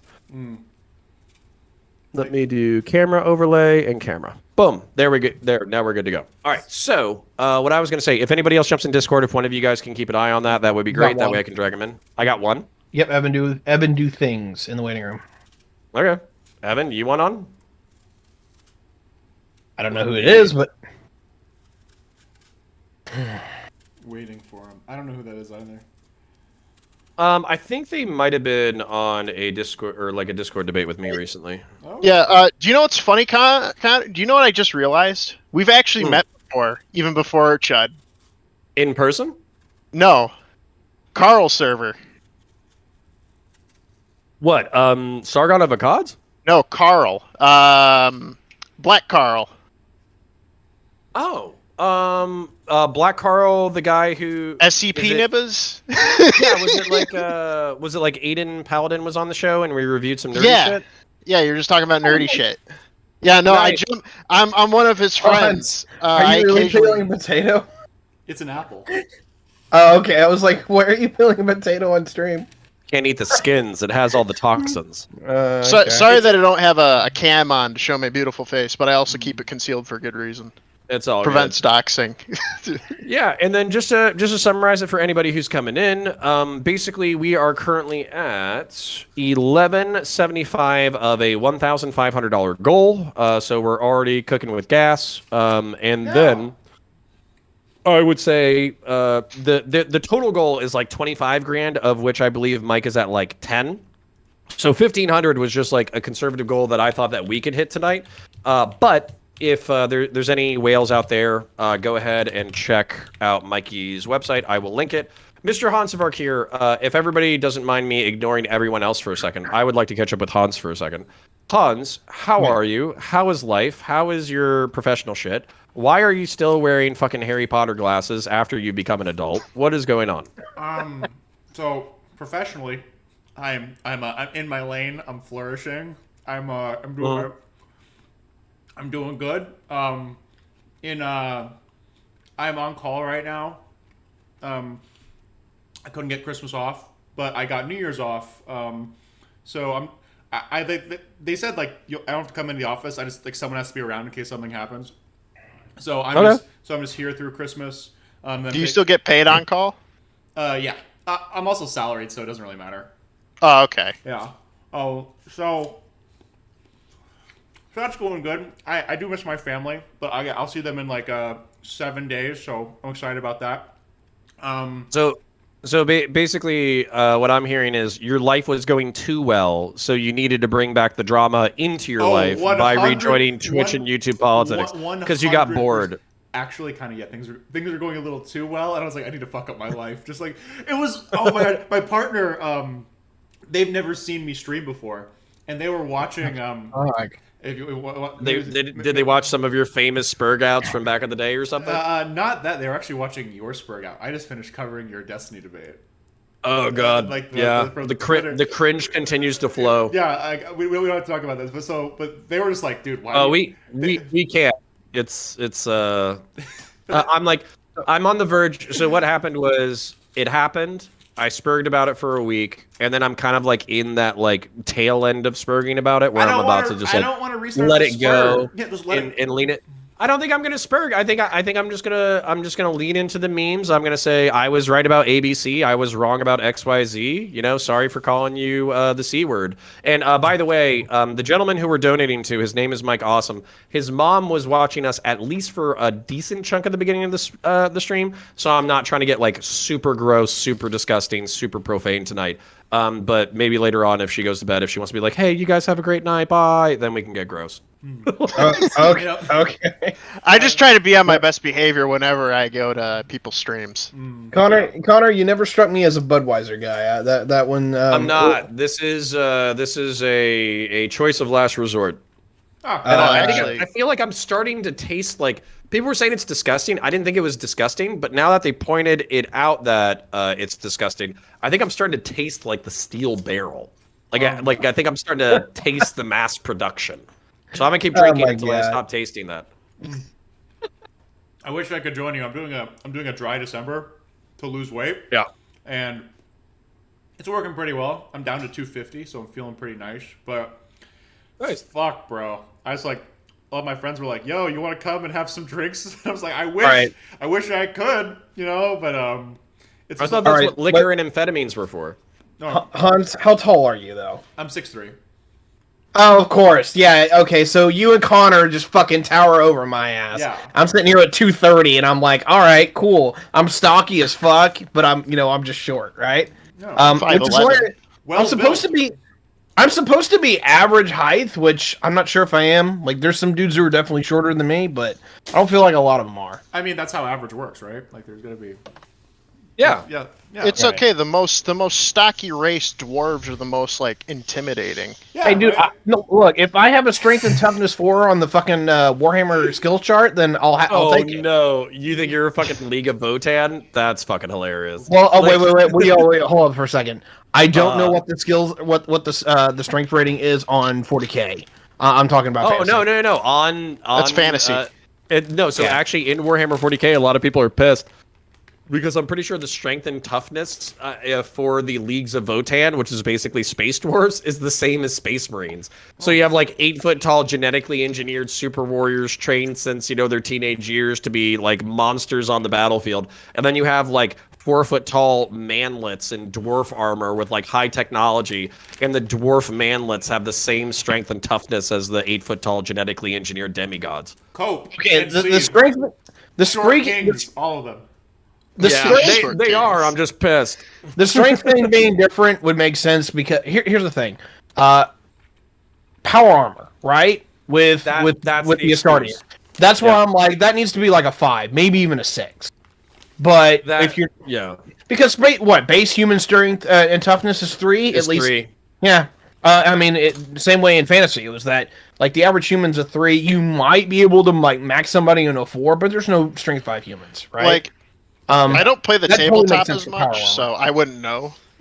I play most of the games. I play like fucking Dawn of War, Total Warhammer. If Games Workshop was not acting like it's still 1983, where it's like you got to buy all the source material to actually play the game, it would be a completely different experience. Because what GW needs to realize is that when it comes to the actual tabletop, they are not an IP company, they're a model company. That's what they make their money on, is selling the models. The IP, you want that anywhere and everywhere, so people want to play your game and buy your fucking models. Like, that's the thing that GW seems to never really understand. Well, so they're doing okay. I mean, they just got bought by Amazon for the franchise, so no matter what, the people who are... as long as they don't, show, right? Yeah, as long as they don't actually run the source material into the ground, we'll be okay. But money-wise, anyways. But so Hold on. I don't want to lose track of this. The Leagues of Votan are basically like a combination of like German druid like mystics, and then Jewish financiers and like the corporations of the age of colonization, like the East India Trading Company, and like that's Kaiser. Their lore. They're like hyper capitalist, super self-focused, like crazy high technology, like military mixed with commerce race that is a split off from humanity, but they view themselves as like distinctly separate. All right, so run this name by me one more time. Who are these folks? Leagues of Votan. They're space dwarves. Votan. Okay. Votan.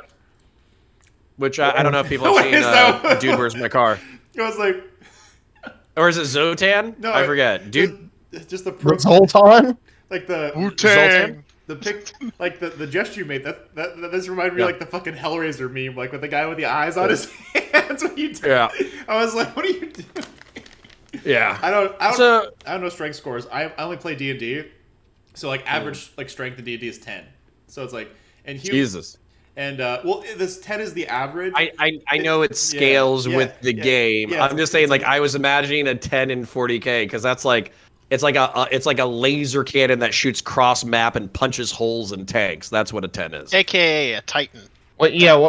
Pretty much. What was the reference you were pulling here, Hans? I had to catch up. Oh, in D&D, strength is so it's based on. Oh yeah, strength 10 is like average in D&D. 10 is average, and your ability is based off of modifiers. So the spectrum is 10 is average, 16 is like peak essentially peak like athlete or like genius. 18 is like verging on superhuman, and 20 is like Captain America level. Demigod. Yeah. Captain America level. Yeah.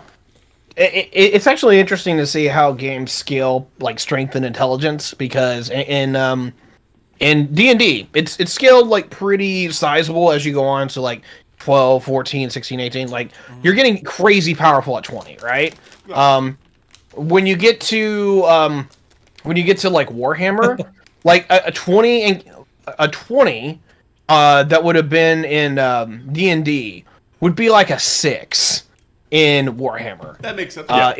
Well, if you think it can be pretty similar, because how it works in D&D is... Hold on, y'all are gonna need to wrap up this topic so Sorry. I don't bore everybody to death. This is high level stuff. Okay, so it is high level. I could talk about it for a really long time. So D&D scores are based off of a modifier. So how you do a modifier is you take your score, subtract 10, and divide by 2. So with 20, their modifier is +5. So you could say it's like a level 5 for you guys. And so 20 would be equivalent to like what your 5 would be. And so it's like you could honestly like make D&D scores by just making them like, +1, +2, +3, +4, +5. It's just more fun when I'm like, oh, my number is 10. I feel special, because people like larger numbers. So let's move off of the scaling of tabletop and D&D, because we're going to fucking nerd the fuck out of our people, which is fine. Like, most of them are nerds too, which is cool. But somebody says, Ox Gadget Maker says, speaking of that, does Votan have any grimdark edges to them? My understanding of them so far is pretty limited. The only impression is that they're a pretty good faction. Yeah, so my understanding is that their stats are really good. They're playing well on the tabletop. They're being given lots of cool weapons. However, what's going on from a lore standpoint, the original lore was that they were consumed by the Tyranids. That was like their original lore. But I think that's been since retconned. And now I think that they kind of like survived in a bunch of planets and like I would have to look it up, but basically I think they were in the Segmentum Solar. The Great Rift opens up.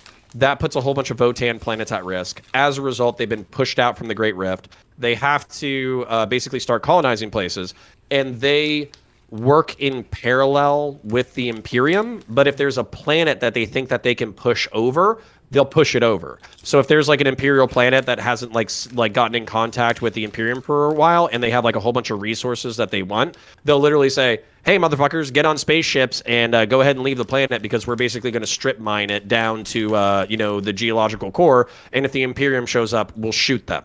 So like that's kind of like the hyper space capitalist corporate East India Trading Company vibe that they're going for. And Christian Valera says, at Counterpoints, what's your opinion on Henry Cavill hit pieces? They're trying to take down a king, all right?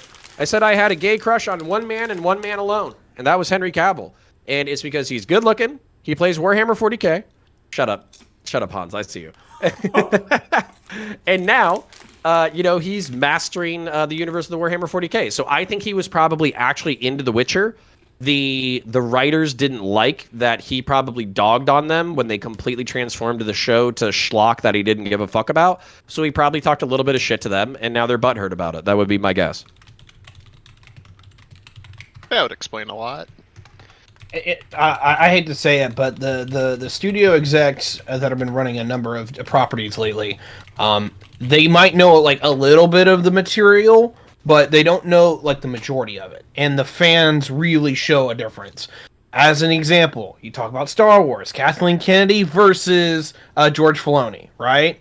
Or Dave Filoni, sorry, not George. What the hell's wrong with me? Yeah, Dave Filoni knows his shit. Like, all of the stories that he's been behind and worked with are fucking top tier. Kathleen Kennedy, oh yeah, let's just greenlight a whole new series of Star Wars movies. They'll literally be the worst ones. I didn't know you could make Phantom Menace and Attack of the Clones look bad, but apparently you can. Okay, good. Whoa, the Force Awakens is way better than Attack of the Clones, okay? Like... Okay. I don't know. No. Force Awakens was a solid 7 or 8 out of 10, and then just the next two just fumbled so hard that it's like amazing. It's The Last Jedi. It's literally universe breaking 3 times in that movie. Ooh. Like, it literally breaks the universe in the things that happens. Yeah, particularly the Lightspeed. Fucking comic. Yeah, the light speed ram. Yeah, because then just build drones who have warp drives that light speed into capital ships all the time, and you win every single war ever. I think ER made a good point about those movies. E::R. Well, can I do want to hear the point. You say the point, and then I want to say my point because I don't want to forget it. Oh yeah, no, it was literally the kamikaze shit. He's like, oh, you could just build a bunch of little fucking fighters and then put in the warp drives. Okay. So this is, I literally had, when you have to sit there as a mild fan, I'm not even like a huge fan of the Star Wars universe, but when you have to sit there as a mild fan and like write a thesis paper in your head to justify why something happened on screen, you fucked up somewhere, right? And so my thesis is that like warp speed, that jump or whatever, is so fast and so powerful, like jumping into like the whatever hyperspace or whatever, that part of the reason why you don't do uncalculated jumps into hyperspace is because if you jump into the wrong spot, they talk about like how you could end up in a star, like in a star, in the middle of a planet or something like that. Like you could just literally jump into the middle of something, crash, explode, whatever. And it would be so problematic to have kamikaze drones flying shit into other shit and then shooting it into hyperspace, because basically you could have like random space debris teleporting into material reality and like colliding into major cities, killing hundreds of thousands of people just because some asshole was doing like using hyperspace weapon tech. Yeah. But that being said, it's like then that would be a really cool implication from General Holdo's sacrifice, where she's like, I don't care if I launch space debris into hyperspace that comes out and kills like hundreds of thousands or millions of citizens within the galaxy. I only care about saving the rebellion, because if I save the rebellion, then I save like sentient freedom from the Empire or something like that. That would be like a cool motivation and actually kind of dark and fucked up, but of course they never explain it. Yeah, it's just cancer. Like, I know Ryan Johnson claims that he's like a real big fan and shit. He's clearly not, and most of the crap he decided to do was straight up. Okay, there's some cool scenes though, right? Like like Rey and Kylo Ren fucking fighting the Imperial Guard or whatever. That shit was sick. That was an amazing lightsaber fight. It's good choreography, and honestly, I prefer that kind of fight over what we saw in the prequels, because the prequels were like just, hey, let me touch like lightsabers at the very ends, right? Like it's all like really nice and neat. It felt more real. Like, huh? Felt like like the ones that are in the sequel series are actually like, they look like fights. I think the prequels were trying to mimic sword fighting of the ancient ways, if anything. There's no one who has ever fought like that. Like I love watching the Swordmasters on YouTube, and they rip Star Wars a new one, particularly the prequels. It does suck that Christopher Lee's last actual real sword fight was against AI generated green Muppet. Oh God. The Yoda fight scenes make me want to kill myself. Why? I thought they were fun as a kid. I was like, little green man kicking ass. I definitely remember you're watching that scene in Attack of the Clones, and you finally see Yoda jump into it, and the entire theater fucking busted up laughing. I definitely and- remember that. No, like, okay, so the interesting thing, like, somebody said this shit once. They said Yoda, the reason why Yoda being a Jedi Master is interesting in the original series is because it proves to you that you don't have to be like a strong, stereotypical warrior to be a Jedi Master. That's what's interesting about it. And so, if he was just like a crazy powerful space wizard that could kind of hold his own in a duel or something, that would be interesting. But him going from like a decrepit old man to a cannonball with a child's lightsaber jumping around the screen was fucking horrifying as an adult. Like, I get that like 13-year-old Hanz was like, oh, this is base. This is amazing. This is the best thing I've ever seen. But like 22-year-old Connor was like, what the absolute fuck is this? Like, that's the most terrifying warrior ever. Like, you can't touch him. He's too small. Like, the Force, like, enhances his strength and speed so much. That, yeah, he's literally a fucking, like, cannonball with a chainsaw attached to him. Like 2001. Like, what? Are you like 4 with I was born in 97. Okay, yeah. Yeah, like 2000, or okay, it's 2002. That's right. But yeah, it's 2002 when this movie comes out. And I'm sitting here like, I'm 10 years old when this fires up, so that makes you 4, or likely to be around 4. It was funny, and I totally can see where like little kids would love this, but I do have to side with Connor a little bit, where it would have been so much better instead of like him using a lightsaber, is that he's just fucking all powerful with the Force and just fling shit at everybody. Well, hold on. So I gotta ask Christian Valeris how old he is, because he's been like my most stalwart supporter through like all of my cringe, and he's like, this is Connor's worst fucking take. See it here, and it's like, I want to see if he's like Hans's age, where he saw it as a child and he was like, oh, this is awesome. Whereas like if he's like my age and he's like, no, Cannonball Yoda is based. I'm gonna have some questions about my own life. Especially like, especially like his battle cry. Like when he starts, he's like, ah! Like when he jumps in. This is nostalgia talking. So do you guys like? Do you guys like the repeated uses of Vespas in the Star Wars universe? So for instance, what is it? When Count Dooku is escaping, he's riding like a fucking motor scooter that looks like it's in a Walmart parking lot. But he's like flying away from the battle scene. And then also in the Book of Boba Fett, which I still haven't finished yet, he like recruits this gang of like bionic fucking people who have like taken droid parts and spliced them into their body, and they're supposed to be all hardcore. And instead, they're like driving like Vespas with like 30 mirrors on them. It's like, what the fuck is this shit? It's pretty funny. Seriously, these guys hunting down the mayor on Vespas. What is going on? All right, first of all, you have got to finish that series. What episode are you on? It was probably like 3 or 4. Okay, episode 5 is a fucking banger, and you will definitely see why. And then once you get to 5, you're gonna want to finish that series. But do so. By the way, who else watches these Disney spin-off shows for Star Wars? Because they're the best content that we've seen out of Star Wars. Yeah. So hold on. So Christian Valeris is 30. It's 2022. That means that he was born in 1992, which means he's not that old, much older than me. When was he's younger than you? Or excuse me, yeah, not that much younger than me. When was Attack of the Clones? 2002. He was 10. So that's why he has nostalgia brain for fucking Yoda, which is I was 17. Yes. So I was like, this is dumb as shit. so Christian, I'm sorry. I'm sorry for pooping on your childhood. My bad. I was fucking raised on Star Wars by my dad with the not the prequels, the originals and then the prequels. Yeah. And I fucking loved all of them. I enjoyed them.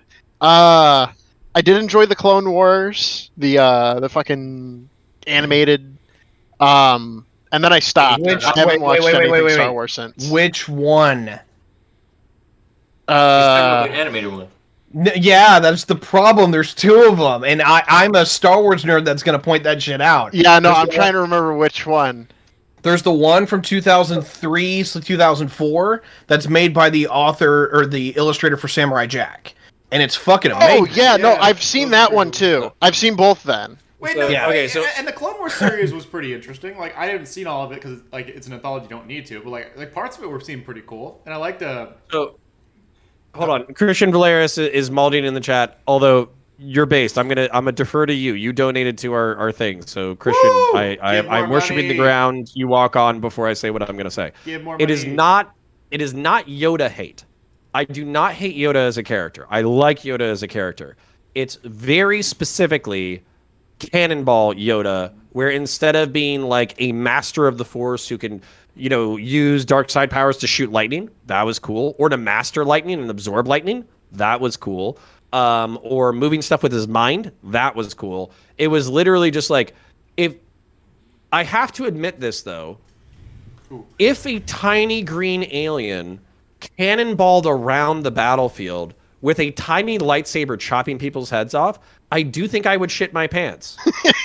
No, okay, hear me out. Also, I might, I might need to change my mind a little bit. It was ridiculous, but if I saw that, I think I would shit my pants. I just want to say, all right. I know that like it sounds weird that such a small diminutive figure can be such a powerful warrior, but one of our favorite Jedi, Obi-Wan Kenobi, right? He was a master of using the Force to strengthen his body. Remember in the Phantom Menace when this man does a fucking 20-foot front flip from his fucking hand muscles? You think that was in the gym? He's just like, yo guys, ready? Whoosh! And then just does the flip? No, it's using the Force to like slingshot himself, right? So why can't Yoda do the same thing? But he's smaller and he's better in the Force than Obi-Wan. So this dude's like fucking just like, it's completely plausible. So Brento, I gotta ask you. So did you do 5 to our boy Mike? No, I gave 10. 10. All right, so that's unfortunate because now you just made us an uneven number. You're welcome. we All right, I'll take it back. could've been Send it to me in the mail. Okay, we could have been at 1200 flat, but Brento gave 10. So we're now at 12, or we're at 1205, which is It's base. got to go to 2000 or whatever. We're shooting for 1500, so it's a pretty closer. good. Yeah, we're getting there. And then so now you're at 1215. Just added 10 to the count for Jakanotter painting. So let me add that as well. Let me spell it correctly so I say it correctly later. Jakkanadar painting. Thank you kindly for the donation. And then I was just going to say, one, if you want to take Star Wars seriously, Rogue One and Andor are far and away the best products that they've made in the past 2 decades. I do and like then if you wanted I got a problem with that, but go ahead. you can take me down in just a second. If you wanted to kind of be into Star Wars, I think The Mandalorian is a cut above. I'm not saying it's perfect. It has its flaws, but it is just a great, entertaining, weird, thematic, fun show. Yeah, it's fantastic. It's the best Star Wars in years and years. There's some draggy parts. So for instance, like when they go fight that sandworm, and he goes out to meet like the sand people or whatever, and then he goes back to get the villagers, and then he drags the villagers back to the sand people. It's like, bro, like we could have done this in one take. Like I get that, like the logistics of finding out that the sandworm is a threat technically make it so you didn't want all the villagers with you, and in order to bring the community together. But what you did with 10 minutes of cinematography, you could have done with like 2 minutes of dialogue. Which is like, we don't like each other, but we need food for the night. Let's both hunt and see if we can get food. And then they like respect each other. There's like little me pointing out that, hey, they did this in Knights of the Old Republic. This is bullshit. Hey, look. So, can I just say? The problem is Star Wars is so big that at this point it's so easy to get like, oh, well, they did this. Because I can easily say that Episode 9 is literally Star Wars Dark Empire. Because it's got a lot of themes that are like a lot of like that. You can actually say that what is it? Episode 7 is it's not The Last Command. Can't remember. Anyway, I digress. The problem is Star Wars is big, and it now is so big that you are easily going to get accused of doing the same thing over that these other people did because it is big, that big. I can do this for Star Trek. Everyone's like, oh, well, they finally did the seatbelts like they said in that one movie. I'm like, no, it's just seatbelts. Well, okay, so the thing about this though is I think the Star Wars universe, something that the Red Letter Media guys pointed out a long time ago, was that the universe is small because you have to constantly reference the old material. You have to have lightsabers. You have to have Sith. You have to have Jedi. You have to have this. You have to have that. You have to have this fan service. You have to have this armor. You have to have all that kind of crap. I think what Mandalorian and Andor did was that they broke out of that shell, and as a result, you can tell old stories in a new format, and they just need to have the balls to do it. So if you know, Mandalorian is basically a Western. What is it? Andor is like a spy military thriller. You know, you can tell all these different kinds of stories in the Star Wars universe, and you just have to have the balls to do it. I'm waiting for that Star Wars political drama. I feel like that would be cool. Mandalorian. The prequels were an attempt at that, and I like maybe. No, but it was Mandalorian I because it was so perfect. It was so on brand for Star Wars. It was like this is how weird, liberty dies, dirty stuff with thunderous applause. Thanks, George. You didn't earn that line, but like it definitely it could have been cool. No, but see, isn't that funny that like George, everybody makes fun of like George's fucking ham-fisted writing because it's so fucking on the nose that it's just like bringing all of the themes of like history to the fore with like no suspense, no build up, no nothing, no context, no whatever. But then like you look at like you know, like Americanism and Trumpism and populism and fascism and all that kind of stuff, and it's like, all right, like I guess George isn't a total retard. I guess you can use military misadventure in order to consolidate power, in order to try to become a populist to seize power. Like that's not like the craziest thing that anybody's ever said. I mean, I'm just saying, like, I would like to reform the American Republic into the first American empire. Oh, Matt Gaetz just jerking off in the balcony. MTG is like flashing everybody. It's like, yeah, this is like. Actually, this is literally what I'll be saying in the next fucking 10 years. So actually, George was prophetic in his assessments. So. The prophet George. I'm still holding out hope that we're gonna be okay. So stop crushing my dreams, okay? Yeah. They just passed the Omni bill, so those dreams are gonna have to wait. Oh yeah, they actually did end up passing it. Yeah. What was the vote? Push says broken clock. Broken clock, George. Oh no, but basically all the establishment guys basically just fucking expose themselves. So. I love me some establishment institutions. Do we support Ukraine in the bill? Do you support FBI right now? Hey, FBI, I love me some FBI. Do you? Hey, Connor, speaking of institutions, how do you feel about the intelligence agencies and Twitter? What do you? Not great. So I'm just curious, right? No, okay. My thing is like I feel like because people think that. I feel like the FBI put their finger on the scale for the Bidens or whatever, that I think like you need to destroy the FBI. That's not what I fucking think at all. Like I'm an institutionalist. I support these institutions. I think you need a domestic security agency. I think you need a foreign intelligence agency. I think you need to have like American and like pseudo imperial hegemony. I support all of this shit. But that doesn't mean that I like the whole reason why America works is because of division of power. That's why it works.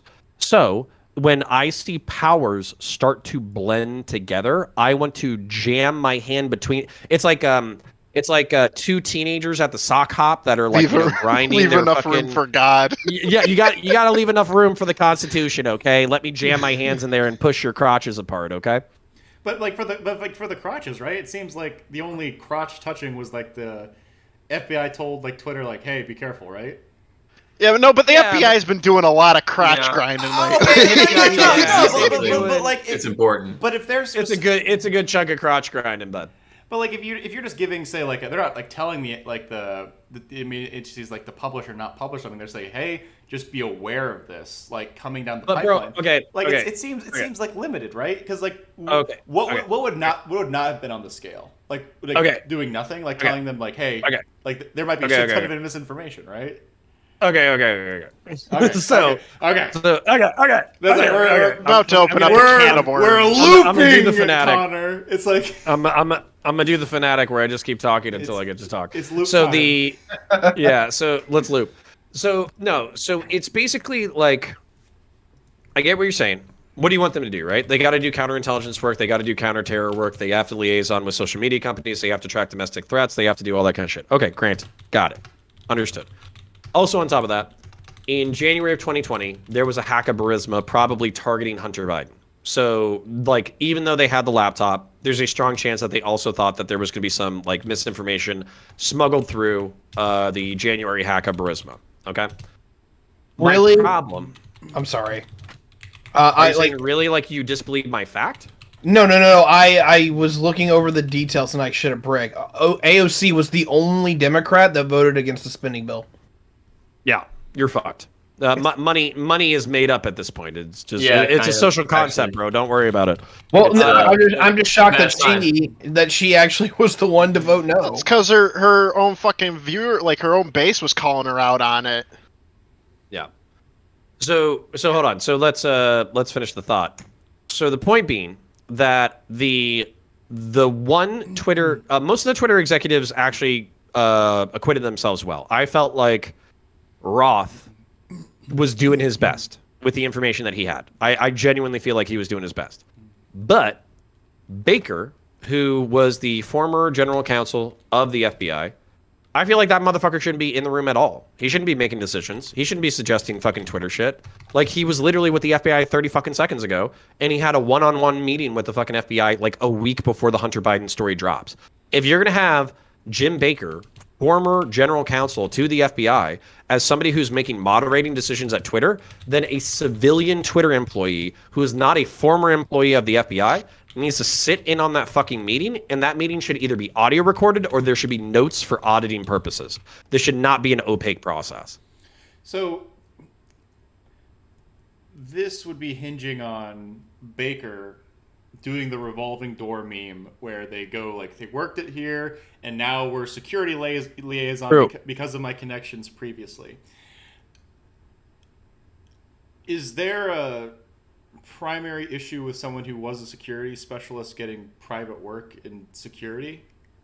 I don't care about him getting the job. I care about him making moderation recommendations for Twitter. Like if it was like random disinformation, let's say he's like, this looked like hack materials, there's a bunch of disinformation in here, we gotta cut the sauce, we gotta ban this and this account, or suspend this and this account, I'd be fine with it.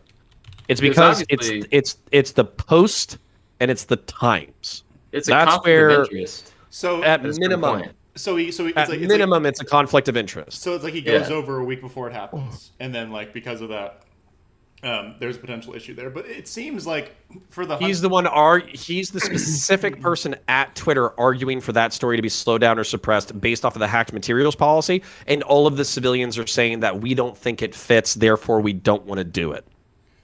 Hey Connor, I've got somebody who's trying to get into your waiting room. They can't even get in the waiting room. If you remember Jacanadar, he was one in. Jacanadar paints. Blah blah blah. Can you send him a Discord invite, or do I? He's in the Discord, but he can't get in the waiting room for some reason. He says he's locked out. Oh, it's because he's so new or something like that. It's possible. He's got to sign. He has to sign the. He has to click the button that says "I agree to the rules." Yeah, agree click to the on rules. check mark. And then also, if you still can't get in after you agree to the rules, then go into like Chill VC and I'll drag you in. Okay. So for this specifically, I can understand like there's a potential curiosity or like, oh, this is weird, right? But for this, if someone goes to Twitter as the intelligence professional, like or the intelligence liaison, and like in the intelligence community say, hey, be aware of potential misinfo, and there's like the potential that something be coming down the pipeline. And then they recognize that something seems to be wrapped up in that regard, and then they slow it down, as you said, and it eventually gets released, but just without like the revenge porn aspect. Like, I don't see a big issue with that. I think if there's something truthful coming out during an election cycle, and by the way, like the revenge porn thing, I trust my boy Azrael. He basically said that like the revenge porn is like such a small point of this. It's basically like fucking smoke screen. I'm 3 beers deep now. So at that point, like, the suppression of the story never hinged on it being revenge porn. It hinged on it being hacked materials. And then on top of that, it basically, like, you know, let me ask you this question. If it was Donald Trump Jr., if it was Donald Trump Jr. and the New York Times fucking published a story, or the New York Post published a story about Donald Trump Jr. fucking soliciting bribes and banging whores and smoking crack and all that kind of shit, do you think that story would have fucking flown, or do you think it would have been temporarily suspended off of Twitter due to potentially being hacked materials? It depends on the context. Like, if it was hacked materials in like that way, in the same way that like Hunter Biden's, that he like, you know, like lost his laptop full of like his porn and pictures of like cocaine and like the hookers and stuff, right? And that was picked up by, some like person that worked for the Clinton campaign. The Biden campaign, and then it got released. Then I would say, yeah, this seems super fishy, like, and specifically in regard to how like it was like given. And if I was like in that space, I'd probably say, yeah, don't publish it. We could do a hypothetical that, hey, maybe the New York Times that's not Twitter's job, man. It's not. It's not Twitter's job. It's not the FBI's job. It's not any of their fucking job. I think it is. Like, if it's their job. So where? If their job. Why should the FBI have dick to fucking say about what Americans are saying, particularly journalists in journalistic institutions? The FBI specifically is the domestic American intelligence agency, and like they're supposed to be doing stuff specifically collecting on Americans for security purposes. So if we're seeing and you think like this isn't a spiritual, you don't think. And I was about to say, you don't think this is a spiritual violation? Like, even if it's not a legalistic violation of the First Amendment, you don't think it's a spiritual violation of the First Amendment? I would say. You really not? You don't see a problem with a government agency intervening in the dissemination of news to Americans? Sorry, bro. Like, you lost me right there. You're right, and I'm going to continue. Comes Waco all over again. And I'll continue to lose you. But if I am in the intelligence agency and my job is to say, hey, last election cycle, we had a big problem with misinformation. Hey, we have some kind of tip or information that there's going to be a big surprise thing coming down the pipeline. There will always be that. There's always going to be that. It was not misinformation. Can I please finish? There's 4 of you. Well, then just finish. Thank you. And so if it's coming down the pipeline, and I can say, hey, we should be aware of this, and I alert the media companies, hey, just so you know, if there's a really fishy story, or a story with a background that looks extremely fishy, that might look like it has some sort of like tampering from operational intelligence to try and potentially hurt someone's like specific like political campaign. If you want to slow it down, because it did get disseminated eventually, if you want to do that, and I'm just telling the media company, I'm not forcing them to do it, I'm saying, hey, as the public domain, you might have to be careful, and you should probably worry about what you're going to say. Then, if they decide that, hey, we should probably slow this down, then I think I, as the intelligence company, did my job. I said, hey, guys, there's a potential issue. There's a warning. What if the intelligence? This is not civilians making an independent decision about what they're gonna do editorially with somebody else's story. This is the fucking. Hold on. Like, it's coke. Oh my God. I am not trying to make you have fucking counterpoints moment, okay? Chill. Fucking. I promise I'm not gonna have one of your moments. You're gonna start calling everybody on the panel cunts pretty soon. So the fucking. Hey, I'll do that. I watch a lot of British TV. We're good. All right, cool. So the point being that, like, one, fuck no. This is like a spiritual violation of the First Amendment, even if it's not a legalistic violation of the First Amendment. Two, if the fucking FBI or CIA or fucking whatever 3-letter agency that exists literally has people on the inside of the company that they're meeting with on a one-on-one without any other fucking employees present, that is a massive and disgusting fucking conflict of interest. You're extending a whole bunch of charity to them. I fucking don't. Yeah. And and if you want to say that they have potentially genuine, good faith motives for doing what they're doing, we could just agree to disagree on what their fucking motives were. But to me, this is still like a gross, disgusting fucking violation of the First Amendment. I don't see how. Hans, hold on. Wait, Wait. If someone wants to, you said a lot. I want to respond. You said a lot. I want to respond to what you said. You already made like you already talked for like 5 minutes. I'm talking for like 5 minutes. Let me just respond to what you said. Stop cups and dicks. No, let me talk. The thing is this. They did not have a right to censor it on the fact that it could be misinformation. You confirm that. You confirm whether or not it's misinformation. You don't censor news because it could be. That's bullshit.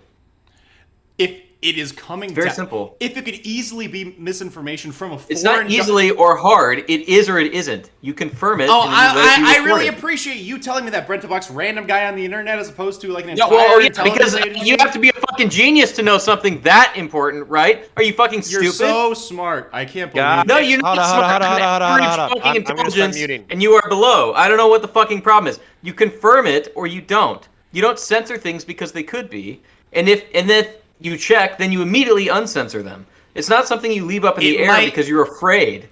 Yes, you absolutely wait to ensure, especially if it could do something like tip the outcome of an election. Okay, hold on. If there are elections, only if you're corrupt, only if you're biased. Brento, give me a second. Brento, give me a second. Hans, what's up, Dylan? How's it going? So my contention would be like, it's not Twitter's job to figure that out. It's the newspaper's job to figure that out. If they want to publish fucking disinformation and get sued by people who fucking are hurt by that, then that is their risk to take as a journalistic enterprise. Twitter should not be taking any liability for that at all. I don't think the New York Post is capable of differentiating between Russian misinformation and a random bad news story that could hurt the Bidens, and they would not make that distinction, and they were willing to publish it. And I think in that case, it is the responsibility of our intelligence agencies to decide and stop our elections from being tampered with by foreign powers. That they should probably say, "Hey, I'm sorry, that's wrong." I'm so sorry, Brento Box, but like anyway." Hans, do you think all the Steele dossier really stuff... concede that it's correct information?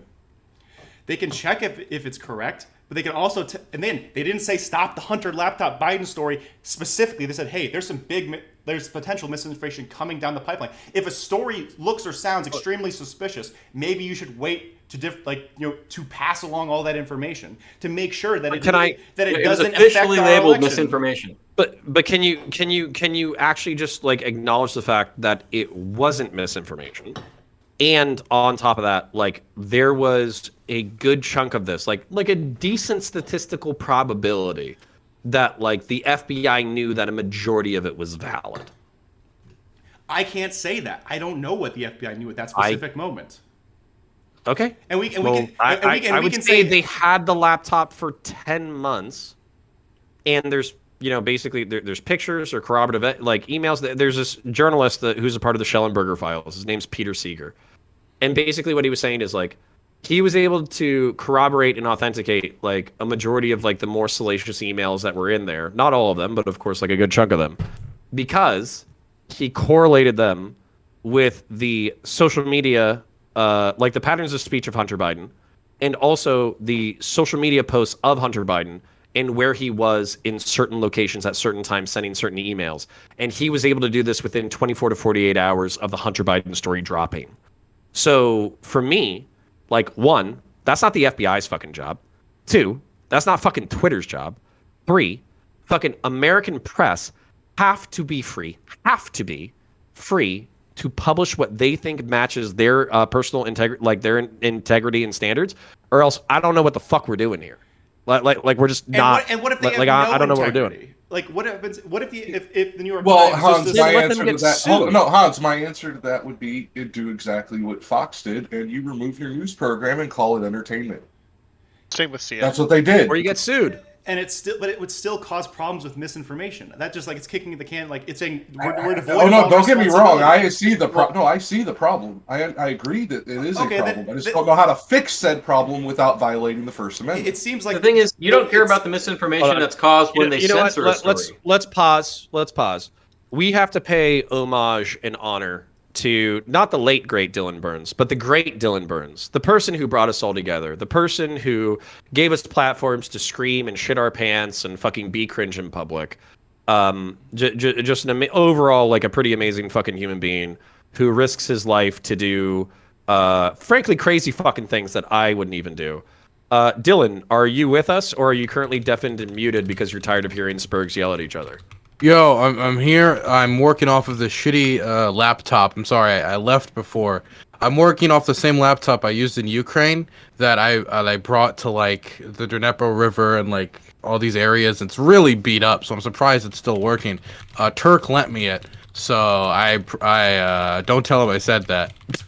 But all right, so real quick before we go back to Spurging, because I have a feeling that like Hanz, Brento, and I can basically, and maybe with Jakander as well. I think we all have the same opinion that it's a problem, but I think I'm on your Did side. you want- I don't did know you how want to my fix opinion? it without violating the First Amendment. Yeah, I would love the didn't fix it, esteemed, though. journalistically integral opinion of Mr. Dylan Okay, Rose. can I say something really quick? Can I just make a point right before? Sorry, Dylan. Do you mind if I just say something really quickly? It's okay, Bento. I just want to say that you're like, how do we fix it without breaking the First Amendment? Well, they fixed it and they censored it, and they ended up creating misinformation by censoring a true story. But no one seems concerned about that.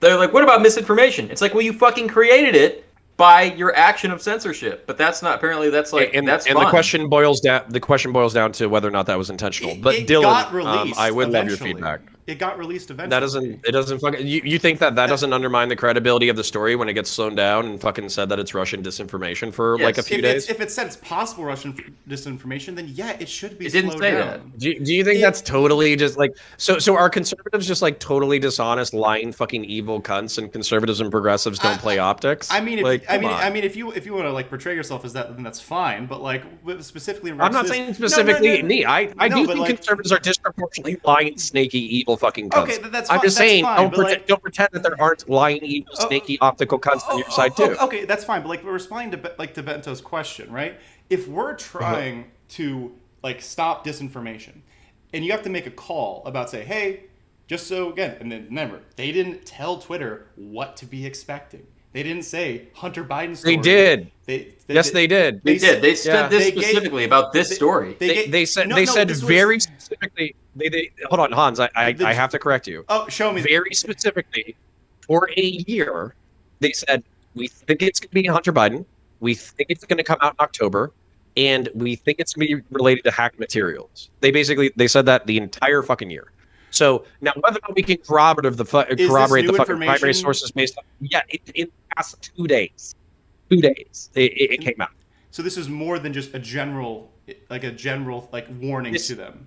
And This is Schellenberger. If I could walk you through it, like there's some things that are corroborative, and there's where are they coming from? What? It's one of the journalists from the Twitter files. Apparently, they're super biased. Their primary documentation is not as good as their narrativization of the primary documentation. But there still are facts that support this narrative that I would like to share with you. I would have to read this because Connor, again, I don't. That's fine. I want to trust share with you your like analysis of these. You events. don't have to. I mean, you don't have to, but can I share with you them that way you're not like building off of a faulty premise. You don't have to trust my series of facts. You just have to hear them. Can you just like link it to me first, and then like you can sure. follow Dylan while I read these? Yeah, absolutely. Give me 1 second. I will do it. Link source. So Schellenberger on the Twitter files. Go back down into my bookmarks. I need to bookmark my own shit, by the way. Dylan, how is the weather in Ukraine? Well, I never got to give my opinion. Oh yeah, let's listen to Dylan for a minute while I send Hanz. Hans, I'm sending them to you. Yeah. So, on one hand, read part 7.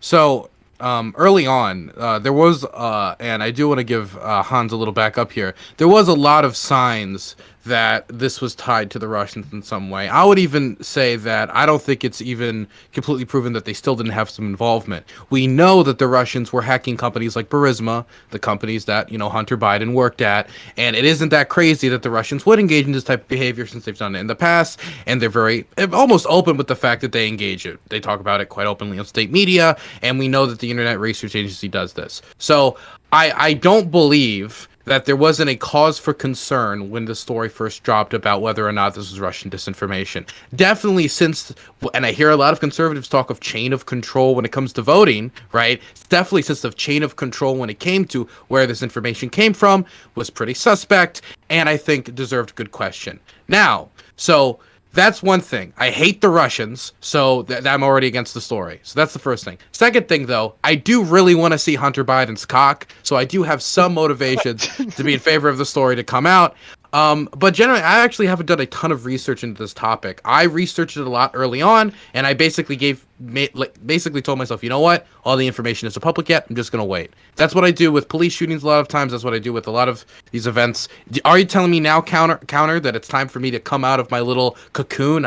It's been enough time, and it's been proven that the Hunter Biden laptop is true. Because I did a video about this like a few months ago, and the conclusion I came to was that a ton of the information still hadn't been corroborated. That some of it was true, but it could be that the Russians, since they were hacking these companies, put true information on a laptop as well with misinformation, which is something that governments do to spread misinformation. No, it's assaulting the mind. These are all. I was more conspiracy brained about it maybe about a week ago, and as I've had people who I like and trust present me alternative perspectives, or hey, have you considered that this could be happening and all that kind of stuff, also linking me that in January 2020 Burisma was hacked, probably looking for Hunter Biden's specific email sets and all that kind of stuff. They could fabricate stuff and mix it in with the good stuff, all that kind of shit. Apparently the laptop itself had evidence of like digital tampering, where there was files that were accessed after the fact, after it had already been turned into the computer repair store. So whether or not that was like Hunter basically like accessing his cloud and then that being downloaded to the laptop, or whether or not that was like Russians like ghosting on information once they had some access to it, who fucking knows? I'm not a digital forensics guy, and as far as I know, like not all of the information has been corroborated. Like, and it's been I saw was 60%. But is it a stretch? Like, so for instance, if we know a dude is smoking crack, if we know he's banging whores, if we knew that he's fucking taking tens of millions of dollars, this was the other thing that Peter Sager was able to corroborate, was basically like Hunter Biden and his company, his firm, have taken like roughly $11 million over the past decade, failed to disclose $400,000 in what was it, like 2014 or something like that, and they also did that in China as well. And as of yet, nobody's really clarified the services he's delivering. Like he's sitting on the board of Burisma. He's he's delivering these general, vague, legalistic services, despite basically being like a dickhead lawyer who's like 5 years fucking older than me or 10 years older than me. Like what the fuck is he doing where he's basically earning 20 million, 30 million? Like what the fuck is going on? Fuck. This has always been my conclusion about it. Hunter Biden is a troubled drug addict whore. And I say that in the most loving way possible as somebody who's related to many riddled drug addict whores. And I'm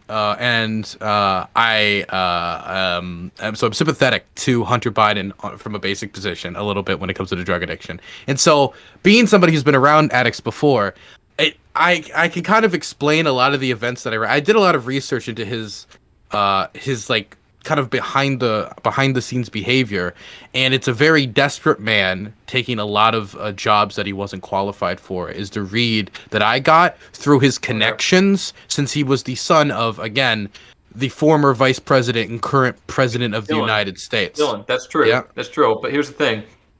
If he's taking jobs he's not qualified for, someone is giving him jobs he's not qualified for, and whoever that is going to perceive some benefit in having him in that position, and that calls into question the motives for his position.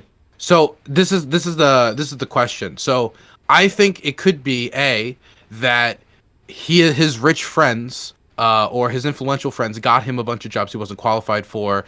He then proceeded to fuck them all up and lose them one after the other, which could be true. But then the more thing that everybody, of course, is worried about is that he's the son of the president of the United States, or the former vice president of the United States, was this buying access to the president, so corporate interests could then manipulate the vice president, 10% for the big guy. That's the question. Which by the way, but just real quick, an introduction. Most good faith critics of this entire dynamic will concede that because he's an addict and because he's a liar and because he's videotaping himself committing crimes and all that kind of stuff, it's entirely possible. Not like financial crimes, like him smoking crack and fucking hookers. It's like the most basic I do not think of like smoking crack as casual, but maybe that's just because Well, of no, a normie or something. what I'm saying is these aren't like he's not committing like the big financial like I'm scamming the world Those are type still felony crimes. possession Like quantity. Anyways, dude, I just want to point this out. Any good faith critic could admit that none of this money and none of this peddling of influence could have made it back to Joe Biden. And basically, Hunter could have been lying about the amount of access that he would give to the people that he was soliciting like bribes or influence from, and basically just like fucking do coke and bang hookers instead. Any good faith, that's basically my position. Would concede it. Yeah, like possible. I called it should be failed investigated. nepotism. Should be investigated, but possible. I don't think you get paid that much to fuck up at companies across the world unless there's some sort of benefit that someone is deriving from it. I don't think he was just a crack addict who everyone felt bad for, and I don't mean to say that derisively, but I don't think that's a valid explanation. Well, no. He wasn't just a crack addict that everyone felt bad for. He was a crack addict who was the son of the former vice president of the United States, and somebody who I believe does have a legal degree. And if you combine those things together, you can get yourself involved in a lot of wacky scenarios. Definitely, if you have a tendency to lie about what you can offer people. And so I genuinely just knowing what it's like to not personally, but knowing from my friends what it's like to be in extremely influential families and how much a call and just like a recommendation from friends and just knowing people is important in getting these positions. Like, this is not enough for me to say Joe Biden is like directly needs to be held accountable for charisma or these different things. Those are strings. A call implies the string. Brento, if I could just jump in here real quick, I have something that goes right in between you two. So basically, like, I kind of agree, like, Hunter wouldn't necessarily be able to get to Joe, and then but it implies that Joe is right, so we would have to audit the finances, all that kind of shit. I think the Trumps are probably just as guilty of all of this shit, by the way. But then there's also things that like you have to be like really nuanced about. So for instance, apparently Joseph Biden's brother received like $2 to $3 million from Hunter for a business investment. So for me, if I'm like, well, look at my taxes. My name is Connor Biden, and I'm the president of the United States. Go ahead and look at all my shit. My shit's squeaky clean. But then my brother, Jared Biden, which is, by the way, my older brother's name, Jared Biden, like, he's getting $3 million from my fucking crackhead fucking son, who's like taking bribes and peddling influence and all that kind of shit. Like, it doesn't exactly look good for my family. You know what I'm saying? Like I'm pretty sure that when I go to lunch and to dinner, if my fucking brother has received $3 million from my son, he's the one picking up the tab at the end of the day. You know what I'm saying? Actually, if I know from what I've heard, right, from my personal conversations and from what I've read, like Hunter Biden kind of even kind of feels like, fuck, I keep fucking over the family. I'm the Biden who keeps fucking it all up. I'm ruining my. And he kind of felt this way, like he was ruining his father's run for president. He actually wrote about this in his book, which I have a copy of, by the way. Sure. And I advise everybody go buy Hunter Biden's book. You know, help a burgeoning businessman. You know. Well, I mean, hold on. obviously that's just something you say when you get caught. That shit happens. And then I got to interrupt. I want to give everybody the tally, okay? I would just say, like, that's what you say when shit goes off the rails and something gets leaked and you get caught. You're like, yeah, I'm really fucking shit up. Maybe you say it beforehand. Or you say, like, I always felt this way. I mean, yeah, you'd always say sorry, but it doesn't really change much about the situation.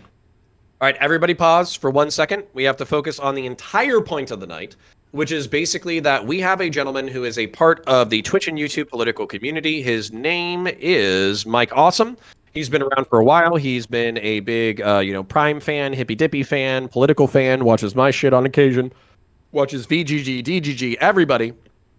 And we are gathered here tonight to give this man some level of money for his convalescence after he goes through heart and liver surgery, kidney surgery. It's one of the things that helps you piss. I fucking forget. Anyways, the point is, after his previous surgery, probably, 4 to 6 months ago, we got him roughly $1,760 in order to convalesce from that major surgery. That surgery made him eligible for this surgery which they are looking for roughly $25,000 worth of donations in order to help him recover and get like anti-rejection meds and all that kind of shit while he's allowing the heart and the liver or the kidney or whatever the fuck it is in order to like get into his body. He was at 8,500 earlier tonight. We have already raised around 1,200, but there are new donos that have come in. So I want to read off the people who have already donated to us. I want to read off the final dollar amount, and then I want to encourage the people who are at home who might have joined us recently to also donate. I will be posting the dono link first, and then I will be reading off the donations. So here's the link. Skyanon, thank you for asking. So here is the link to Mr. Mike Awesome. He is the gentleman we're here to raise some money for. And then let me read off who we have donated so far. So I am taking $500 of my YouTube proceeds. I am donating it myself to Mr. Mike. I will be doing that next month. $50 came from Mr. Upshur, $50 from Upshur's family, $100 from Danny, $100 from Leo, $20 from Roy, $50 from General Ballsack, $100 from Christian Valeris, $20 from Ericoda, $50 from Joshua Grabtree, $10 from Octavian, $50 NOK from Potato, $20 from Nevin, $100 from Anonymous, $10 from Brento, $10 from Jakander, and then $20 from Dr. Concepts and $20 from Niz. That is who I have. So if you want to do the donos, it's in the link, and then I'm going to count this up real quick. 6, 7, 8, 820, 870, 970, 990, 1030, 1040. That is 1045, 1065, 1175, 1185, 1195, 1210, 1235. So we are currently at $1,235 of a $1,500 goal.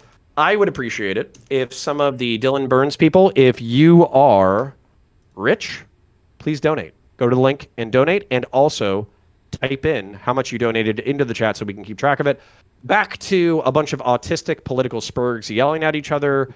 Any of you take it away. Well, I was also going to point out that a lot of this that Dylan pointed out, the lying about how much influence he has.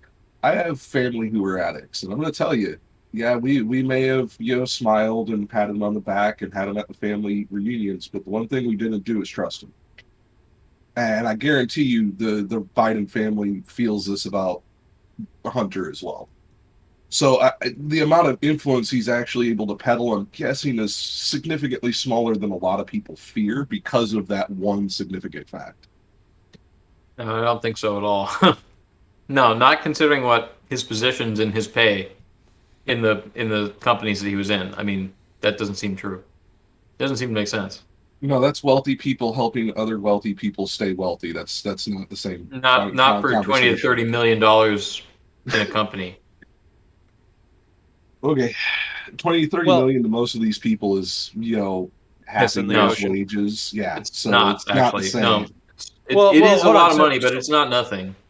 Yeah, Hunter Biden, the reason why everybody bitched about Burisma in the first place, including Donald Trump, is that he was taking $50K monthly from Burisma for like no known delivered services. So that was like the alleged corruption is like, bro, you're taking fucking 50 grand every single month. What is that? Fucking 50 times 10, that's 500K. Yeah. That's 600 grand a fucking year to sit on dick. Like, how many times did he even fly out to Ukraine? Okay, I do want to mention. I don't know. Actually, Rich just jumped away near him. He'll have the deets on all this. Quick thing. I'm gonna head out. It was cool talking to you guys. Connor, I hope to talk to you again. I really enjoyed coming here. We will do it again, brother. If you want to come on to the Heated Hippie, the spiritual successor to the Hippie Dippy Roundtable, then let me know. DM me. All right. I'll probably DM you next time you play Dark Tide too, because I need more people to play with. Base. Join the Discord if you're not already in there. No, I am. Oh wait, the Dark Tide you're Discord. In here now. I just mean, be active in the Discord. That oh yeah, no, I will. Murder cultists of Nurgle with the rest of the. My brother plays it too, and you'd probably love my brother. So. Okay, so. Base. All right. See you guys. See ya. I finished reading all this. This doesn't change like any of what we already know, aside from that the FBI encouraged Twitter like several times, and they had a single exercise with the CEO about a situation the FBI was justifiably worried about because of the information they had a year prior. So if we want to go through this all together, right? So first part, the guy finds the computer store owner, and the computer store owner contacts the FBI. They get the subpoena. Hanz, they get the laptop. I love and trust you. I love and trust you enough that I will trust whatever the fuck you say. Based off of your information, I will complete. So I will trust you. Okay, cool. So corroborating like all this stuff, right? So I'm just reading down like the important bits from the line. So they get the thing. The store owner doesn't hear back. He gives it to Giuliani, who gives it to New York Post, and they hear that it's going to be potentially published. So that's like Section A, right? Then we hear that they're looking for a potential way to share information between the FBI and the Yul Roth guy. And so saying, hey, we have some potential information that we can give you through these secure channels that might be helpful. So then next day it releases. Within hours, they're saying they're trying to prevent it from spreading, slowing it down, as you said. So right now, and then it talks about Hunter Biden's money stuff, which isn't specifically relevant to this conversation. And we're talking about the FBI and other law enforcement agencies primed Yul Roth to dismiss reports of the Biden laptop as a hack and leak operation. So they are still like researching this. They're still checking. And they said that there were rumors that the hack and leak would involve Hunter Biden. That's the first part. Then we go to Zuck, and Zuck says, hey, they came to us and said there's a potential for a Russian leak, which again is what they're supposed to say. And then the next part talks about how there's warnings based on intel. And then so the FBI, they took a very specific quote from this where they said, what's your they said, through our investigations, we did not see any similar competing intrusions as to what happened in 2016. But they also said that they were focused on that just to have an abundance of caution. Because I assume if it's their fucking job to stop something like this, they're going to be as cautious as possible because they never want a repeat of 2016. So of course there's an abundance of caution. So that doesn't ring any alarm bells for me. Then the next part, they repeatedly reported very little Russian activity. Twitter did, which is really cool. And they removed some active accounts. But again, can I ask you a question? No, can I finish the thing first? Because we want to make sure we're all on the thing. Sure. Thank you, I appreciate it. So, Twitter got rid of some accounts that they previously linked to Russia, so they're being careful as well. I like that. Still no foul play here. They debunked false claims of journalists of foreign influence before. Interesting. After the FBI asked the Washington Post on alleged foreign influence in a pro-Trump tweet, Roth says the article makes a lot of insinuations, but we saw no evidence that was the case here. So they're all, again, to them just saying issues with misinformation. And they say you shouldn't do that. If they wanted to take that down, if there was links to it being in regard to foreign things as well, then I don't see why they wouldn't. But it didn't seem like there were worries about that from the FBI in regards to that. So they said that oftentimes the FBI would ask Twitter to share data outside of the normal search warrant process. And I would ask Connor here, right, as a law enforcement officer, if you can get someone to incriminate themselves or say something that could be helpful to your investigation, you might try and slip that in there.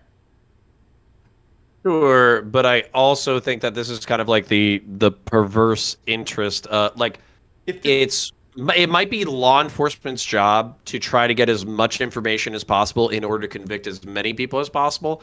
It's also social media's job to tell law enforcement to go fuck itself.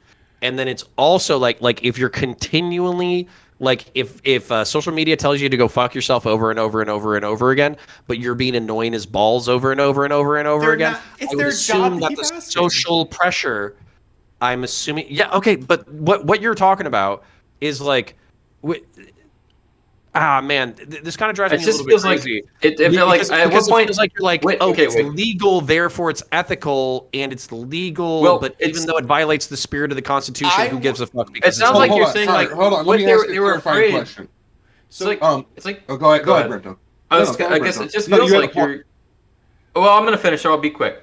It just feels like what you're saying is like, well, they were afraid of disinformation, and it's like, yes, but they didn't inspect whether it was disinformation. When it was found to not be disinformation, then they didn't release a rebuttal until years after the election, and they shut down sites and access to sites to people who were reporting it, and it was true.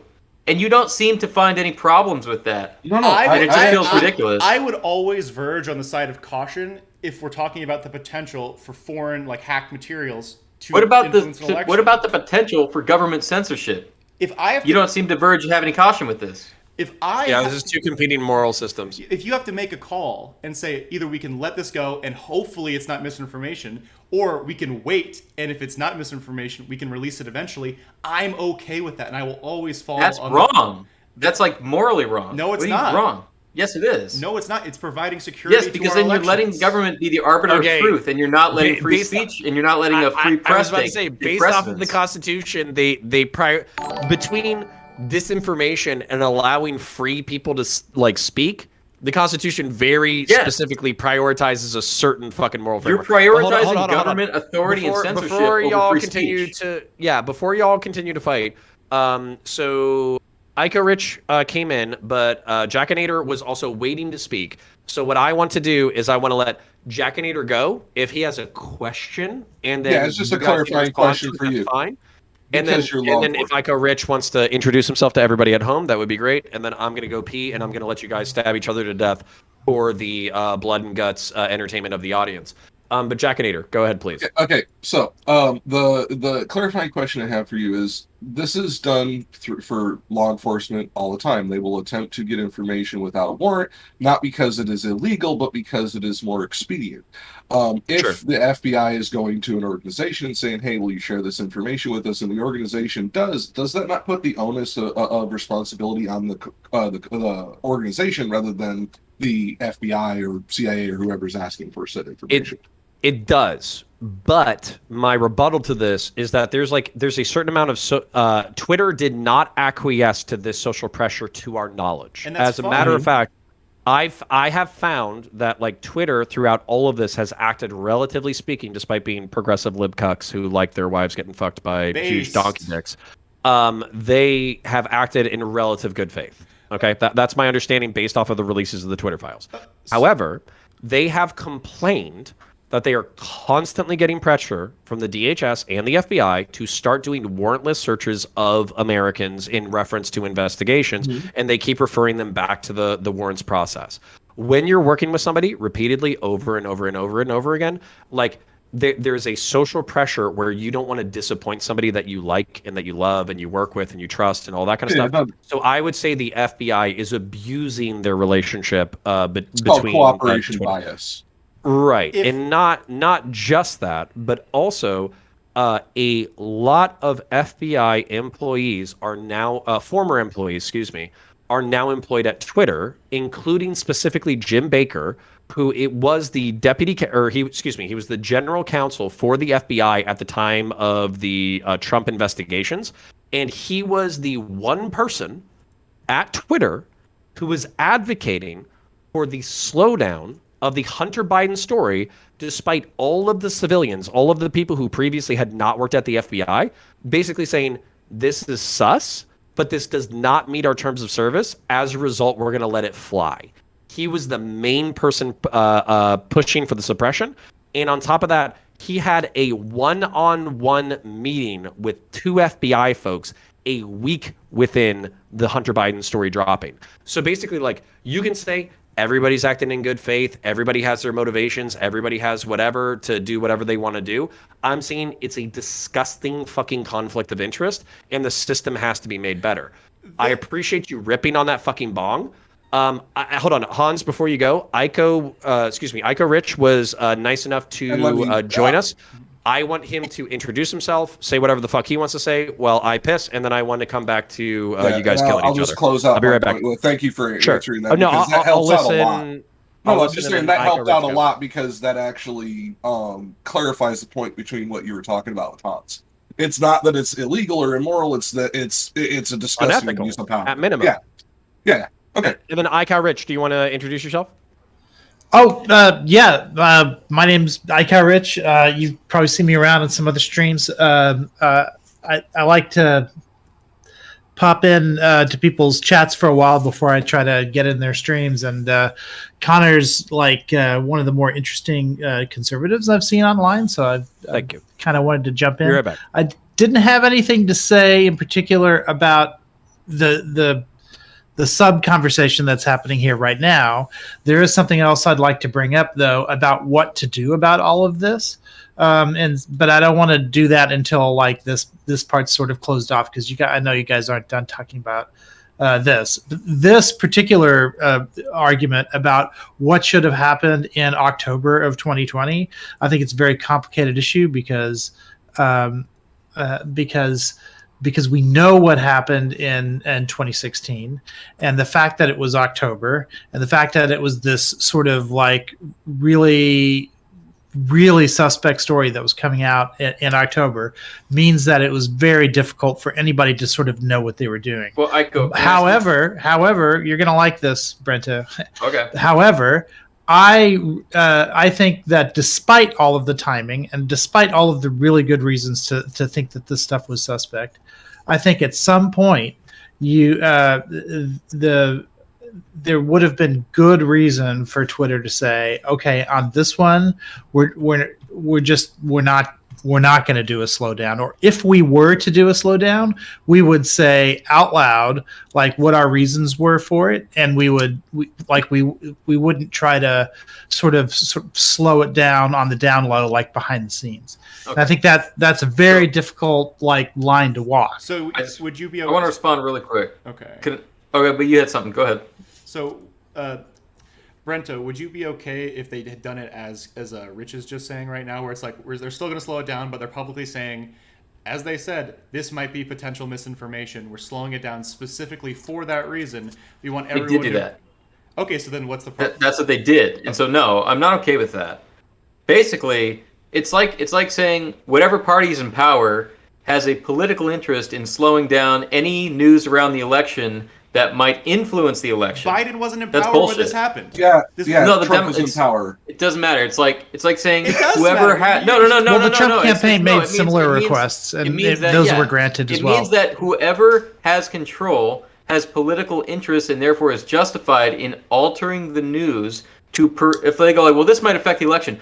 All news will affect the election, even fake news, and if they're interfering and they're stopping real news because it might affect the election, and it was real, that's not a justification. Well, no, I'm not talking about stopping it. I'm talking about things that they've done in other contexts, which is whenever you see a link that says that, you can put additional information underneath that and say, here's the caveats that you think people do now, but they still have to. It still has to be. It still has to be released. It was banned. It was banned. Is the problem? Brento, yeah, I understand. Brento. So for this, I would say this is a remarkable example of our institutions working. Let me finish. We had Trump's FBI with potential information that they're not 100% sure yet could damage the Biden campaign. And Trump's FBI said, we are going to slow down this story because we're not sure if it's Russian disinformation.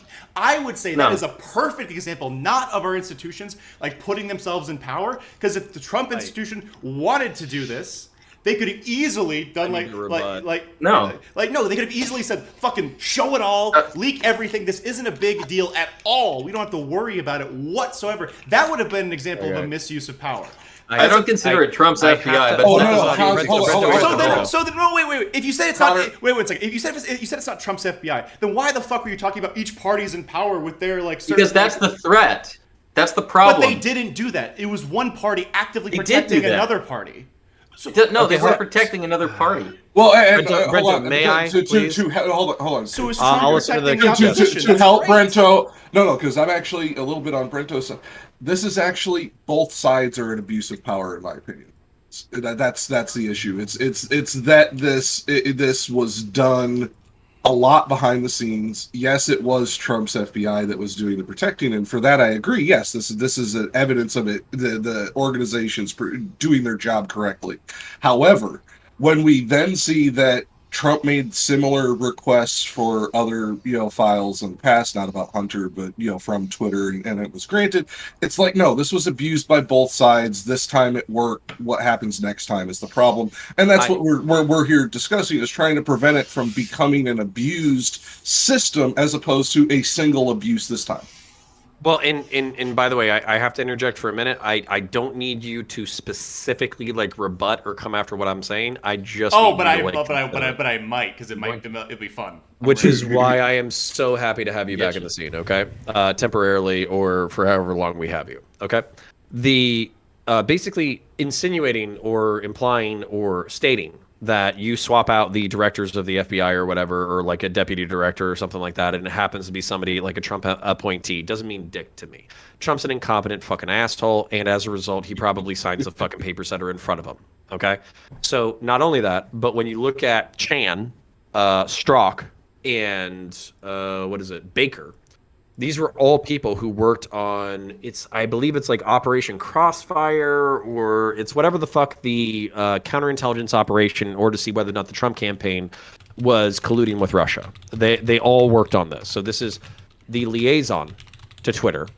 This is the person who works at Twitter, who was the former deputy counsel of the FBI. And this is the person who was dismissed from the Trump investigation for saying that he was specifically going to put his fingers on the scale so Trump didn't win. So the FBI says we investigated ourselves and we did nothing wrong. But at the same time, these are all people who worked in close proximity together against Trump in the past. What's the pretend? No, who's the guy that you said like explicitly stated that he's putting his finger on the scale? Peter Strzok in 2016. And he was Crossfire Hurricane is the investigation. He was a co-worker to the Twitter liaison and the person working at Twitter. Now, I'm not saying like they have like some kind of Vulcan mind meld where they all think the same shit about Trump all the fucking time. I'm just saying that if you can't concede that there's the perception of fucking malice or manipulation here, I don't like you can say they're good because they acted in good faith based off of what I can see. But if you can't see the conservative perspective, like this is shady as fuck, that all these people with these shitty motivations are all in positions of power and it happened to break for the Biden campaign, if you can't concede that, I just don't think we're staring at the same set of facts. Okay, so I can agree with you that it's plausible. It's possible. Right? But Dude, I'll take possible because earlier in this week I wasn't even getting possible. I was being called a fucking flat earther earlier in the week. No. I watched the debate. They said it was plausible then as well. But what they're asking and what I would did they say plausible means 51-49? Did they say plausible? Yeah. Or did they say possible? No. Supreme said plausible. It's just he needs more evidence to get on board with what you're specifically saying. Then I was so triggered, I did not hear him say that. Supreme, if you watch this, I'm sorry. Then I can. Well, but no. In Supreme's defense, he gets a little heated and will speak very quickly, and it's easy to miss things he says. Okay, yeah. But so specifically, right? It seems right here, so I can say it's plausible. Mm-hmm. I don't have. And nothing in here gave me the evidence for that. Here's the strongest things that I found from here. One, the FBI is doing their job aggressively and trying to get more information from Twitter in the slightly like a slimy way that you were talking about, right? So they did that. They had people at the building, like in Twitter, who were former intelligence people who have worked on Russian disinformation cases in the past, so they might be primed to be worried about that. The FBI explicitly said that even though there was less information this time around, they were still dealing with an abundance of caution, so they were actively afraid and wanting to avoid this like 2016, so they're still like, we haven't seen a lot of activity, but we're still fucking primed to go to make sure that it doesn't fucking happen. And then the biggest thing that I can see is that the FBI, who is still like in possession of the Biden laptop, they have that exercise of the hack and dump operation, and they involve the Twitter the Twitter's Yul Roth guy in that to prime them, so that in the case of a potential leak, they would be able to respond effectively. Those things, in my opinion, show an agency doing its job with, I would say, overdoing its job in regards to being abundantly cautious to make sure that our election is as safe as possible. And I understand where Brent is coming from. And if in his case, he would say, if we have to let disinformation leak that could sway an election, we're going to be fine with that. I come down the opposite side where I would say, in the modern world, with how easy it is to do these like hack and dump schemes, how easy it is to spread disinformation, that it is better for our intelligence community and our media community to be overcautious as opposed to undercautious. And I am 100% okay Hans, with that. I have can I to just ask say, you a question. Yeah, you okay. go first, and then I want to ask. I'll just respond. Like the thing is, all political parties they do what's called like the October surprise, right? And it's some sort of news, some sort of like attention-grabbing, scandalous, sometimes news, or election swaying news that they want to have the greatest impact right before the election. If like an intelligence agency or government agency is going to go like, oh well, we're going to censor that might have too much sway on the election, we don't know if it's true, then you're circumventing the free press, and you're going to always make a choice that's going to sway the news cycle in one direction or another. You can't shut down the news cycle, and you can't take sides and be like, oh, we're going to do this but not that, or we're going to censor this and not that. It might have too much effect. It was released 2 years after the election. The story was Well, still bullshit. What are you talking about? You're not stupid. Well, hold on. Can I give you a parallel to this? Because in 2016, yeah, go ahead. Well, Sorry. In 2016, there was something that I think parallels a little bit to this, which is to say, when Comey had his memo that he gave out, there was by the way, there was a nickname for the FBI in 2016 that was in operation. It was called Trumplandia, because the people in the FBI hated Hillary Clinton so much that there was like pretty much like. I don't think that they were like wild about Trump, everybody, but they hated Hillary so much that they were willing to go to anybody. They picked the turd sandwich. God. Right, and so here's Comey makes a decision that Comey didn't have that kind of bias. I don't think he hated Hillary, but a lot of people around him who were giving him advice did have that bias. And at one point, he makes the decision that all of these investigations that are going on against Trump aren't going to be released. He's not going to talk about them. He's not going to say anything about them. But when there's an investigation against Hillary, he does talk about that. And then when it comes back again, as an October surprise, very late in October, he decides to send that to give a memo specifically to Congress, who, like the Republicans, instantly release it, right? He decides to do that for the Hillary investigation, but not for the Trump investigation. So this idea that people inside of the FBI have this political bias, I'm not saying it doesn't exist. What I'm saying is that bias, Strzok has a bias against Trump in 2016. We have that bias exists in different people within the organization. And I feel like depending on the media that you're listening to, you're only hearing about like one set of biases and not the other. All right, and then everybody pause for 1 second. I love the energy in the room. I love having a conservative or libertarian over here fighting a commie gym builder person who defends cucks. I love having a grizzled old Grizzly Adams motherfucker over here. That's not a shit talking. That's actually respect. Yeah. That beard is fucking kick ass. And I used to read Grizzly Adams as a very young child. I love having a bong-ripping fucking communist over here. And then I don't like how silent Dylan Burns is, but I do appreciate the raid, and I do appreciate him being here in order to lend support to our friend Mike Awesome.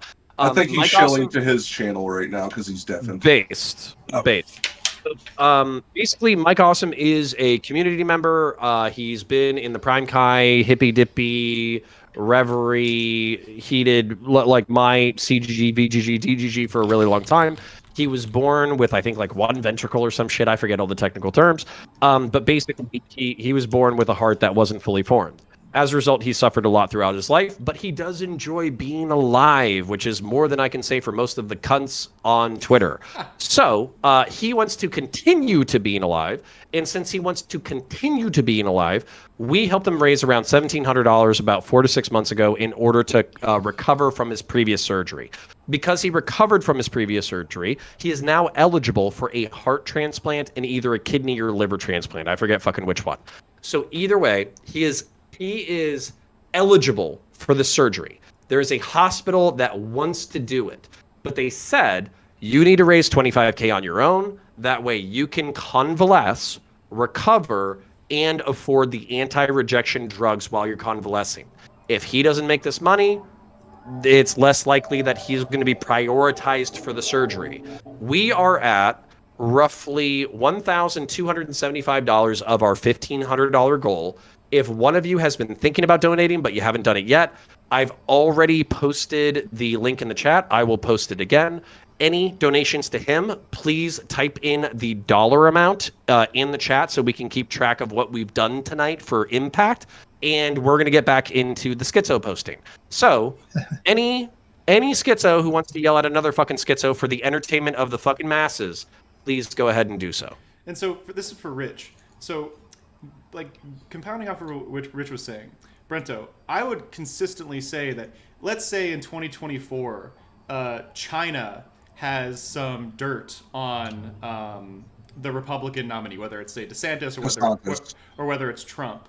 I am super fine if our intelligence community says, hey, we aren't sure if this is Chinese misinformation. We are going to sit on it or slow it down from its release to make sure that we are not okay with misinformation potentially affecting our elections. And if we aren't 100% certain, or at least majority certain, that it's not misinformation, we are not going to let it go unabated. And I understand in your mind that's bad because that's a hot take. Because that's weird. Because that's extremely strange. Oh yeah, see, but here's the thing. No, we mean this. Yes, we it mean is. this even if it protects Trump or DeSantis. It doesn't matter who it protects. It's wrong. You're looking. Can I for ask the a question? government But you to only feed have you the benefit of hindsight. No, you don't have understand. the news. You have the free press. You have to look to the free press. Twitter is not the free press. Gentlemen and gentlemen. Dylan Burns has graced us with his presence, and I want to hear what he has to say because he fucking ran this bitch for the better part of a fucking year. And I would also like to say another $150 has been donated, so we are currently at $1,425. Let's go. We are $75 away from our channel goal. Of course, I think $10,000 was donated to save a puppy with parvo recently. That is fucking based. But if any millionaires or billionaires in chat want to drop 10K towards Mike Awesome, please feel free to do so at this time. Dylan Burns, please do. If we reach the goal, I'll rip off my shirt. Not this one. I'll get another shirt. I like this one, but like. Now, Dylan Burns, please take it away. Because now I like liberal democracy. I think it's base. I think it's great. It has problems, but it's the best system available currently. That is active in the world.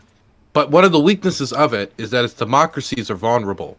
They're vulnerable to having the tools that we love as, people who love democracy being used against us. And something that I am fearful of, because I see other state actors attempting to do this. We have done this in the past as well, and it was shitty when we did it. It is trying to affect the outcome of elections through election meddling. And the spreading of disinformation in order to try to stop one candidate or to help another candidate get into power to benefit a foreign nation's national security interests, which could be against the national security interests of the United States, is something that is concerning to me. So here's a question. Let's say you work in a newsroom and the Chinese, and you know that this story is big. It's a big story about, I don't know, let's say it's about Mayor Pete. Right, he's running for a president, and it's about, it's about to be election day, and you know that the source that you were just given about a huge corruption scandal he was involved in is from the Chinese government. It's real, but it's from the Chinese government, and they're doing this because they specifically don't want Pete in power, because Pete would be tough on China. Is it your responsibility to stop that story from going out until after the election? Since they are. No, you would say no. No, the story is now. China is set with this information is coming from a Chinese news source about Mayor Pete. It is uncorroborated or it is corroborated. This is what is happening now. This is the news. That's the news. You would put out uncorroborated information that could absolutely. No, I would report. I would report on the report. You put it in context if that's what you're doing. You don't report it as true. You either corroborate or not. Journalistic standards. You said someone. That is a journalistic standard. No, it's not. That is what is happening. You said someone else said shit. I'm just gonna say that they said it, and then I'm not gonna follow up. You would say, according to this source from these people, which we believe is coming from a Chinese news source or a Chinese influence, this is a story that is being pushed about Mayor Pete. That's what you would say. Okay, so Hans, real quick, just to fucking steel man that shit, because I'm with Brento more than I'm with the rest of you guys. That's fine. Basically what I would say is I want my Hallmark movie, my fucking the thing that's produced 50 years from now, where it's like this guy was a hero of the American Republic. I would want people to make like choices based off of the moral virtues that like Brento is, like trying to pay homage to. Like this is how I would want people to make decisions. However, I have to concede that I work in the real world, and as a result of working in the real world, there are people who have vested interest, they have self-interest, they have, combined interest. I want to be able to pay my bills, I want to be able to send my kids to school, I want my institution to do well, I don't want to fuck over my institution, I can't corroborate this right now, I don't think it's up to the journalistic integrity standards that we normally have when it comes to the vetting of a story, I think this could do damage to the newspaper that I work for, like all that kind of shit. Like, I concede that all of those realities stack up on each other. But if I believed it in good faith to be true and of interest to the public, I would kind of hope that we would do what Brento said, where it's like, we're getting it from a biased source. They're probably willing to fuck over this person for this reason, but we believe it to be true, and as a result, we're bringing it to you. That's what I would Or hope we believe it to be not true, and we think it's disinformation. You can report it both. You report it. You don't suppress it. You don't say you're not allowed to post links to it. Jackanator has been very polite. If I mispronounce it, whatever. And you're gonna have to tell me what you paint eventually. But you've been very polite the entire time. I have one that I'm working on that's in like still. Is it a miniature? Partial. Yeah, it's still partial primer. This is an orc Rockstar that's going on my giant squig. Big. Is that the Goff knob or something like that? What is it? Oh well, no. This is from Ahrelevant. It's actually a different company. But what I'm doing is for my giant squigoth, I'm proxying a 3-headed T-Rex with that has like a elephant howdah. This is my fucking on the back. community, man. I fucking love this shit. But it has like an elephant howdah on the back of it. But instead of putting troops in it, what I'm going to do is I'm going to put a rock band in it. And I have the world's smallest over 80 decibel Bluetooth speaker that I am forming into a tree stump that's going to go into the base, so that when I put my giant squigoth on the battlefield, a little rock song saying "I'm going to destroy you" is playing while I walk across your army.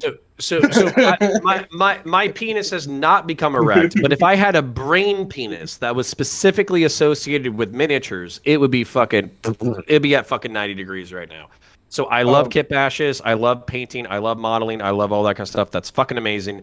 But you wanted to say something relevant to the conversation, so I want to allow you to do so. And here's my thing: is both Hanz and Brento are right, and like I said, you would hope that we would do this. Here's my caveat to that: actual news sources. Twitter is not a news source. Twitter is an information platform. They have absolutely every fiduciary responsibility to their stockholders or their stakeholders not to fucking potentially fucking bankrupt their company putting out something that is potentially misinformation, because they will get fucked by lawsuits for shit like that. The news agencies have protections for specific reasons because they do things like double source confirmation. They actually go to reputable sources most of the time if they still hold the title of news as opposed to entertainment. Yeah, this news sources, I would say 100%. Twitter, dude, in my opinion, they did what they were supposed to do. They're not a news source. They don't have that same responsibility. If they're not a news source, then why are they protection? Why are they taking the responsibility in censoring the news? If they are not a news source and a news source has an account and the news source posts something, it's not their responsibility. It absolutely is, because it's on their platform. If you're yes. Hold on. Brento, they're kind of. This is like a weird thing that I've seen done a lot, which is not explaining; it's explaining away. Like, so for instance, like I forget, like Dawkins or something like that. It wasn't Dawkins; it was the other guy with the fucking beard, Dennett. He has a book called like Explaining Consciousness, and Jordan Peterson read it, and he said like, this isn't explaining consciousness, this is explaining away consciousness, and that's kind of how I feel about these, like, no offense, appeals from fucking like lefties and progressives and all that kind of stuff to the financial interest of institutions this within is America. Bullshit. Like you No, live it's in the logical. real world. I live in It's the real logical. world. Capitalism is what we live under. This is what. This is just the That's truth. bullshit. That's lie. That's stupid. It makes sense, but from like a conservative's moral framework, it's fucking evil. It's because bullshit. I get like it's not even a consistent argument because people will argue. It's the same people will argue for like universal healthcare under a moral standard, but they won't be like, well, we won't do it because blah blah blah. No. I'm sorry. That's just it's a complete abdication of the fact that they are interfering with the news intentionally. They are not a news source. They are a platform, and they like don't need to Facebook. censor it. It is their their platform. They can and should they were wrong to censor it. It was true. Okay. And this was my Are biggest they shit not post guilty? about Are they not guilty of perpetuating misinformation like, when they Connor, censor true news? No, Connor, if they're censoring news that is true, I just are want they to ask not guilty Brento like 2 of questions spreading to make sure I'm not misinformation? talking to a bot. That's fine, but are they not? If they're spreading misinformation when they censor news that is true. All right, can I ask? Okay, like, so Brento the question? Brento, let him ask his questions. Okay, Brento. Because you said it didn't make any sense what I said earlier, so I just want to make sure that you can comprehend where I'm coming from. Well, we've been talking a lot, but go ahead. I know it doesn't seem like you're comprehending anything, so I just want to. I'm comprehending it perfectly. We have different ideas. All right, cool. So hold on, all right, ready? Let him do it. You're gonna have him steal man? Yeah. Yeah. So, Brento, I'm suggesting, from my perspective, that the importance of democracy and the security of our elections means that our intelligence community should be overcautious in regards to some things that are released from relations to foreign governments, especially adversarial foreign governments, because as Dylan said earlier, it's bad when we do it, it's bad when they do it. So, and if I'm saying I want this universally from either party or from any candidate, can you understand how I believe that policy there might be drawbacks where there might be real stories that are suppressed for a moment. You did lie earlier when you said like it didn't get reported on. The New York Times covered it in the 22nd of October of 2020, which is fine. But anyway, do you understand where I'm coming from? That this overcautious approach. You are, and I understand what you're coming from. What I'm saying is where you are coming from leads to a justification of all censorship at times when it is basically beneficial to within certain person's judgment. You are okay with government censoring news and propaganda.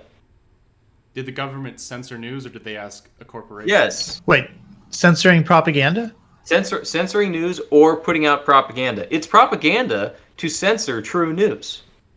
True news was censored, and you still talk about it as if it was a protection of information. Did we know at the time that it was true You never news? know at the time, so you That's default the point. to free press. No. That's That's where you and I are different. My God. I think if you don't know if something is true or false, if you don't know if something is true or false, then you release it to the free press. It goes out to the free press. You don't censor. You look through. You look to the government to tell you what is true. You think the government. Okay, hold on. Nobody can hear you guys right now. I'm the only person that's talking because you guys are both server muted. Not because I don't love you. I love you both genuinely. Okay? I love you both genuinely. Incapable. I don't care am about going disinformation to at all, unmute ever. Brento. He's going to finish his point. Then Hanz is going to respond. And then I cow Rich because he grew that beard for a fucking reason. Like probably because he's like stored some sage fucking wisdom in that shit. He's got fucking like instead of like Chinese cookies with fucking wisdom scrolls, he just has like tiny scrolls like hidden in there that he pulls out randomly during conversation. I'm just too lazy to shave. No, right. He needs to braid it, put in like the runes and all that. Yeah, some Viking shit. I fucking love it.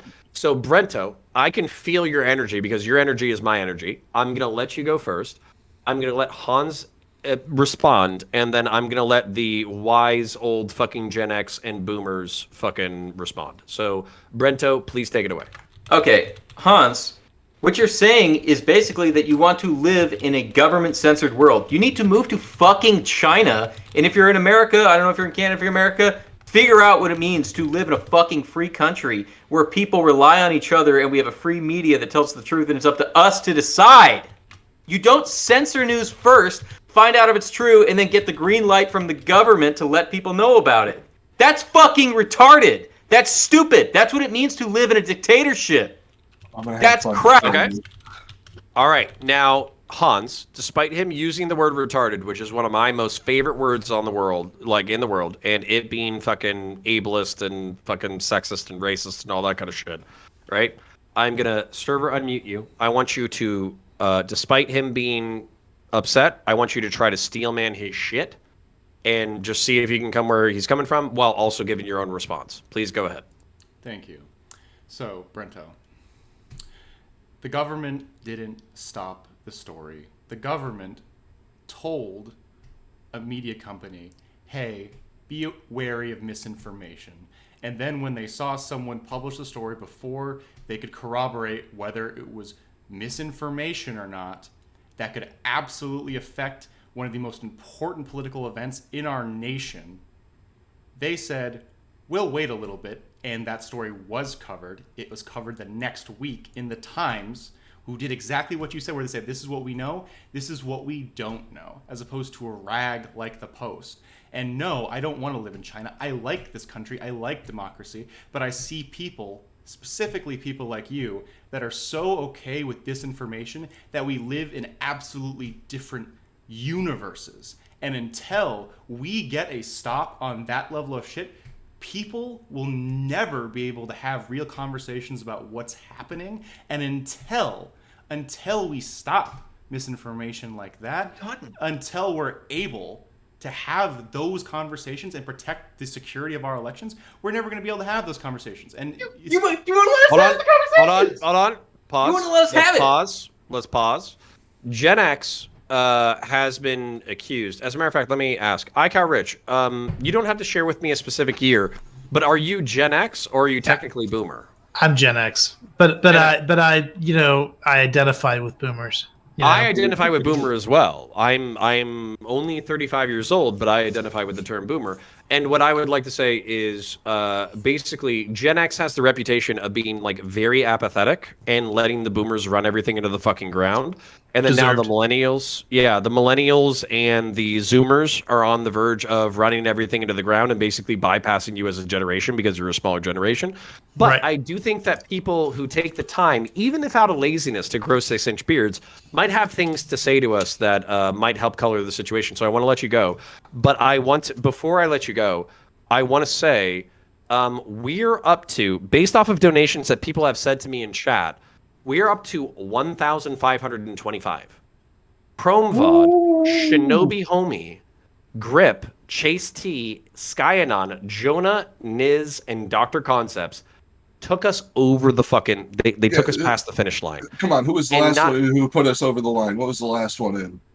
Last one in is Shinobi Homie, but that brought us to 1525 based off of my count. But at the same time, I go to Mike O'Brien's page. We're at 9755. I think we started the day at like 8,500 or something like that. So that's like $1,200, $1,300. I personally pledged $500, which puts us at $10,255. So we're actually $255 above goal. So awesome, Shinobi Homie. Thank you for putting us over the line. And Connor, fucking based on the amount. Jesus, dude. Thank you to everybody in chat. Thank you to the people on Twitch. Thank you to the people on YouTube. Thank you to the people who have swung by. Thank you to the people who have talked shit, who drew attention to this. Now, we're going to shut up for about 30 to 45 seconds to allow a Gen Xer to share his wisdom with us, and then we're going to go back to stabbing each other in the guts. So, go ahead, sir. Okay, I just want to say, Brento had me for a little bit when he said we shouldn't be... like trying to censor things that are true. And that made me think, oh, okay, so truth is a factor here. Like whether or not a thing is true is something that matters. That's the goal. But then he's saying, well, it doesn't really matter if it's true because we don't know if it's true at first. Anything goes, and then the truth will sort itself out after the election when it's too late.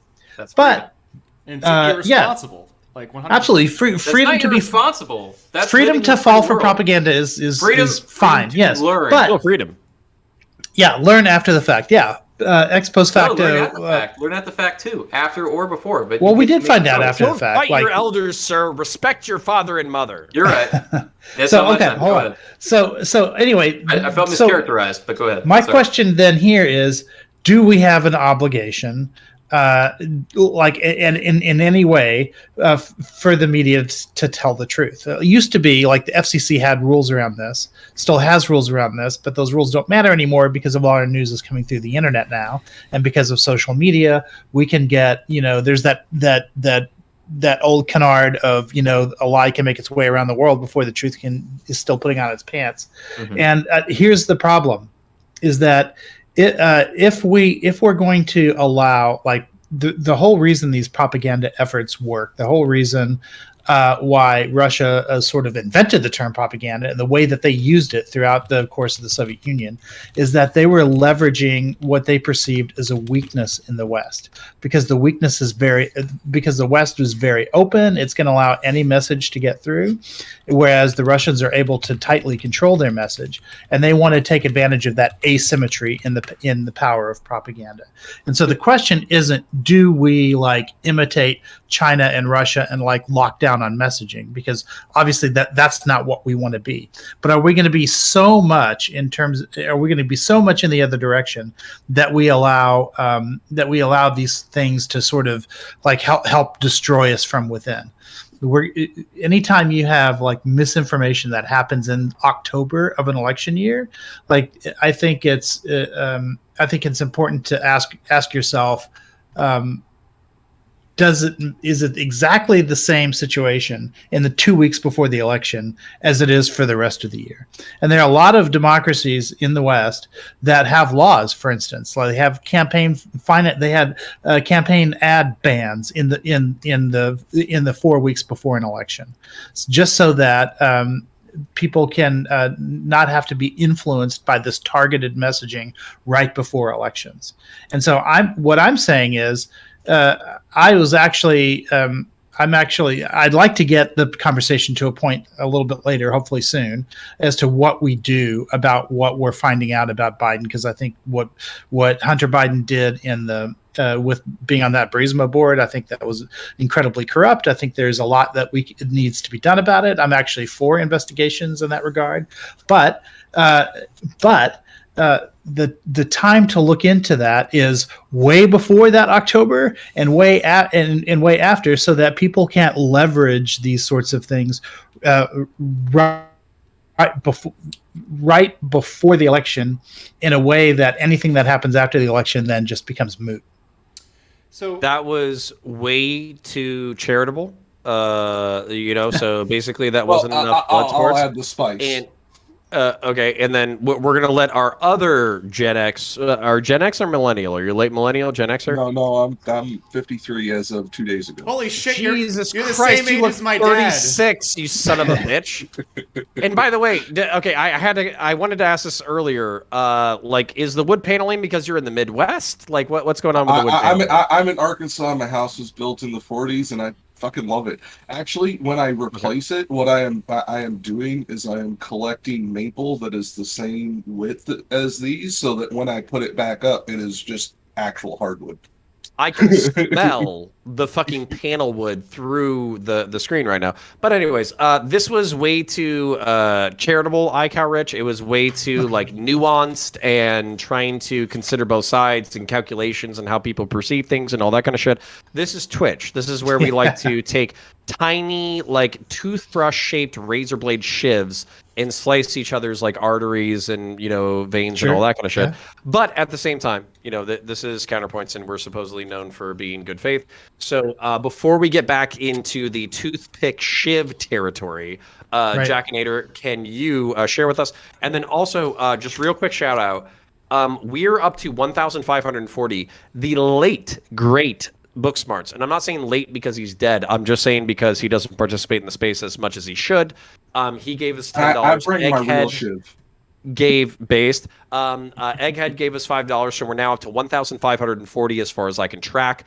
We might even be positive on the home website, plus an extra $500 on top of that. So we're doing pretty goddamn good for a fucking 50 viewer Andy stream. finally, before I let Jack, can you pronounce it for me, please? Just Chicanadar, but it's honestly Jack. Everybody just calls me Jack. Chicanadar. I fucking love it. So what I was going to say is Book Smarts is part of the reason Frijoles Quemados just did another 25, so we're up to 1565 for the fucking stream tonight. Holy shit. We are tiny and we do good work. Holy shit. So anyways, before I kick it back, basically what I was going to say is I love this. Thank you to all the talent that swung by, including Dylan Burns. Thank you for the fucking raid. Thank you to all the people in the chat. Thank you to the people who make us somebody who is small but kicks above our fucking weight class.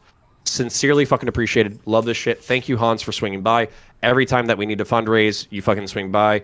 I'm happy to see that your muscles have not sagged since our last meeting. Bigger. I've been doing bodybuilding stuff. You like it? You do look bigger. As a matter of fact, what is your weight? What is your weight right now? Before we kick it back. Oh, I'm 251 right now. I actually was a bit heavier. I got a little into fat, but I lost about 15 pounds. You don't call it fat. We call it dirty bulkage. Yeah, no, I was just fat. I stopped doing legs. I started drinking and eating more, and it was bad.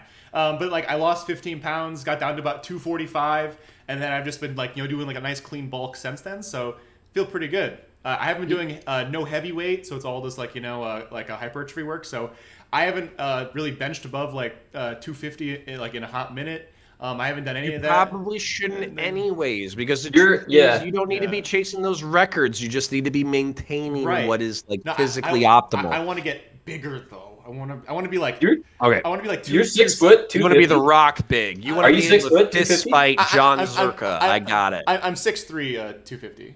Oh, okay. Okay, that makes sense. Okay, that's still really good. Yeah. All right, so Egghead, thank you for the $20. Frijoles, thank you for the 25. We are now up to 1585. Before we get back into the toothbrush fucking stabbing shit that we normally do, Jacanadar, please take it. No. I don't do toothpicks. I bring the real deal. So no. What I would like to point out is I have, this is from my PMC days. I was talking to a war journalist who was in a bar I was sitting at, and he told me a horror story. He was a new journalist. He was working for a rag, as Hanz puts it, and he was reporting on where improvised mortar fire was landing in Afghanistan. The Taliban didn't know where they were hitting. He basically helped them hone in on their targets. He didn't find this out until 2 weeks later. This is the danger of fucking killed. Yeah. Yeah. Now this is the problem with putting out information too quickly without understanding the relevance and context of said news. This guy is a war journalist of at this point probably 35 years. Now he may be retired or dead for all I know. But this guy has this on his conscience because he was trying to report the news. He was trying to do exactly what Brento is talking about and regretted it because of the simple fact that his news, while being true, was completely out of context, did not take into account that there were troop movements that he was also commenting on. Because it was part of the news that he ended up getting people killed. Now, this is a far graver, danger than, what happens with elections. But guess what? Elections are easier to influence. And when we are talking the FCC rules that are usually put on news agencies for these types of stories, if you want to apply all those to Twitter and Facebook and everybody online, I'm all for that. But you have to get past SOPA, and there's a lot of people in fucking Congress and Senate who don't want you to fucking do that. And there's a lot of people on the internet who don't want you to fucking do that because that would require us all to basically not have any anonymity online. We would have to use our government names, government IDs to log in, so on and so forth. All this would come into play. So there's a lot of things that are being fought against by your same free speech warriors that fight against what you're trying to do if we're going to apply this onto Twitter. Okay. See, but you're just allowing any information out. That's a free fire zone. That's An more election is akin not to a, what was. a literal war zone where people are being shot and shelled at the exact moment. That can it influences. It's the alternative. No, I to was bringing up the worst case scenario. I was bringing up that elections are actually. No, but it's hold on, free flow of before- information. Like with Brento, why aren't you in favor of that? Like we need Because a war zone where people are like you're literally talking about a war zone versus a free society. Guys, before I'm gonna let Brento and Hanz of Arkir stab the fuck out of each other, and if Dylan wants to pipe in at any point, he can. But I wanted to say the sounds pretty cucked. Actually, give the information. Hold on. So before I let the millennials stab the fuck out of each other for everybody's enjoyment, I'll put the real blade away. I'm a that zoomer. the leader of the free world technically carries more moral responsibility than one person who posted fucking news that basically got like 3 or 4 people or a dozen people killed. The leader of the free world, for instance, Trump, who I view as a relatively incompetent person, basically pulling out of Syria, pulling out of Afghanistan near instantaneously, saying, fuck the Kurds, I don't give a shit about them, let them figure out their own fucking bullshit, all that kind of stuff. While they're not Americans, they're brown people and they're black people, so we do care about 10% what we normally care about white people. Basically, like hundreds, maybe thousands, maybe tens of thousands of people could be killed based off of the chief executive of the Western world being an incompetent human being. So while it's like this very like disassociated moral responsibility because it's channeled through all these like administrations and all that kind of shit, doesn't mean that it's not important, and technically more important than this journalist that Mr. Jacanadar was talking about, who feels personally guilty for getting a few dozen people killed.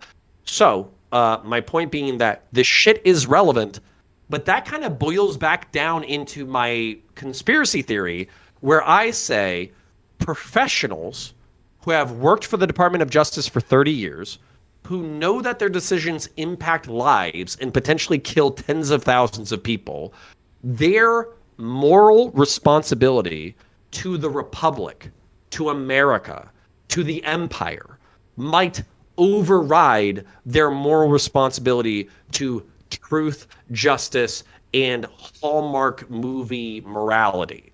So that's part of my argument, but let's get back to millennials and Zoomers stabbing the fuck out of each other.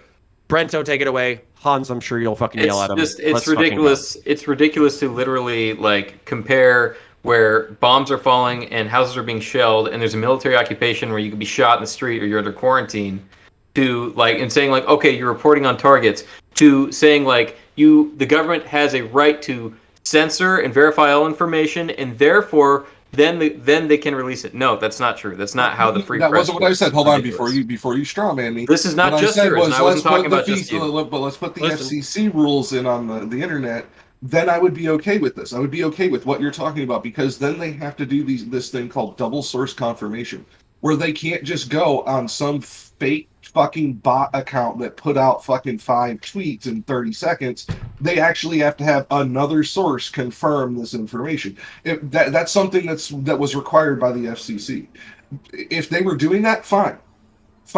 I can be on your side. I'm more on your side, with the I want more transparency, but I want that transparency done right. I don't want it done half-assed to the point where we get, the shit like the guy I'm talking about in the war zone, or in an election where we do get a lot of fucking flood the field during October through bot networks specifically attempting to create misinformation to influence said election. So I'm okay with this being with those rules put in, because that would eliminate that threat that I'm talking about. It's not going to eliminate the threat.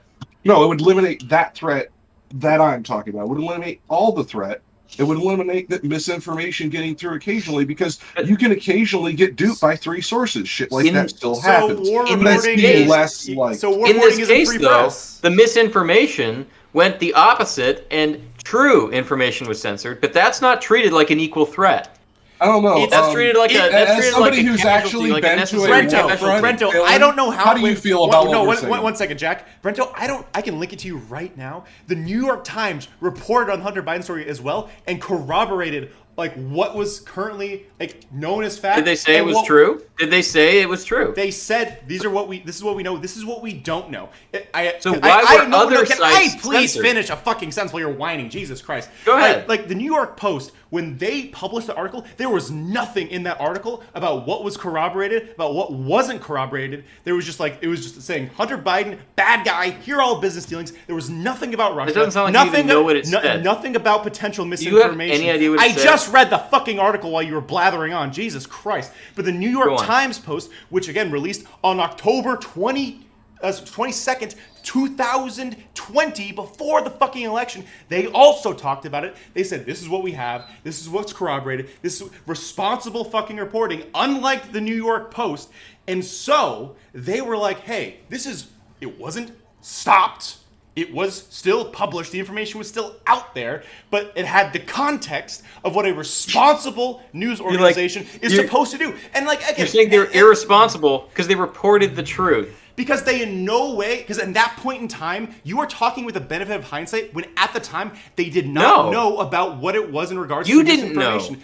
Which is why you were cautious. How you're so stupid. I'm sorry. I'm not trying to be rude. No, I'm sorry. Like, You just want to justify it. You pretend to be concerned about misinformation, yet you don't concern when it's created through censorship. It's bullshit. It's a hypocrite. If you it's bullshit. No, it's a cost. Bullshit. It's a cost-benefit analysis. Okay, then again, tell me, mister, Bullshit. why can't we have the free press in regards to reporting on war zones? Because people might die. Guess what, you fucking brainlet? People might fucking die depending on who the president is. So when you're saying, oh, well, this story's more important You're comparing a war zone to literal free press. a war It's zone bullshit. because 3 people died. Guess what? crap. The decisions of the president bullshit. It's affects stupid. tens of millions, hundreds of millions. Because the It's most just- powerful it's just country move in to the China, world. motherfucker. You Move to don't- China You and stop don't trying to understand. drive You it up. move to China. You're gonna turn America into some bullshit Hanz. autocracy because Hanz. no one knows what's real anymore.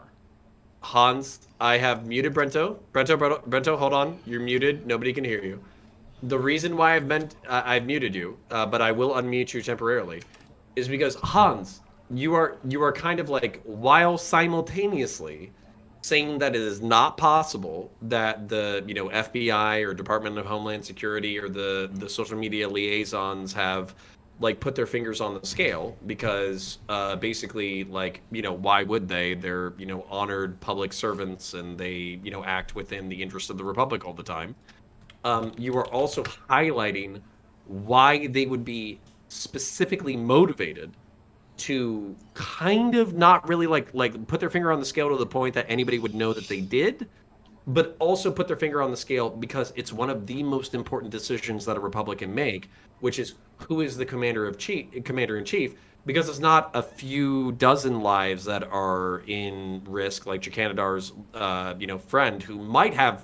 Yeah, he doesn't even know for sure. He doesn't even know for sure, but he feels guilty as fuck because he might have killed less than a half dozen people or maybe a dozen people, whereas the actual impact of a commander-in-chief is a few dozen to a few hundred to a few thousand people. So you're kind of highlighting the moral motivation for why I think somebody sworn to the Republic would make the decisions that I'm inferring based off of the information I have. Okay, and so I don't need you. No, hold on. I got you. I don't need you to agree with me. You don't have to I'm agree not with going me. to. I can explain. You don't have to. I just need you to say it's possible. I already said it's plausible. But plausible means 5149. Okay? So you don't have to say that it's more likely than it is not. You don't have to say that. I'm not going But to. if you say it's possible, then I feel kind of vindicated over the past week.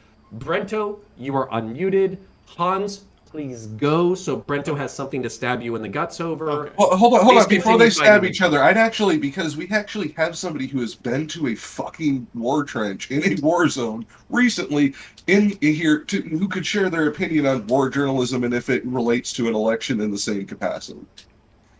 Dylan, are you still listening at all? Yeah, I'm listening a little bit. So I guess I think that controls on what information comes out of a war zone are 100% important. And I've worked with people to make sure, like, basically, like, intelligence looks at the footage that I'm going to publish to make sure that I'm not giving up any military positions that could get soldiers killed. Because certain news organizations in this war, like France 24, for instance, if any of you guys know that news publication, went out there, rushed to publish photographs, didn't know what they were publishing, and they got people killed. This also happened on the Russian side, where Gray Zone, for any of you guys who might know who they are, accidentally posted the address of where a Wagner base was and got like 50 Wagner guys killed. I'm more happy when they do it than when you do it, of course. So for me, like, I think that control, well, some people, when I try to explain it to them, they get like scared. It's like, oh, is that government control of the information? Like, no, this is obviously of state security reasons. I think this is fair to have that restriction. Now, I understand Hans's argument based upon the idea of like, well, this can get people killed, and so can all these other things get people killed. If you spread certain misinformation, it could get people killed down the line. It could lead to possibly maybe hate crimes, or it could lead to maybe like COVID misinformation, stuff like that. I think it could lead to a million different things, but I would also say that the difference between the war zone and I would say other types of misinformation is this is a directly correlative. Everything else you could say maybe indirectly. Spreading misinformation about a foreign country could lead to people getting angry. People getting angry leads to them voting for certain people in power. Those certain people in power vote for certain policies. But that's like 1, 2, 3, 4, 5, 6, 7 steps. Where war zone, it's like I post image of guy in trench, guy dies. Like, that's a direct line. There's not like 20 steps between point A and the final point where people end up dying in the other scenario. So I think I feel a lot more comfortable in regulating, say, the publishing of military positions than comparison, say, somebody spreading misinformation about like flat earth or any amount of misinformation, like generally in society. But when we're talking about like social media companies, ultimately, I think it's up to the social media company to make the decision upon whether they're going to allow misinformation about COVID or any of these types of things. Okay, before we jump back into it, and we're going to go back to iCal Rich because he has some sage Gen X wisdom to share with us. We're going to get him some Jedi robes. This is more boomer territory.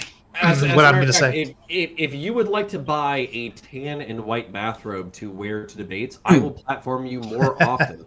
I will only pause the conversation once every 45 minutes, but I will let you speak uninterrupted for about 5 to 10 minutes. While drinking a White Russian? Is that what you're saying? I mean, you can if you want to. I don't care, as long as you're wearing the white and so I say you finally start streaming, and your first dono goal be for a lightsaber. I genuinely love interacting with Dylan at any point, so if Dylan has something else to add, but I did have objection or comment for what he said. I gotta say, when it comes, the big thing that I like that Twitter's doing, and they're doing it more and more, is the little disclaimers under these, like somebody will tweet something out that's super out of context, and then they'll specifically say, here is the context that explains why this is really misrepresentative. Actually, today, Twitter cited me in reference to somebody trying to say that the Zelensky flag was a Nazi flag. Twitter actually cited me, so hey, looks like my journalism's done something a little bit. That's one of the few things that I'm like that Elon's done a lot more of, that I'm really happy about what he's doing with Twitter. That's the one thing I think he's done right. Okay, I like that a lot. Before we get into it, this is actually weird. You guys bring up like beautiful tangents that I absolutely fucking love.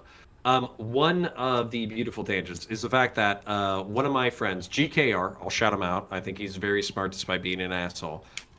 He basically came up with the fact that like we should do a new digital fairness doctrine, where social media companies that make more than like $10 million or $20 million a year, they should take like 0.5% or 1% of their profits and deliver that back into fact checking, where you have people who are relatively trained in researching information from a relatively objective standard, and then basically saying like, this is what's missing from the story, or this is what's wrong about the story, or this is how it's being presented, or et cetera, et cetera.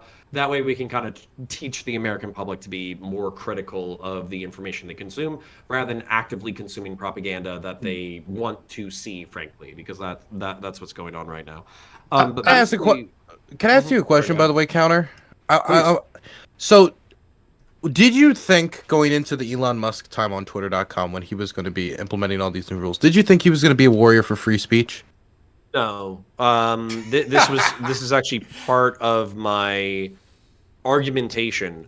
My argumentation is not that the left is evil and bad and should never be trusted ever again, and therefore you need to go to the right. It's that the left has fucked up in a number of ways that should be called out by a system that's relatively objective. The right, in many ways, is doing some shit that's fucked up that's worse. Well, I guess the thing is with Elon and to take over the company, and this is something that I think kind of makes me think like this debate almost. I think the debate's important, but I feel like it almost becomes null and void at a point. When Elon took over, he took over with the intention, the stated intention of making this the free speech platform. That was what he said, and he had a lot of support for it from people on the right, in the center right, and even the political center, and even a few people on the left. People who were excited to have somebody come on who was going to not be as ban happy, as they say. But almost, and I said at the time, I think it was only a matter of time before eventually, due to the size of the platform, the amount of scumfucks that are actually out there, the type of stuff they engage in, due to the need for advertisers and all these things, that eventually he was going to start reeling it in. And the first thing one of the first policies he implemented, which was a reel in, was when he said you can no longer deny historical tragedies. And that was when I immediately knew that it's just going to spiral from here, because he's already compromised on the principle once you've done that. And I guess for me, is it even possible to have a platform the size of Twitter and to not engage in removal of that type of stuff if you wanted to keep it that size? Because I feel like what like Twitter spiraling right now would have, if he kept on the route he originally wanted to, would have eventually ended with Twitter being 10 times smaller than it actually is now. So I'm turning myself up a little bit because people are complaining in chat. Basically, like, I agree with you that opening up the Overton window is necessarily going to push out more people. And also, I think there's like an algorithmic like calculation where like you try to get, even if you're operating as at a loss as a social media company, you're supposed to be pushing for more and more and more and more users as a result, because basically like the more engagement you get, the more valuable your platform is, basically. Even if you're operating at a loss. The problem that I have is that I don't think it's representative of America. And I get like America isn't literally the center of the planet and therefore the center of the universe. But at the same time, like, I do think we get a lot of shit right. So I disagree with that, but continue. We are the yeah, center. well, I don't like European fucking versions of like speech and consciousness and thought and all that kind of shit. Anyways, so the point being, like, I like what Elon's done, but I do agree that it's probably one, unsustainable, and then two, it's probably going to result in the self-destruction of the fucking platform. Because when you appease progressives and leftists, what happens is conservatives stop using like the T slur and the F slur and the R slur. By the way, I'm just going to go ahead and say it: retard, retard, retard. It's my platform. I'm going to say it. But at the same time, like, donate. So continue. No, but I was going to say, like, I have to concede that this is probably bad for marketers, bad for advertisers, and Twitter was already operating at a loss. He's probably fucked. That being said, I'm going to go back to Brento with the fact that, like, just because you can financially justify something doesn't mean that it's morally good.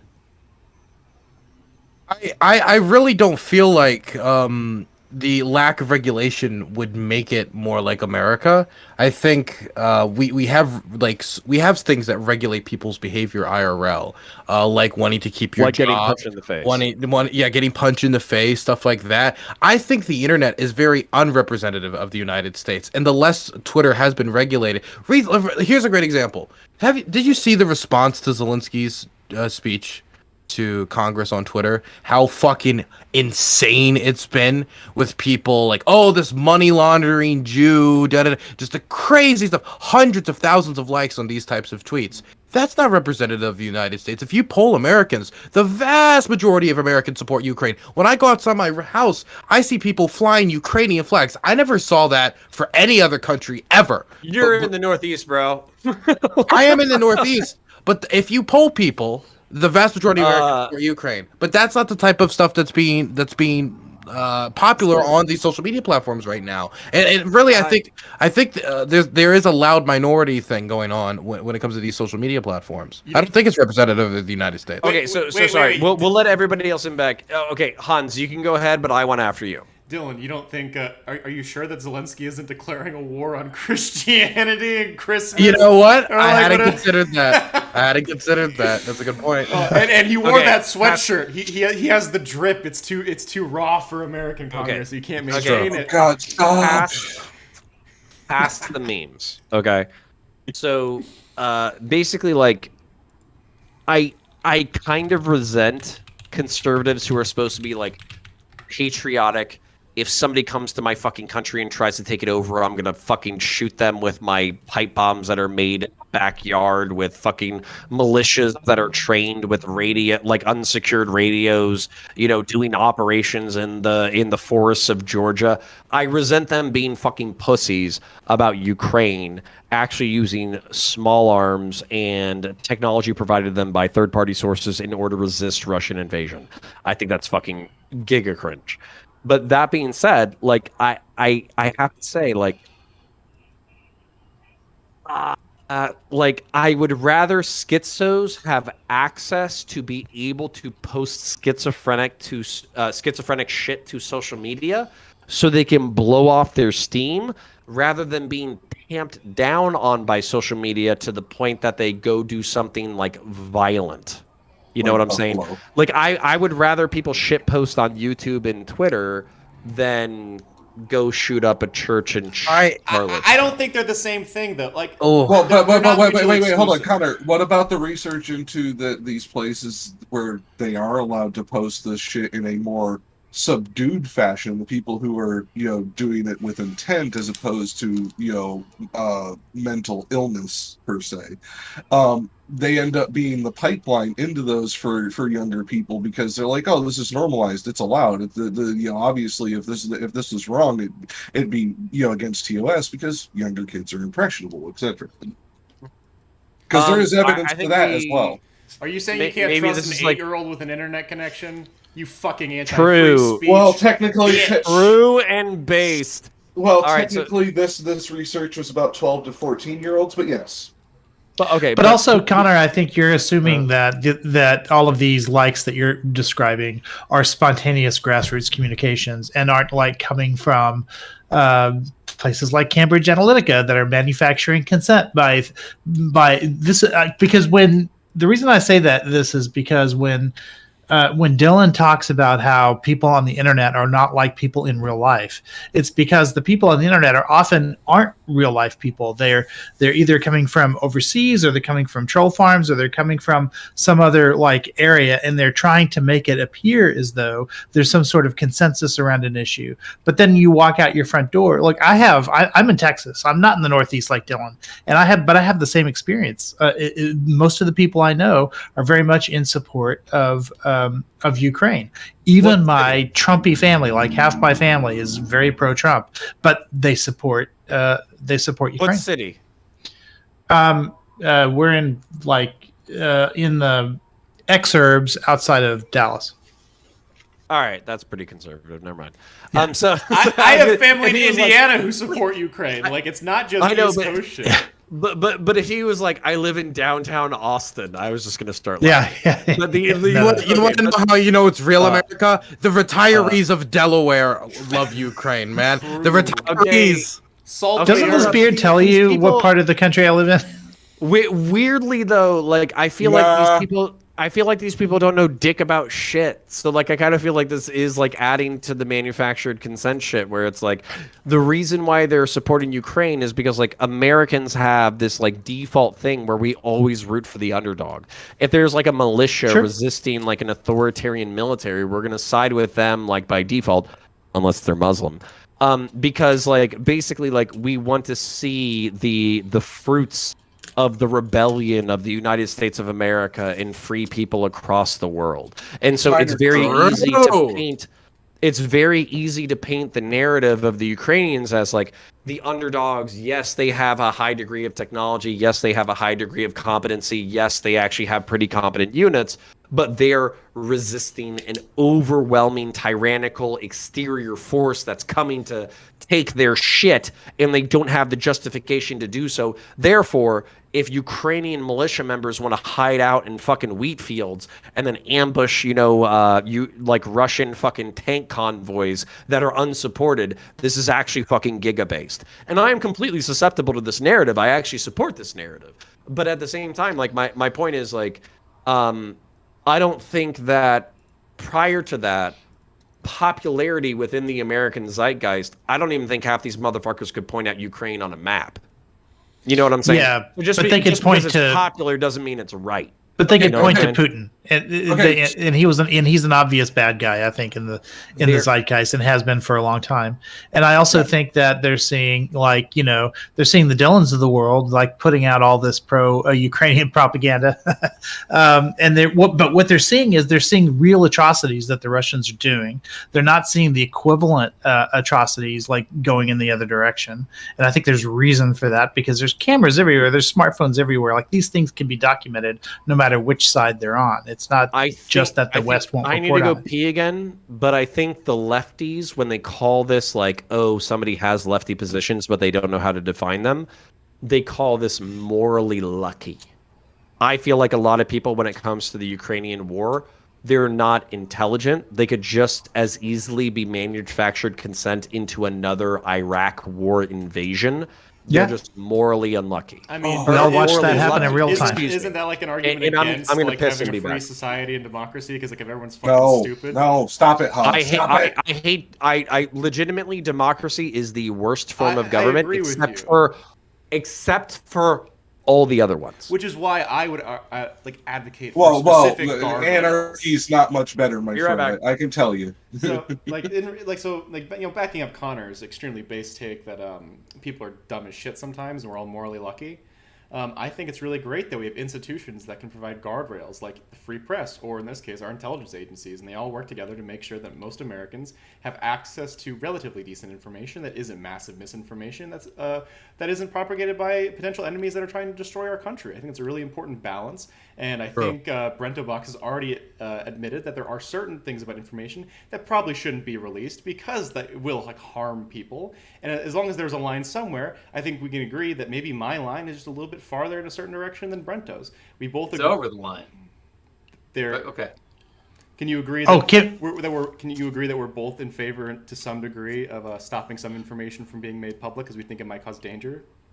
I will say yes. I'll agree to that. Thank you. I think within the sense of a war zone and the sense of an election, we are talking about fundamentally different things. Oh, okay. Finally, we got back to this. But okay, that's fine. Sure. I'm glad we got back to this because it was something I wanted to say the last two times this came up, and this is something I think people have heard before. If you've seen panels that come on, because I bring this up a lot. Every year, I teach the Eumenides, which is a story about the birth of democracy, the birth of the rule of law, things like that. And it really starts out in a state of war, which is the Trojan War.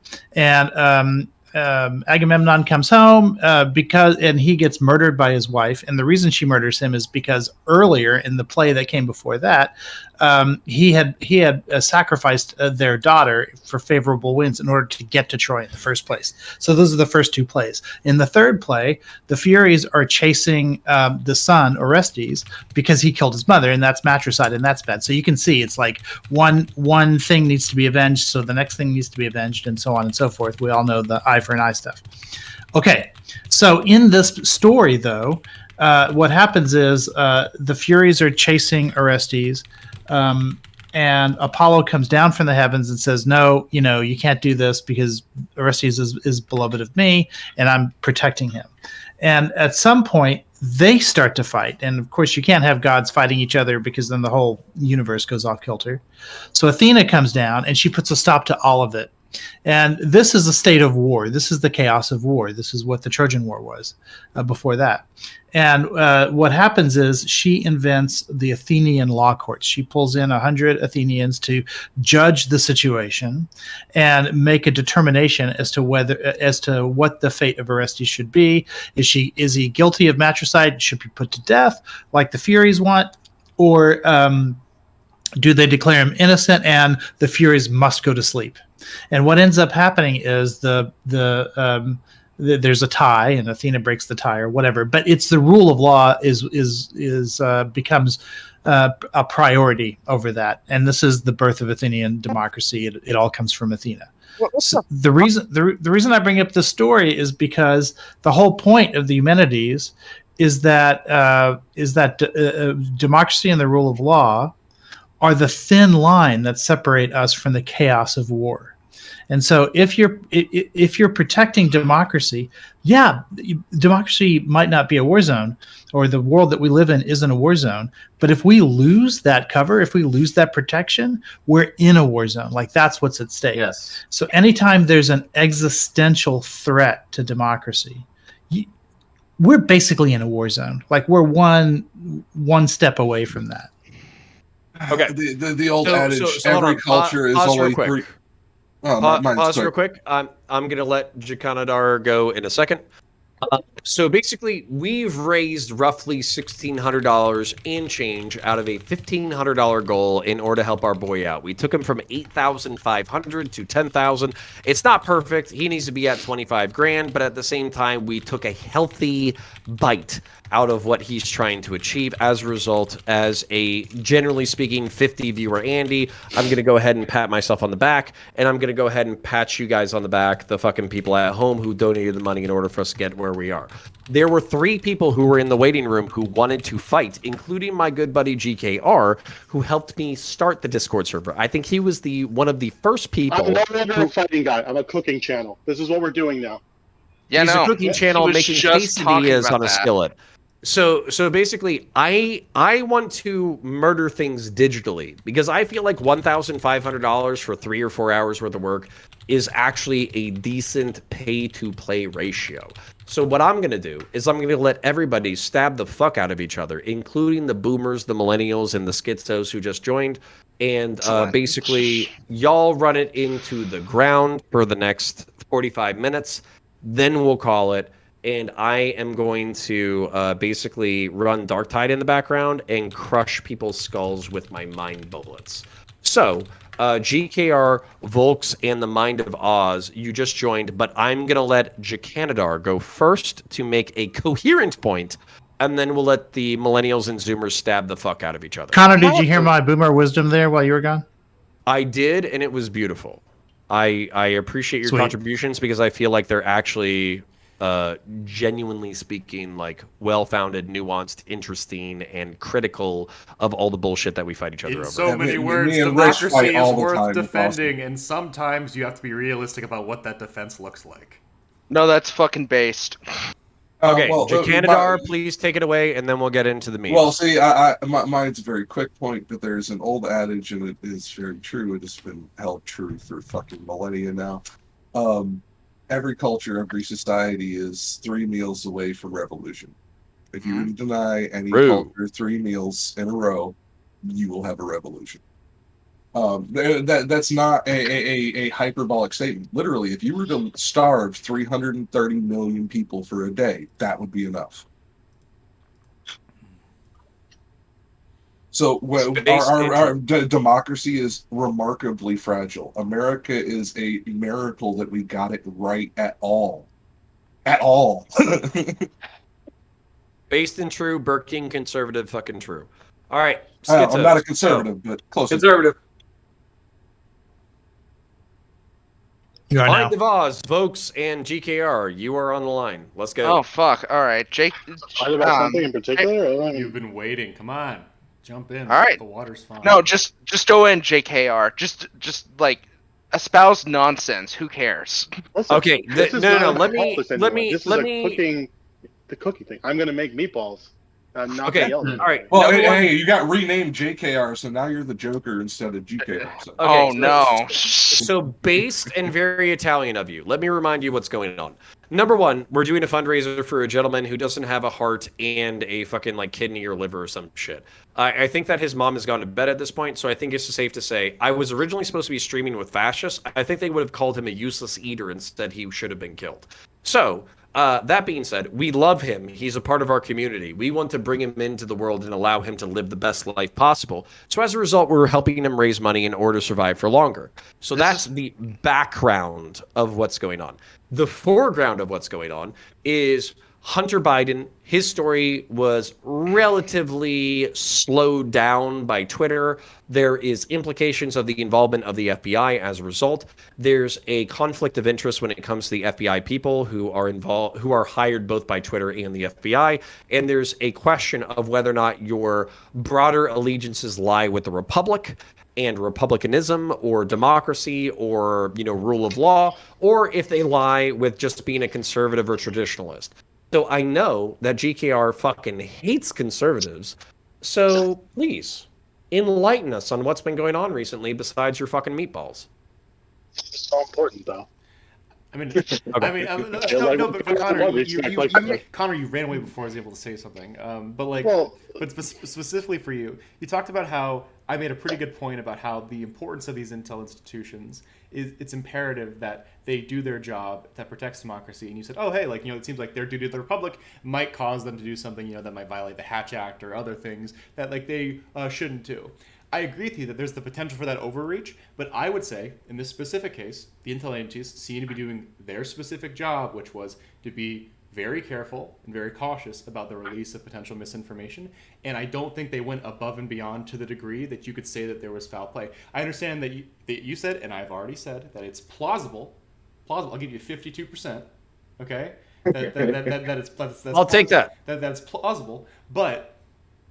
Listen, yeah, you go first. Yeah, but there is a matter of degrees where doing nothing and let everything go as it may, allowing disinformation and potential projects by our enemies to go unabated. There is the insane potential of them having individual political biases that they allow to seep into their work that actually do change and sway elections, which is extremely dangerous, and those people shouldn't be anywhere near those levers. But then there's that middle ground that I think right now we're walking. You could say that maybe they're doing it a little bit too aggressively at this point, where they're asking Twitter multiple times, but again, if it's their job to ask, they're going to keep asking, is to go up into this line, which has been enshrined for them based on the protocols that they've been given by their higher-ups, by the president, by whatever body is currently controlling them, and they'll go up that line and no farther. And as long as they do that, then I would say they're fulfilling the function of protecting our democracy by being a reasonable bulwark against the barbarians at our gate,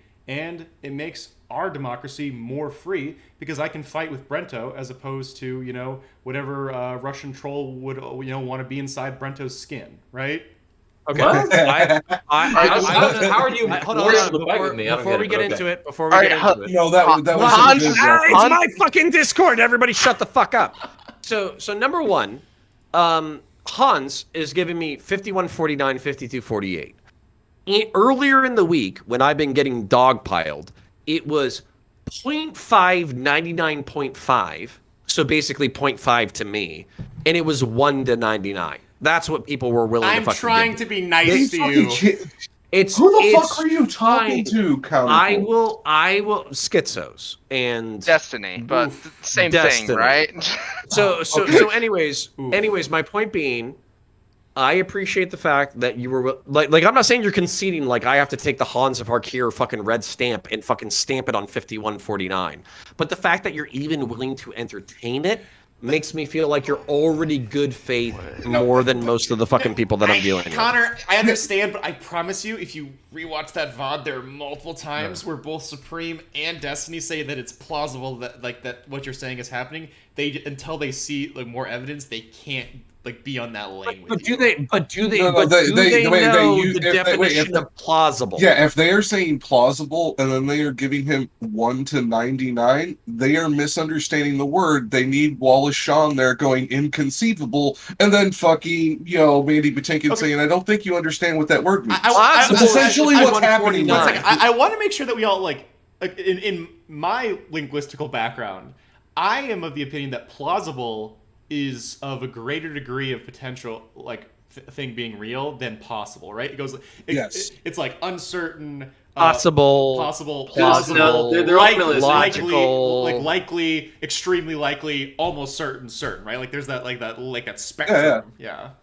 Okay, then can I admit to my own fucking shittiness? My own shittiness is the negativity and dogpiling that I receive from Sherry and Straighteraid. Hilarious, by the way. The bitchiest fucking troll that I've ever Those met. dunk. Okay, I'll be honest. Some of those liners were funny as fuck, though. Like, I'm sorry. Okay, fuck you, Hanz. I saw you get dunked on, and I DM'd you afterwards. Anyways, Hey, I love you. I love you. I checked it on I you. love you. I checked it on you. I checked it on you. I love you.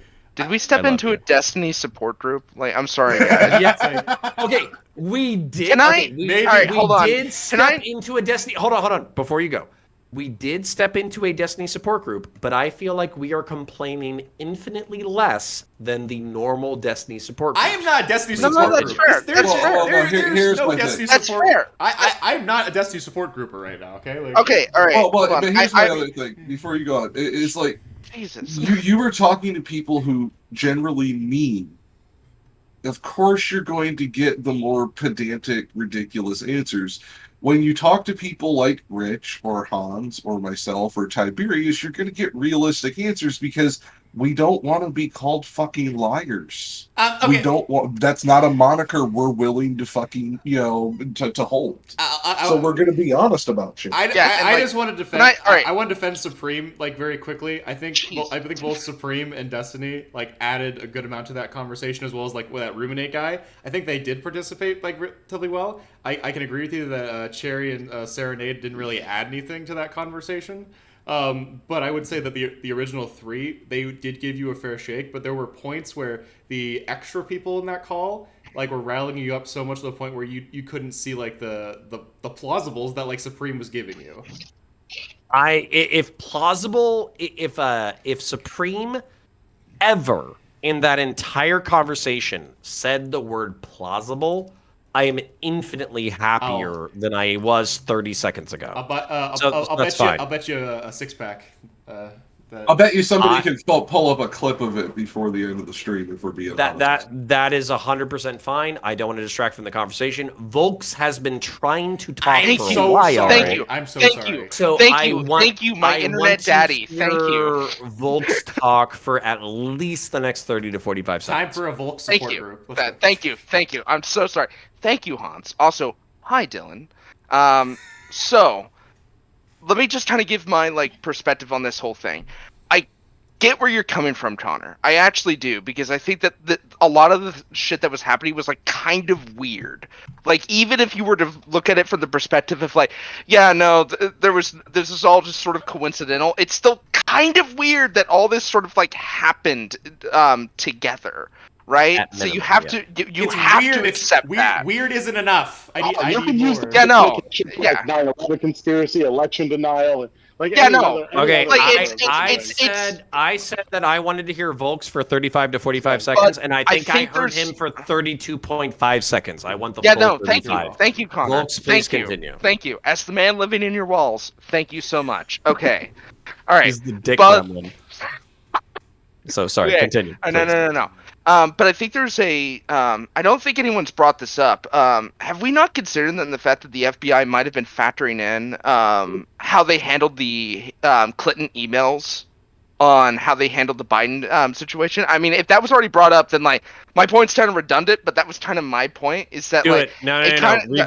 Revisit it. No, I feel like that's actually a point that is sort of underdeveloped a lot. Is that a lot of people just go either it was conspiracy or the FBI had nothing to do with it. I genuinely think that there's a possibility that the FBI looked at the Hunter Biden story and went, "Fuck! If we fuck up another election, the way I sort of look at it is if there was a situation where if there was a situation where they found dick pics of Trump Jr. and they were just so small that we couldn't let the American public see it, it would sway the election, right? The FBI then had to send out a misinformation notice going hey, some information about Trump's going to come out. You got to suppress it if that happens or something like that. The golden shower tape comes out, something like that. Exactly, right? I genuinely think there's a possibility that the FBI wasn't necessarily doing this out of malice towards Trump. They were literally trying to do it because they didn't want to fuck up another election. That could genuinely be it. Okay. Sitch brought this up, and basically I went with, in my first evaluation of the situation, I went with that it was malice, right? But then he kind of brought up like a few points where I was like, can I imagine other motivations besides malice? And I can literally imagine being the fucking desk jockey who gets the Hunter Biden laptop, and I'm like, I don't want to touch this shit with a fucking 10-foot pole. Like, I don't like, if I find porn or fucking child porn or him bribing people or any of that kind of shit, like, I don't want to fuck with it. Not because I like Trump and not because I hate Biden, or not because I like Biden and because I hate Trump, but because literally I don't want to be responsible for whether or not the Republic chooses the next leader of the Republic. That's a sympathetic perspective. I could totally see I could totally see a vast majority of the time the Hunter Biden laptop surfing a fucking cart going from one office to the other. Nope. Like, I don't want it. I don't want it. You take it. I don't want it. Yeah, no, absolutely. Yeah, like 100%. I could, like, it's sort of an analogous to like my life, right? I work at a sort of Amazon-esque sort of place right now. I work in an office to a warehouse. We literally had a dude die on the floor, right? He got impaled by a forklift. And like corporate went through every single fucking hoop to not like address the fact that someone fucking died, but that we failed an OSHA inspection. And that was what every fucking meeting, every fucking staff meeting was about. It wasn't the fact that someone fucking died on the floor. Corporate didn't want to fucking touch that, because if they touched that, they would have to touch every single other fucking controversy in the warehouse. So I feel like oftentimes, in a lot of situations, when you have this massive mega structure, like in corporate America, and I can imagine the FBI almost operating the same way, oftentimes, yeah, probably worse, there's a diffusion of responsibility where you basically have a bunch of people going, I don't want to fucking touch this, I'm going to move it to the next office down above me, and you have this continual response until it eventually reaches a high enough point where either the buck stops or the buck fucking disappears, and that's exactly what happened at my warehouse. This guy was a fucking father of like 2 young kids, and we just don't fucking hear about that shit anymore. And all the safety regs that they brought in immediately went away as soon as that went out of the limelight of my local TV, local news station. So like, hold on, before we tangent, just because my Discord, whatever. So there's two things that there's one thing that I've known for a really long time, and I just didn't listen to in reference to this conversation. There's one thing that I've heard recently that I think is super fucking based that I want to tell everybody under the age of 40 to fucking hear what I'm about to say. No, please. Number one, do not attribute to malice what can be explained by incompetence. That is a great fucking saying. I think like basically everybody should listen to that shit.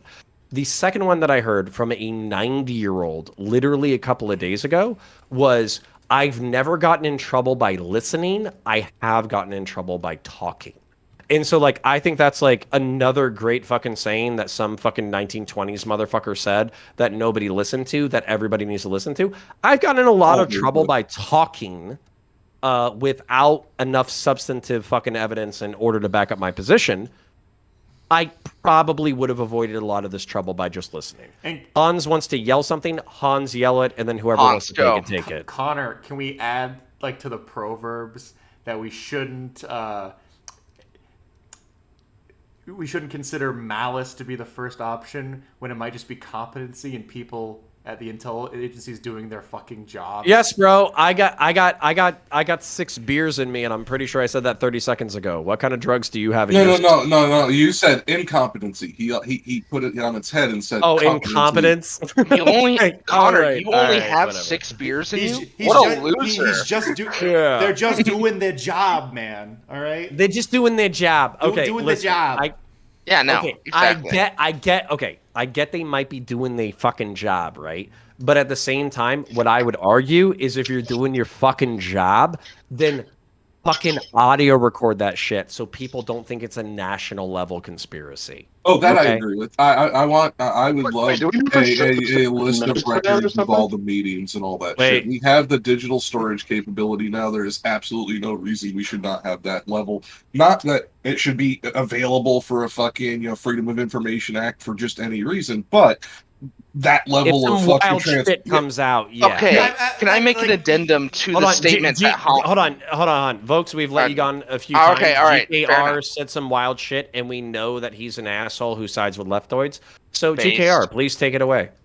So, like, I think there's several assumptions here. One, do we know, like, the FBI did no investigation into the laptop? That seems they did. We're slightly memeing about how long how long it took for them to confirm shit, yeah. Yeah, and we're slightly memeing that the reason it took that time is because nobody wanted to fucking grab that hot potato, and it waited until it finally got to somebody so high up that the buck could no longer be passed. I mean, which I think is like, fine as an inference. Important people in the area. This inference just seems ridiculous. We're just speculating. I said we're slightly. We're slightly memeing about that. Yeah. Like if the FBI, they do. Hey, hold up. We got to dig in on this because fucking leftoids. I feel like they're fucking coping. GKR, please come up with a more probable explanation. Investigations take time. GKR. I asked GKR. Sure. Yeah, investigations take time. They receive the laptop, and they don't make public information like that. Generally speaking. And okay, do you think that would? Do you think GKR? You can tap me in. Part of the previous. It's like wrestling. Okay, this would have been the previous conversation. Do you think that was a issue of like manpower and talent, or do you think that was a matter of prioritization? Manpower. I think that when you're going through like government deciding to like parse information, decide like what and if they will prosecute something, it's just a thing that takes time and has like bureaucratic levels, right? You're going to like pull up evidence, then you have to present it to like some attorney, and you have to say like, well, here's what he like did wrong, right? And then I think the only thing that they could really be concerned with is like the tax issue of like what was it, like $300,000 or $400,000 that he like didn't report properly. Mm-hmm. And like this is okay, so you're thinking this is going to criminal prosecution. Okay, interesting. And for Jack, just like one specific thing, Connor, I think you probably know this. Because you were in the military, and my cousin's in the Air Force, and in regards to like recording like certain meetings, if meetings are like above like a certain pay grade, like don't they say that you can't like bring like electronics and phones and stuff in there? So it's like you can't like. There's very few meetings that required that level of security clearance. No, like, there would be. They talked about top secret, and they talked about basically giving top secret briefings to Twitter employees. So actually, I do think that what Hanz just said is pertinent, where basically like they wouldn't want everybody fucking privy to the notes, but at the same they had to give them clearances, right? Because they said like they had to give them like temporary top secrets, like that was in the Twitter files. But my argument would be, is if this is literally like whether or not we put our finger on the scale in reference to information coming out during a fucking election year, somebody might want to bust out a fucking yellow pad and take some fucking notes. Well, no. Here's my thing. Hanz, well, I agree that yes, there are certain level meetings where we do what's referred to as the BTS eyes or ears only. BTS and meetings get minutes; they just don't get recorded. So it's like there's very, very few levels of security that there is literally a black ball on, and they're called white projects, not black projects. They're called white projects because literally everything that's in the file is blank paper. Yeah, and white is right. I got you. Yep.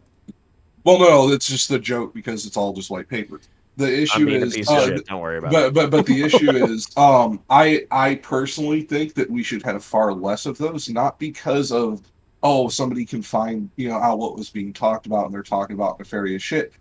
I think there should be far less of that because we now have the digital encryption levels and digital storage mediums where we could store that air gap from any system where it literally can't be hacked. And so there's zero reason not to. So for instance, just real quick before anybody else goes, anybody is free to go after me. If Destiny was in this room right now, okay, I would say it's perfectly plausible that everybody was acting in good faith. They thought that like what they were doing was correct. They thought that they were acting within the letter of the law, etc. Fucking etc. They were. But who the fuck said they were? Me. That one. Who the fuck is me? Hans. Hans. You fucking, you soy boy bootlicking fucking status cuck. You fucking dick licking. These fucking aren't made of soy, bitch. Yeah, they're made out of they're made out of jizz. They're made out of a high protein mix. Great bicep workout. Strawberry jizz. Right there. Yeah. You know. I saw those Quest chips at the beginning of the All right. stream. I don't want to hear Anyways. shit. Jesus, And Hans. by the way, They're great. by the way, most people Cardboard. say no homo. I'll say no homophobic. Okay. I'll say homo. So, Fuck it. that was pretty good. So, anyways, love you. Okay, so the point being that if you're gonna have like I don't know, I forget the fucking title, but the the general counsel of the FBI, one of the most senior lawyers of the FBI while Trump was being investigated for corruption, if you're gonna have him meet with one of the agents that was investigating Trump for corruption, who are both co-workers with the fucking FBI agent who said that he was gonna prevent Trump from being elected, maybe somebody wants to bust out a fucking sticky pad, okay? Like, if you can't follow me on that fucking logic, I don't even know what the fuck we're talking about. All right, hold on. GQ. I'm listening. JK. All right. Okay, I'm gonna jump in here. Joker. All right. We're changing your your name to asking, Joker. Yeah. So you're asking. The hypothetical here is, how does Destiny respond to that? Is that what you're asking, Connor? Can I get that answer? Kind of like even if he was in the room and he was trying to drunk on me. Jesus, I have 6 beers in my system. Even if he was trying to dunk on me, I would just ask that question over and fucking over. Okay, again. so I'm gonna give you the blunt answer. Destiny actually can't answer that question, because if he answers that question honestly, he will have to I think he has to concede to the fact that there is probably the human element he has to account for. Destiny cannot. Destiny has entrenched himself into the belief that no, our institutions are 100% solid. They are uncorruptible. They are incorruptible. No. Okay, No. That is exactly his position. No. Hans. All right. Hans. This is the Destiny support group. Let me put some Destiny defense in here. Jesus Christ. That was a gross mischaracterization of D, all right? I won't let that stand. The man can't be on Twitch to defend himself, so I'm here. Hans. Your audio is too low to pull the finale. You're looking at the strongest DGGer, okay? I am. Listen. I believe that right now. I'm looking at you right now. I can believe that. Hold on 1 second. All right. Okay. All right. No, Vokes. I don't want you to talk. I do want you to talk in general. I just don't want you to talk right now. What I want to happen is I want Hans to say what his deadlift is, and then I want you to say what your deadlift is. And then whoever has the highest deadlift, I want that person to talk first. So Hans, what is your highest deadlift? Dude, I'm gonna. I mean, what's his name? Volks could be pretty strong. It depends. Are you talking 1 rep max or best one rep max, or 2 rep is probably 10 to 20% lower, right? Just give us one of those. My best multi rep, it was 445 for 4, and then my best 1 rep was 500. That is fucking insane. Vokes, what is your fucking deadlift? Lower than Hans. I don't even fucking remember mine. That is fine. Wait. So can I pop mine in? Because then I get to talk first. Yeah. Oh shit! Only picks, or it didn't happen. Picks not. Oh no! I'm not even. Actually, that one there's picks of. Okay, so hold on. Hans, then Vokes, then fucking Jacator, if he actually has something that he wants to share. So it doesn't pull Destiny's argument apart. Destiny, when he's talking about the human element that Connor's alluding to, and that he's making those amazing inferences on that got him yelled at so much in that original conversation, is that for a lot of people, I can say this, Supreme said this, that yes, it's plausible that Connor's right. There are certain things that are weird, right? And I completely sympathize with his desire to say, these things are weird, I smell something bad. I would say that I can sympathize with that, and I think Destiny and Supreme would say the same thing, where they're saying, I sympathize with that, but that's not enough for me. And when you are talking about such an important thing, because we're talking about literal fucking treason, We're talking about people like a group of people inside an institution who are going outside of what their specific job is to change the outcome of an election by influencing a media platform. And they are doing that explicitly to help or harm who, like, one member of like the two candidates running to be the most powerful person on the planet. That is 100% treason. And that if you were going to make an accusation that big, especially with names like the guys that we have like in those institutes, like the three names that Connor was talking about, then you better have more than I smell smoke. I need to see a fire. I need more than that, because even though I can agree with you that it's plausible, until it happens, I can't live in that world. Because at that point, you can say almost anything as long as it looks spooky. You can say that as long as it has the appearance of corruption, then it's corrupt. As long as something has the appearance of something wrong, then it's wrong. I don't want someone who has the appearance of a murder to be considered a murderer. That just can't be our standard, especially when we're dealing with like the most powerful institution and country on the planet. I can't accept that. It's not enough for me, and I was nice and said 52%. I'm still going to give you that it's 52% plausible. If you can give me 51 if you fucking want, if it makes you feel better. No, but I'm saying I'll give you 50.1. But I'll say, gun to my head, I would always bet on the other, bet the opposite. You would bet on 49 because again, like plausible means higher than plausible. Like it's more likely than it is unlikely. So it's like 51-49. That's likely. No, that's actuality. That's not what plausible is. No. Okay. Do I need to Google it? Hans, I'll fucking Google it. I'd say plausible is like 30 to 45%. I think you mean probable. Hans, probable am I would to be speak, that. or are you finished making your point? I'm done. Go ahead. Okay, cool.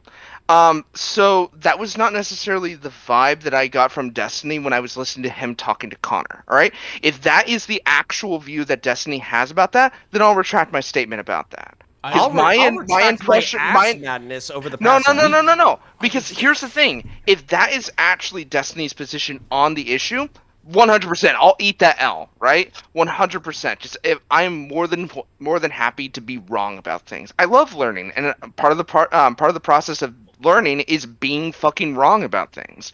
However, the problem that I had with Destiny's presentation of his argument and his presentation with Connor in particular when he was discussing this was that in the fact that was not what he was presenting at all.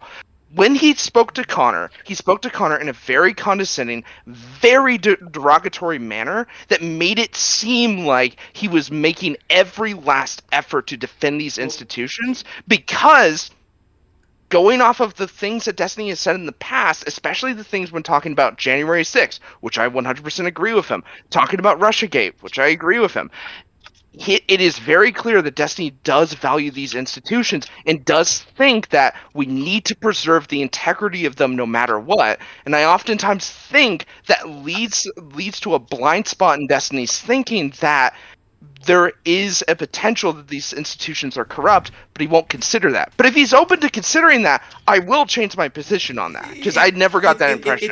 No, he's admitted that it's possible for them to be corrupt. But here's the big thing, right? Dude, okay, hold on. We got to pause so I'm not like accused of fucking schizo posting later, okay? I'm sorry, Connor, but like plausible means conceding to something being logical or probable. So like I'm saying that it's 51-49, you don't have to agree with the fact that it's 51-49. But if you're saying that Destiny and Supreme said that it was probable or logical, I did not get that. I think here's your problem. Like logic in the absence of evidence. Hold on. They said No. Here's the slight problem. Connor, that it is logical or probable does not necessarily mean that it is probable to have happened. It is probable to exist. It is probable to be a outcome. What the fuck are we saying right now? No, it is different because he keeps using plausible. No, because he's using the word plausible. That is it being real, it not being Probable's likely. A fake. Probable is what you're referring to as the 51% of it being probable. What I will give you is that it's greater than 51% that it is a likelihood, because we've seen our government do it many decades ago. We've seen other governments do it. We used to call it the iron-handed velvet glove in Russia during the Iron Curtain. I mean, this is not something that's unknown. What I would say, though, is due to another old truth of how often you can keep a secret, the likelihood of this many people, because it wouldn't have just been those three, it would have been hundreds of agents keeping all of that. Yeah, it really would have. When you're talking all the junior agents who would have been when you're talking all the junior agents who would have been researchers and file clerks and all that shit, yes, you have never seen the number of names that are on a federal investigation if you think I'm lying. Okay, it's insane. I don't think you're lying. I don't think you're lying at all. What I am saying though is that when it comes to like this research or whatever, there's 2 points to my argument. And I'll concede the first one just for the sake of like, having a conversation or whatever. If you want to say that they're in 10 months for a federal investigation into the son of a vice president is actually a very short time period. That's 30 seconds in like a normal human life. If you want to say that, you know what? I'll instantly concede, okay? It's just true that there's 10,000 bureaucratic reasons for why that investigation would not be fully completed by the time the October surprise.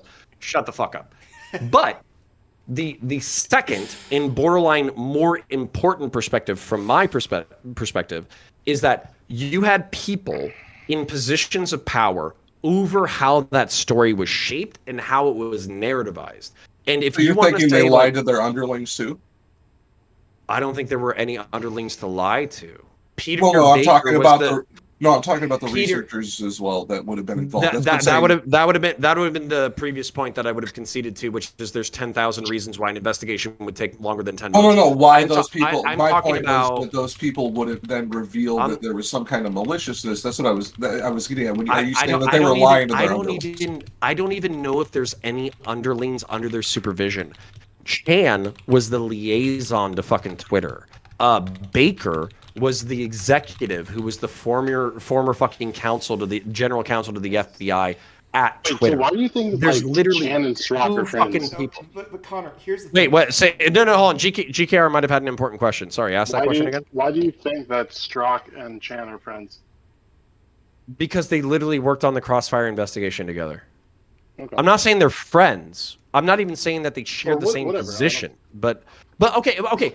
Do you think that anybody who got within fucking 45 feet of fucking Trump thought that he was like a competent 4D chess master? That doesn't matter, Connor. In this specific instance, here's the problem, It right? And here's no. And here's the thing with Volks. Like Volks, when we're talking about why they were so like aggressively rude to Connor, and Connor, I'll say this to you right now: we're being pretty chummy right now because there's say 50 people watching.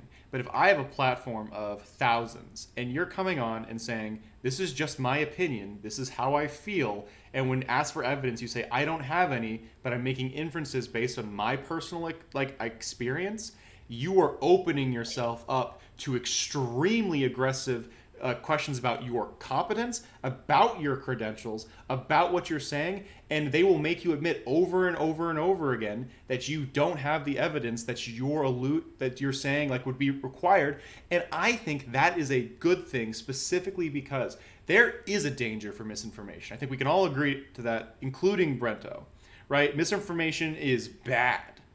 And so, if I have a platform and I'm trying to use that platform responsibly, if someone comes on who I know is a really nice guy, he and I have really good rapport, I know he's better than, say, 90% of conservatives, that's fine. It doesn't matter about those two things. It doesn't matter that you're a really nice guy. It doesn't matter that we've had good interaction in the past. It doesn't matter that you're not as crazy as, like, Nick Fuentes. If you're giving a theory and you're saying I don't have the evidence for this, it's a feeling of mine, and someone doesn't push back on you as hard as fucking possible, I would say that they're being irresponsible in regards to platforming your theory. And so I'm sorry Dude, that they came out so hard against you. But it's like I would have gotten mad at Destiny if he didn't push back as much as he did. I think he and Supreme did a very good job about pushing back because it means that you had to defend it, and it seems like in a lot of ways you didn't have the juice at that time. Listen, hold up, folks, real quick. I'll let everybody. I'm sorry, it was a 5v1. But like, no, that's not relevant. No, it's fine. What you just said is actually borderline fucking revelatory to me, to the point that I'm like, that actually adds like a really interesting framing to everything that I experienced.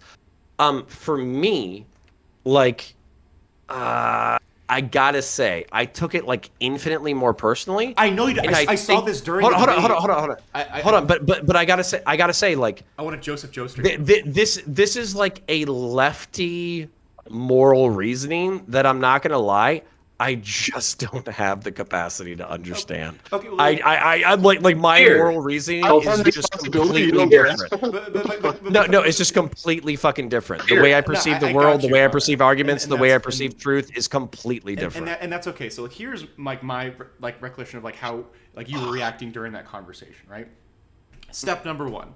You admitted right out of the gate that these are inferences, and you fell back onto a couple of things, like, you know, under the assumption that they would treat you in your way, like essentially how I'm treating you, like you for the most of this some level of charitability, right? Yeah. But the thing was, you saying I have experience with this because of my investigative background. That opens you up to criticisms and critiques of that investigative background.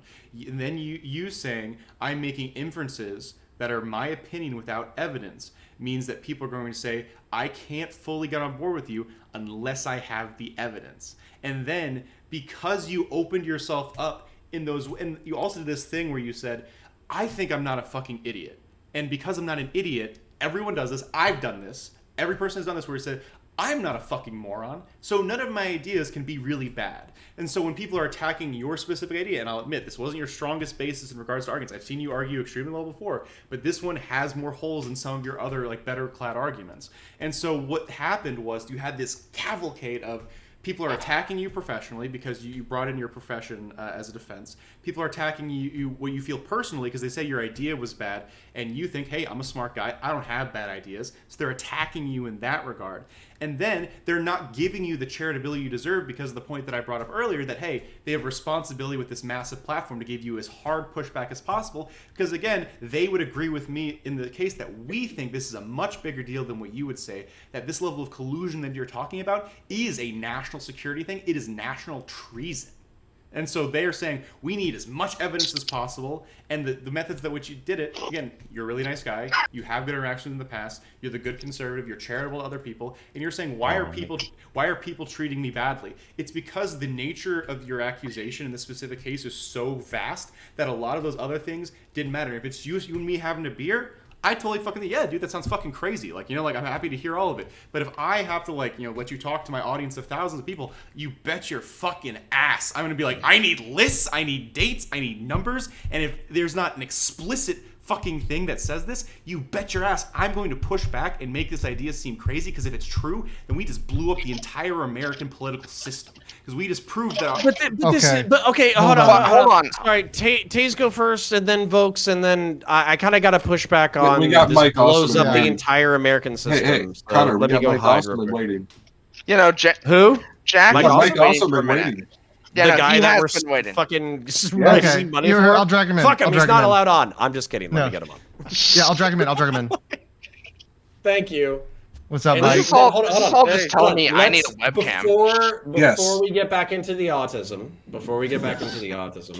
I want to say that I'll go check chat with Lucifer's donation of $5. We are at $1,600 towards fucking Mike Awesome shit. We wanted to raise $1,500, and on top of that, I'm gonna go check his fucking website right now. We are at 9,830 on his website, and I am giving personally. There was probably like a few $100 like that came through my website or my super chats or whatever. There is an additional 500 that we pledged. So we're at like, we wanted to get 10K. We're at like 10,500 right now. So we did a great fucking job tonight. That being said, Mike Awesome, you're the man of the fucking hour. Give us your shit, and then we're gonna go back into schizo posting. Okay. Yeah. Oh man, this is so awesome. I mean, I'm just so shocked about everything tonight. They want to thank everybody. I've been raising this money. It's for a very rare heart and liver transplant. I never thought I'd be able to get it. I've been denied at 4 major transplant hospitals already. The Mayo Clinic wouldn't even consider doing it. Stanford, UCLA, I went everywhere. Without Connor's help and everyone else's in chat, I wouldn't have been able to get this far because I got a experimental surgery back in May at Nemours Children's Hospital. I was the very first adult in the entire world to ever get it.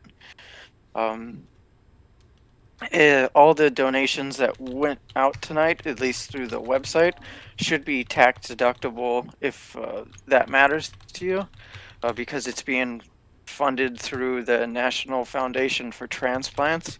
It's a non-profit, so I mean it makes it so I don't have to pay taxes on it or anything, but it also makes it so you can get a tax deduction at the end of the year if you need to. And so yeah, just thank you everyone. Thank you Connor for doing this for me, and my mother, welcome, she's mother. sleeping and she's just overwhelmed with love and appreciation, this as I am too. So thank you so much to everyone. No, Glad we can help, man. Problem, man. Yeah, man. Great. I was about to say, this is the kind of shit like I wish the Twitch, YouTube, political community was more known for. We talk all this fucking shit about like, impacting the world and helping people out and all this kind of bullshit. This is, I don't want to say it's the least I can do because it is a little bit of effort.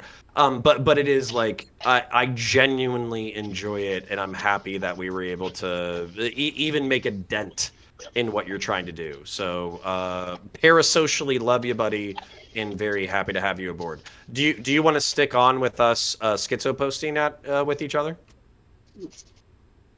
I don't really have much to say. I just been watching and everything and trying to do everything I can to help out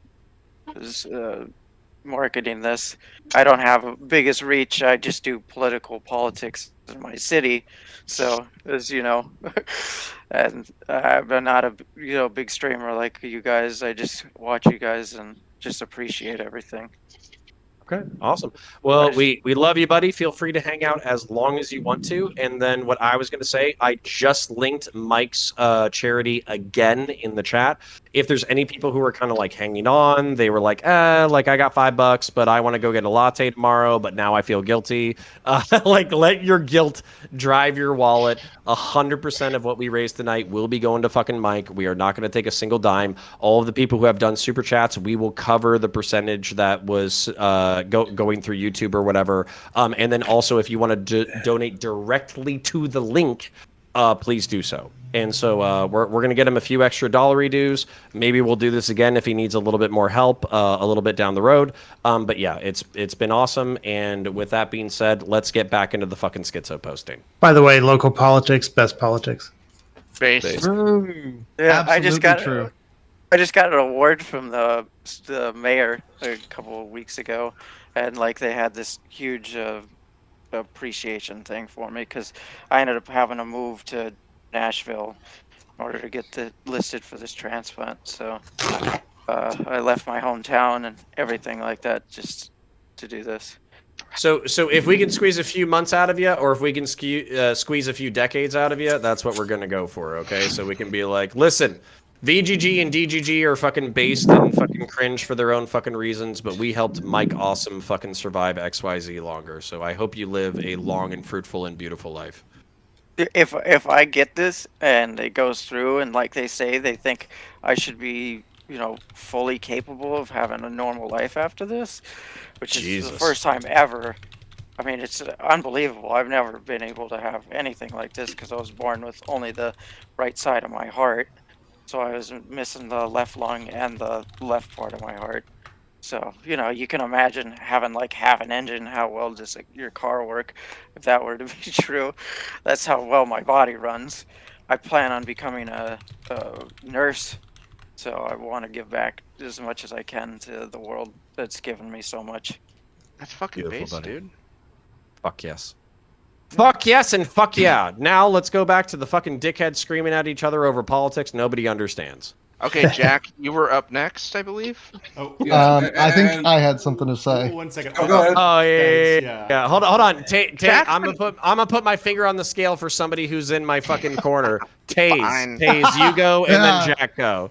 Okay, I'm coming in swinging from Connor's fucking corner, okay? Because I've seen this shit all the fucking top way down. Hans, by the way, glad to see you here again. Love you, buddy. What's up, But the problem that I have when it comes to like the way that people are like talking about this, the way that even you're characterizing this to a little bit, is that like Connor came in, he was presenting all these things from their perspective. They have like all this huge responsibility. I got to make sure that I address these concerns because this is a massive conspiracy. So I got to treat this well. I got to push back, right? Got to get that fucking pushback meme in. The problem that I have with this is they didn't even let Connor get his fucking point in. Like there wasn't even like a good faith engagement with what the fuck Connor believed and what he was trying to actually forward. 100%. No, there was not.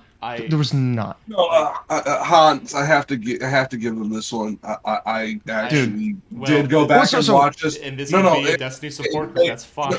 No. They did interrupt him before he could finish making his point. To where when you understand this in these debate spheres, if you only allow somebody to make half their point, the first half can sound completely insane without the qualifying second half.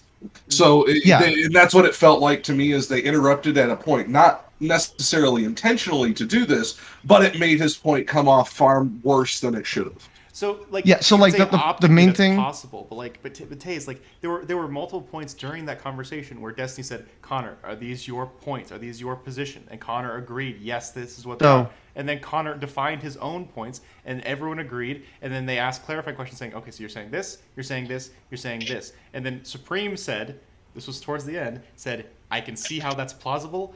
You don't have the evidence for it right now, so I can't agree." Hold on. Okay, hold on. But this is plausible or possible. Plausible. He said plausible.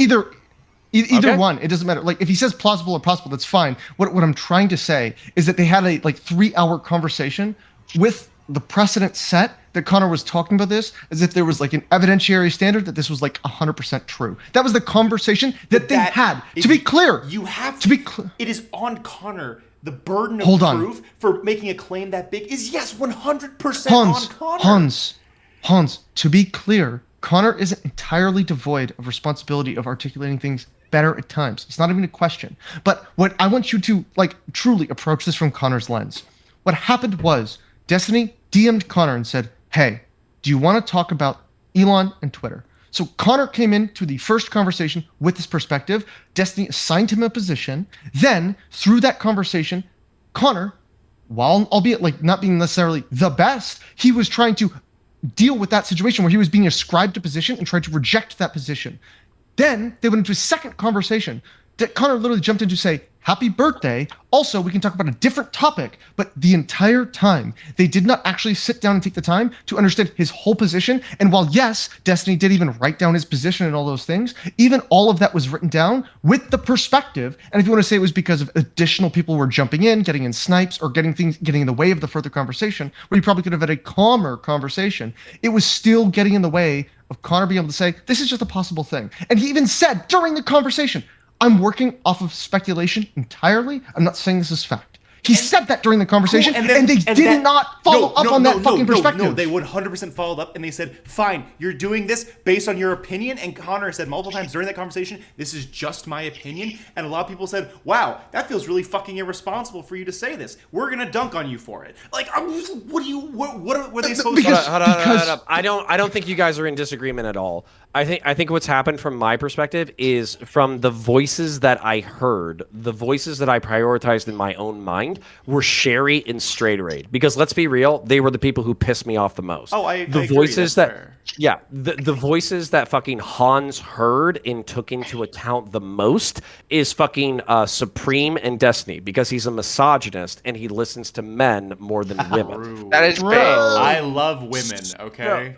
So I do not. So I think that if we took my autistic shitpost shitty position of listening to women because because I'm misogynist and I want to attack them the most. And then if we take Hans's perspective of not listening to women because he's misogynist and he wants to listen to them the least, we can arrive at some level of truth. This is why I missed you. We're both misogynist, but for different reasons. Okay, just okay.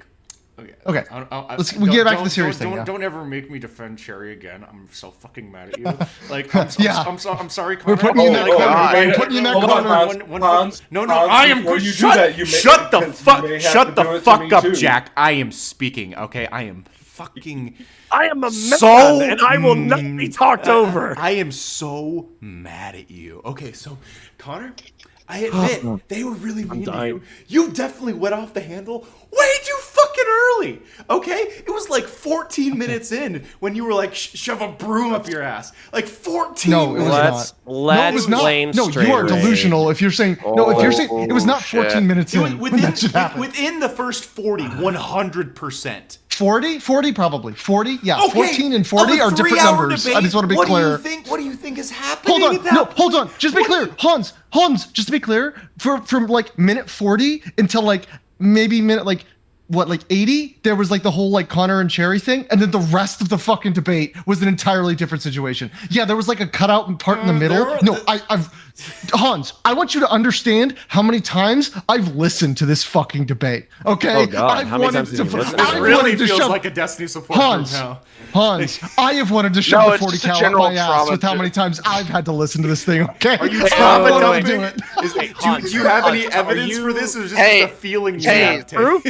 Evidence? Hayes, can you show me? Can you show me on the doll where Destiny or Connor or Cherry or whoever the fuck hurt you? All right, can you show me? Yes. Hold on. Connor Hans, hurt my brain.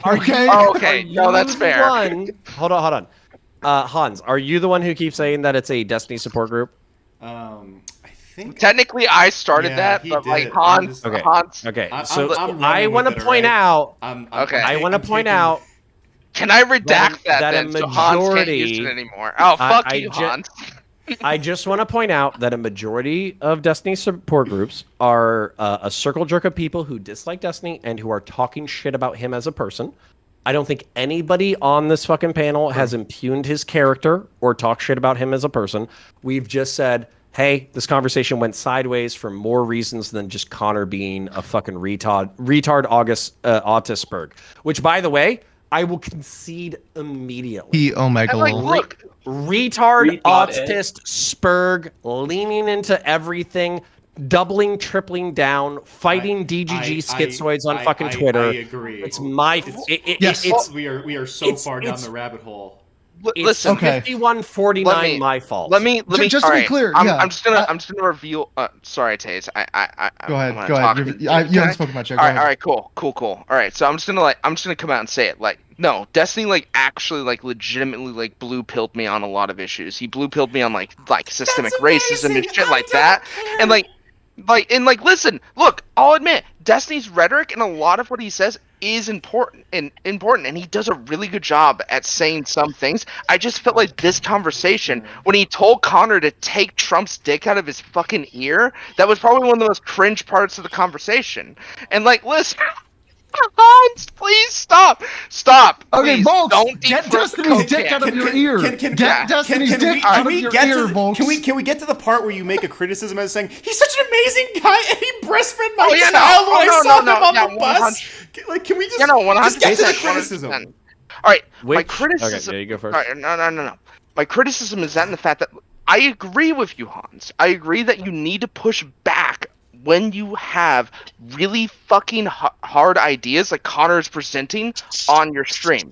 But I also felt like Destiny was also being really bad faith to Connor on the stream as well. I feel like we can kind of admit to that. If you're not willing to admit to that, that's fine. We can disagree on that. But I felt like that was the vibe that I got from him from what I listened to the stream. At the beginning, I guess the most I would say was at the beginning, Destiny seemed somewhat dismissive because of the previous conversation that he had with Connor. But I would say over the course, at least for the first part of that conversation before it derailed, he was giving Connor the light of day. He adequately described Connor's position. And it was only after everything started going to shit and everyone was talking about broom handles and Connor like being a mall cop or whatever the fuck. He's not. He's not. Okay. He's not. Hold on. But like he's not a mall cop, to be fucking clear. That was like I was like, course, just like of paraphrasing a course. joke from that, right? It's like No, you're so correct. it was like at the point where like after Connor had already been like felt like he was personally attacked, and people did personally attack him, to be clear. Cherry did, the Sarah whatever her name was. Aaron did.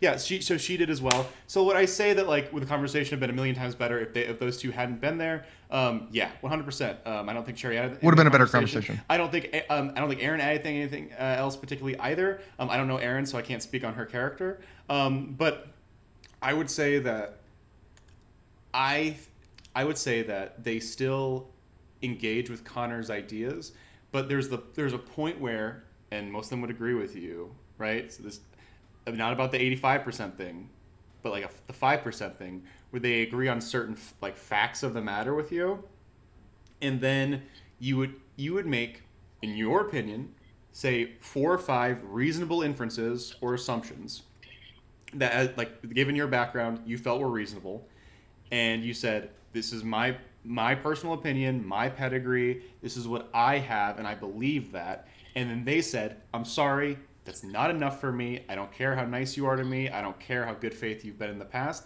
Unless you come with something harder, I can't personally accept this. And I'm going to say that this is a bad idea, and I'm going to like explain that as in much detail as possible, because I think what you're insinuating is dangerous. Okay, if you think that they said that in that way, then like then no. Also, hold on. And it was wrapped up in Cherry saying Connor bad, and it was wrapped up in Aaron making jokes about. Hold on. I'm fine with calling Cherry and Aaron bad. That's fine, or at least not even bad. Well, actually, I will call Cherry bad because not only did she dismiss me, she also called me out on Twitter. Said I lied and then couldn't even spell my name. Okay, Cherry? No. Okay, anyways, no. To be fair, I couldn't spell her name. Hold on. It's okay. No, I so haven't even spoke yet, flex. so you're gonna have to defend her again by the end of this, I'm sure. Okay. Here's the thing. I'm Hans. opting out. Okay, like I'm. Okay, Hans. Yeah, that's fine. Look, I'm not actually expecting you to. Here's my point. Is that I actually think that regardless of Cherry and Aaron, like, Wicked Supreme jumped on like on the train with the like, oh, he murdered in your arms. Oh, what did he get stabbed? Like, it wasn't like they weren't willing to go to the same depths. Like, I'm not saying that they started it, but it was not that they were just as good faith and they were like sitting in the back like, oh no, that's a little bit odd. I'm gonna make sure I keep this good faith. Destiny, to his credit, actually did. He told them to stop multiple times. Yeah. Yes, he told them to stop multiple times. Supreme was not in that same pit. I would give Destiny and Ruminate extreme credit for how much that they handled that situation, and a very just like, look, I just want to have the conversation, and like we can just stay on these rounds. That's actually like the better way to do it. But like, And if Supreme did not necessarily do that. Like, no, in the I'm not going to future, give you that. if Also, Connor- hold on, fake news. Broom handles were not brought up. I will not have this reiterated. Sorry. It was pistols. Okay. Not better. Okay. But Which like, doesn't help my argument. No, that's much worse. But so for but Connor, Doobie, I told to fuck himself with a broom handle. So yeah. Yes. And now we're friends. So you know, to Taze's chagrin. So Connor, so what I would say, right? If you feel like you were done wrong, and you want to have another debate with one of these guys that's moderated, I will happily moderate a 1v1 if that's what Oh you're no, going you're for. too biased. We ain't letting you moderate. But in this specific case, right, I think that for the most part, until the end of the memes happened, like, I would say that Ruminate, Destiny, and Supreme were engaging with your ideas, if not to the degree of, say, acceptingness that you were hoping for based on your previous conversations and relationships with them. And I'm sorry that happened. And then for Taze in particular, I think we all know this in the case of an argument. If you bring something up as a defense, you open yourself up to criticism of that defense. And so again, I'm not saying that it was right or wrong when people like attack Connor for this specifically, or the joke that Supreme made, right?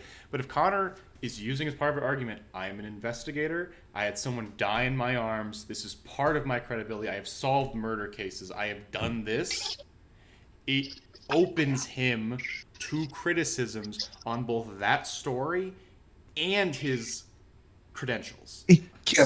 No question. Completely fair here. There is a drastic difference between criticisms and outright fucking. People are really mean, okay? Like, I understand. Hold on. No, Stop. Shit on me, you piece of shit. Ooh, nice. Those look like shit, GKR. No, I'm just... Baseball size. Beautiful. They are. Beautiful. Save me one. Here's the issue. Not only did they criticize, that I would have been fine. They went into actually fucking impugning credibility without any evidence whatsoever. That's the point. They started, no, that's not criticism. Yes, criticism. Jack, Criticism actually has some substance. Not sitting there memeing and saying, "Oh no, you weren't a fucking investigator," literally discounting the fact that he was an investigator not once but twice. Here's the thing. Hanz has already rejected this. Hans has already said that this is bad stuff and it's irrelevant, and that the majority of what we're talking about. Because hold on. The tone. It didn't set the tone. Okay, it didn't set the tone. Here's the problem, Jack. All right, so the main things that Connor brought up in defense of his idea. One, he laid out his inferences that he thinks are logical assumptions. Yes. He laid out his past of being a good faith interlocutor, being a relatively reasonable and rational conservative. He brought up his personal relationship with Destiny, other members of people in that call, and he brought up his credentials and experience as an officer and investigator of the law. So those were the 4 pillars of his defense. It was his judgment, it was his job, it was his relationship, and it was his credibility. And if those are the 4 things that someone uses as the basis for why you should believe them in an argument, expect every single one of those pillars to be attacked in some way. And I can agree with you that some of those pillars were attacked in ways that were disgusting, right? Yeah. Saying, you're not a cop, Lamau. Saying, you're a school cop, Lamau. Those aren't good faith attacks on those pillars, but those are attacks on those specific pillars. Attacks, yes, not criticisms, and that's where I was drawing. Oh my God! Now we're just talking about words again. This is stop. Hold on. There is a very big difference between a criticism is a good faith interaction. An outright attack is Hold on, Jack. Here's the problem, Jack. We agree on most of the situation, right? We've agreed on most of the criticisms of but he's not letting that Jack tone carry any weight. No, here's what you have to understand though. It is fair to say that if Connor brings up his I did this thing, that if they're going to attack him, they have to he's presented it. They have to attack that thing if they're going. So if you present a thing, especially this is what gets criticized, that if you trauma dump, people feel like you're trying to do the whole ulting thing where it's oh, I feel bad, I can't attack you, and it just feels like them trying to get a gotcha. Now Connor wasn't trying to do that. Now, I would have called what Connor did a trauma dump, but I get what you're saying. No. But the point is the relation to it. I'm neurodivergent and I'm a minor. Okay. Fair. Okay. All right, guys. No, hold on. No. I understand. Jack, we can have a longer conversation anytime you want about the nature of this. I'm super sorry. My partner just finished traveling for 9 hours, and I'm going to call them to say goodnight, and I'm going to bed because I need my rest. Can I say one thing? Keep getting bigger. I promise. Conversation about who or who wasn't nice, who or who wasn't arguing in good faith or in good criticism. I will be streaming tomorrow for 6+ hours. So I promise I can do it all then. I love you guys, but not as much as I love them. So I gotta go. Okay, you guys let Tay something. Let Tay say something and then click the button. I'm not running away. You son of a bitch. Hans! I'm happy to have this conversation anytime, anywhere with any of you. All right, you fucking pussies. I gotta go. All right, I love you guys. Hans! I just took off my headphones because I wasn't listening to you guys. Anyway, I know. Hey, Hans, I love you, buddy. I love you still too. have to have our school. We still have to have our school debate conversation. I'm still ready to do that sometime. And if you wanted to do it tomorrow, whatever, we can figure it out of time. All I'm going to say is, by the way, Destiny started the whole fucking thing when he came in and he actually wanted to say that I was retarded because I gave a take that Connor actually just wanted to say was a little bit off from my actual position. And so Destiny actually set the tone for the entire conversation. Then you so you're can wrong. Debate him Goodbye. Too. Have a good night. Have a good night, buddy. Have a good night. I love you. It's been so great having you on. It's been great. I absolutely love you. You've been... I think that did they hang up on me? They kicked me. All right, guys. Y'all are the best. I appreciate every single one of you. This was fine. This was fun. I had a great time. Okay? And every single one of you is amazing. We are going to raid into Connor because he is a great guy. Oh yeah, we're gonna raid into them. Into Counterpoints. Let's see, right? Yeah, sounds good. All right, guys, we're gonna raid into them. Everyone, get in there, you fucking goobers. All right, guys. If you want to see more shit like this, I'll see you all tomorrow. Go get them, boys.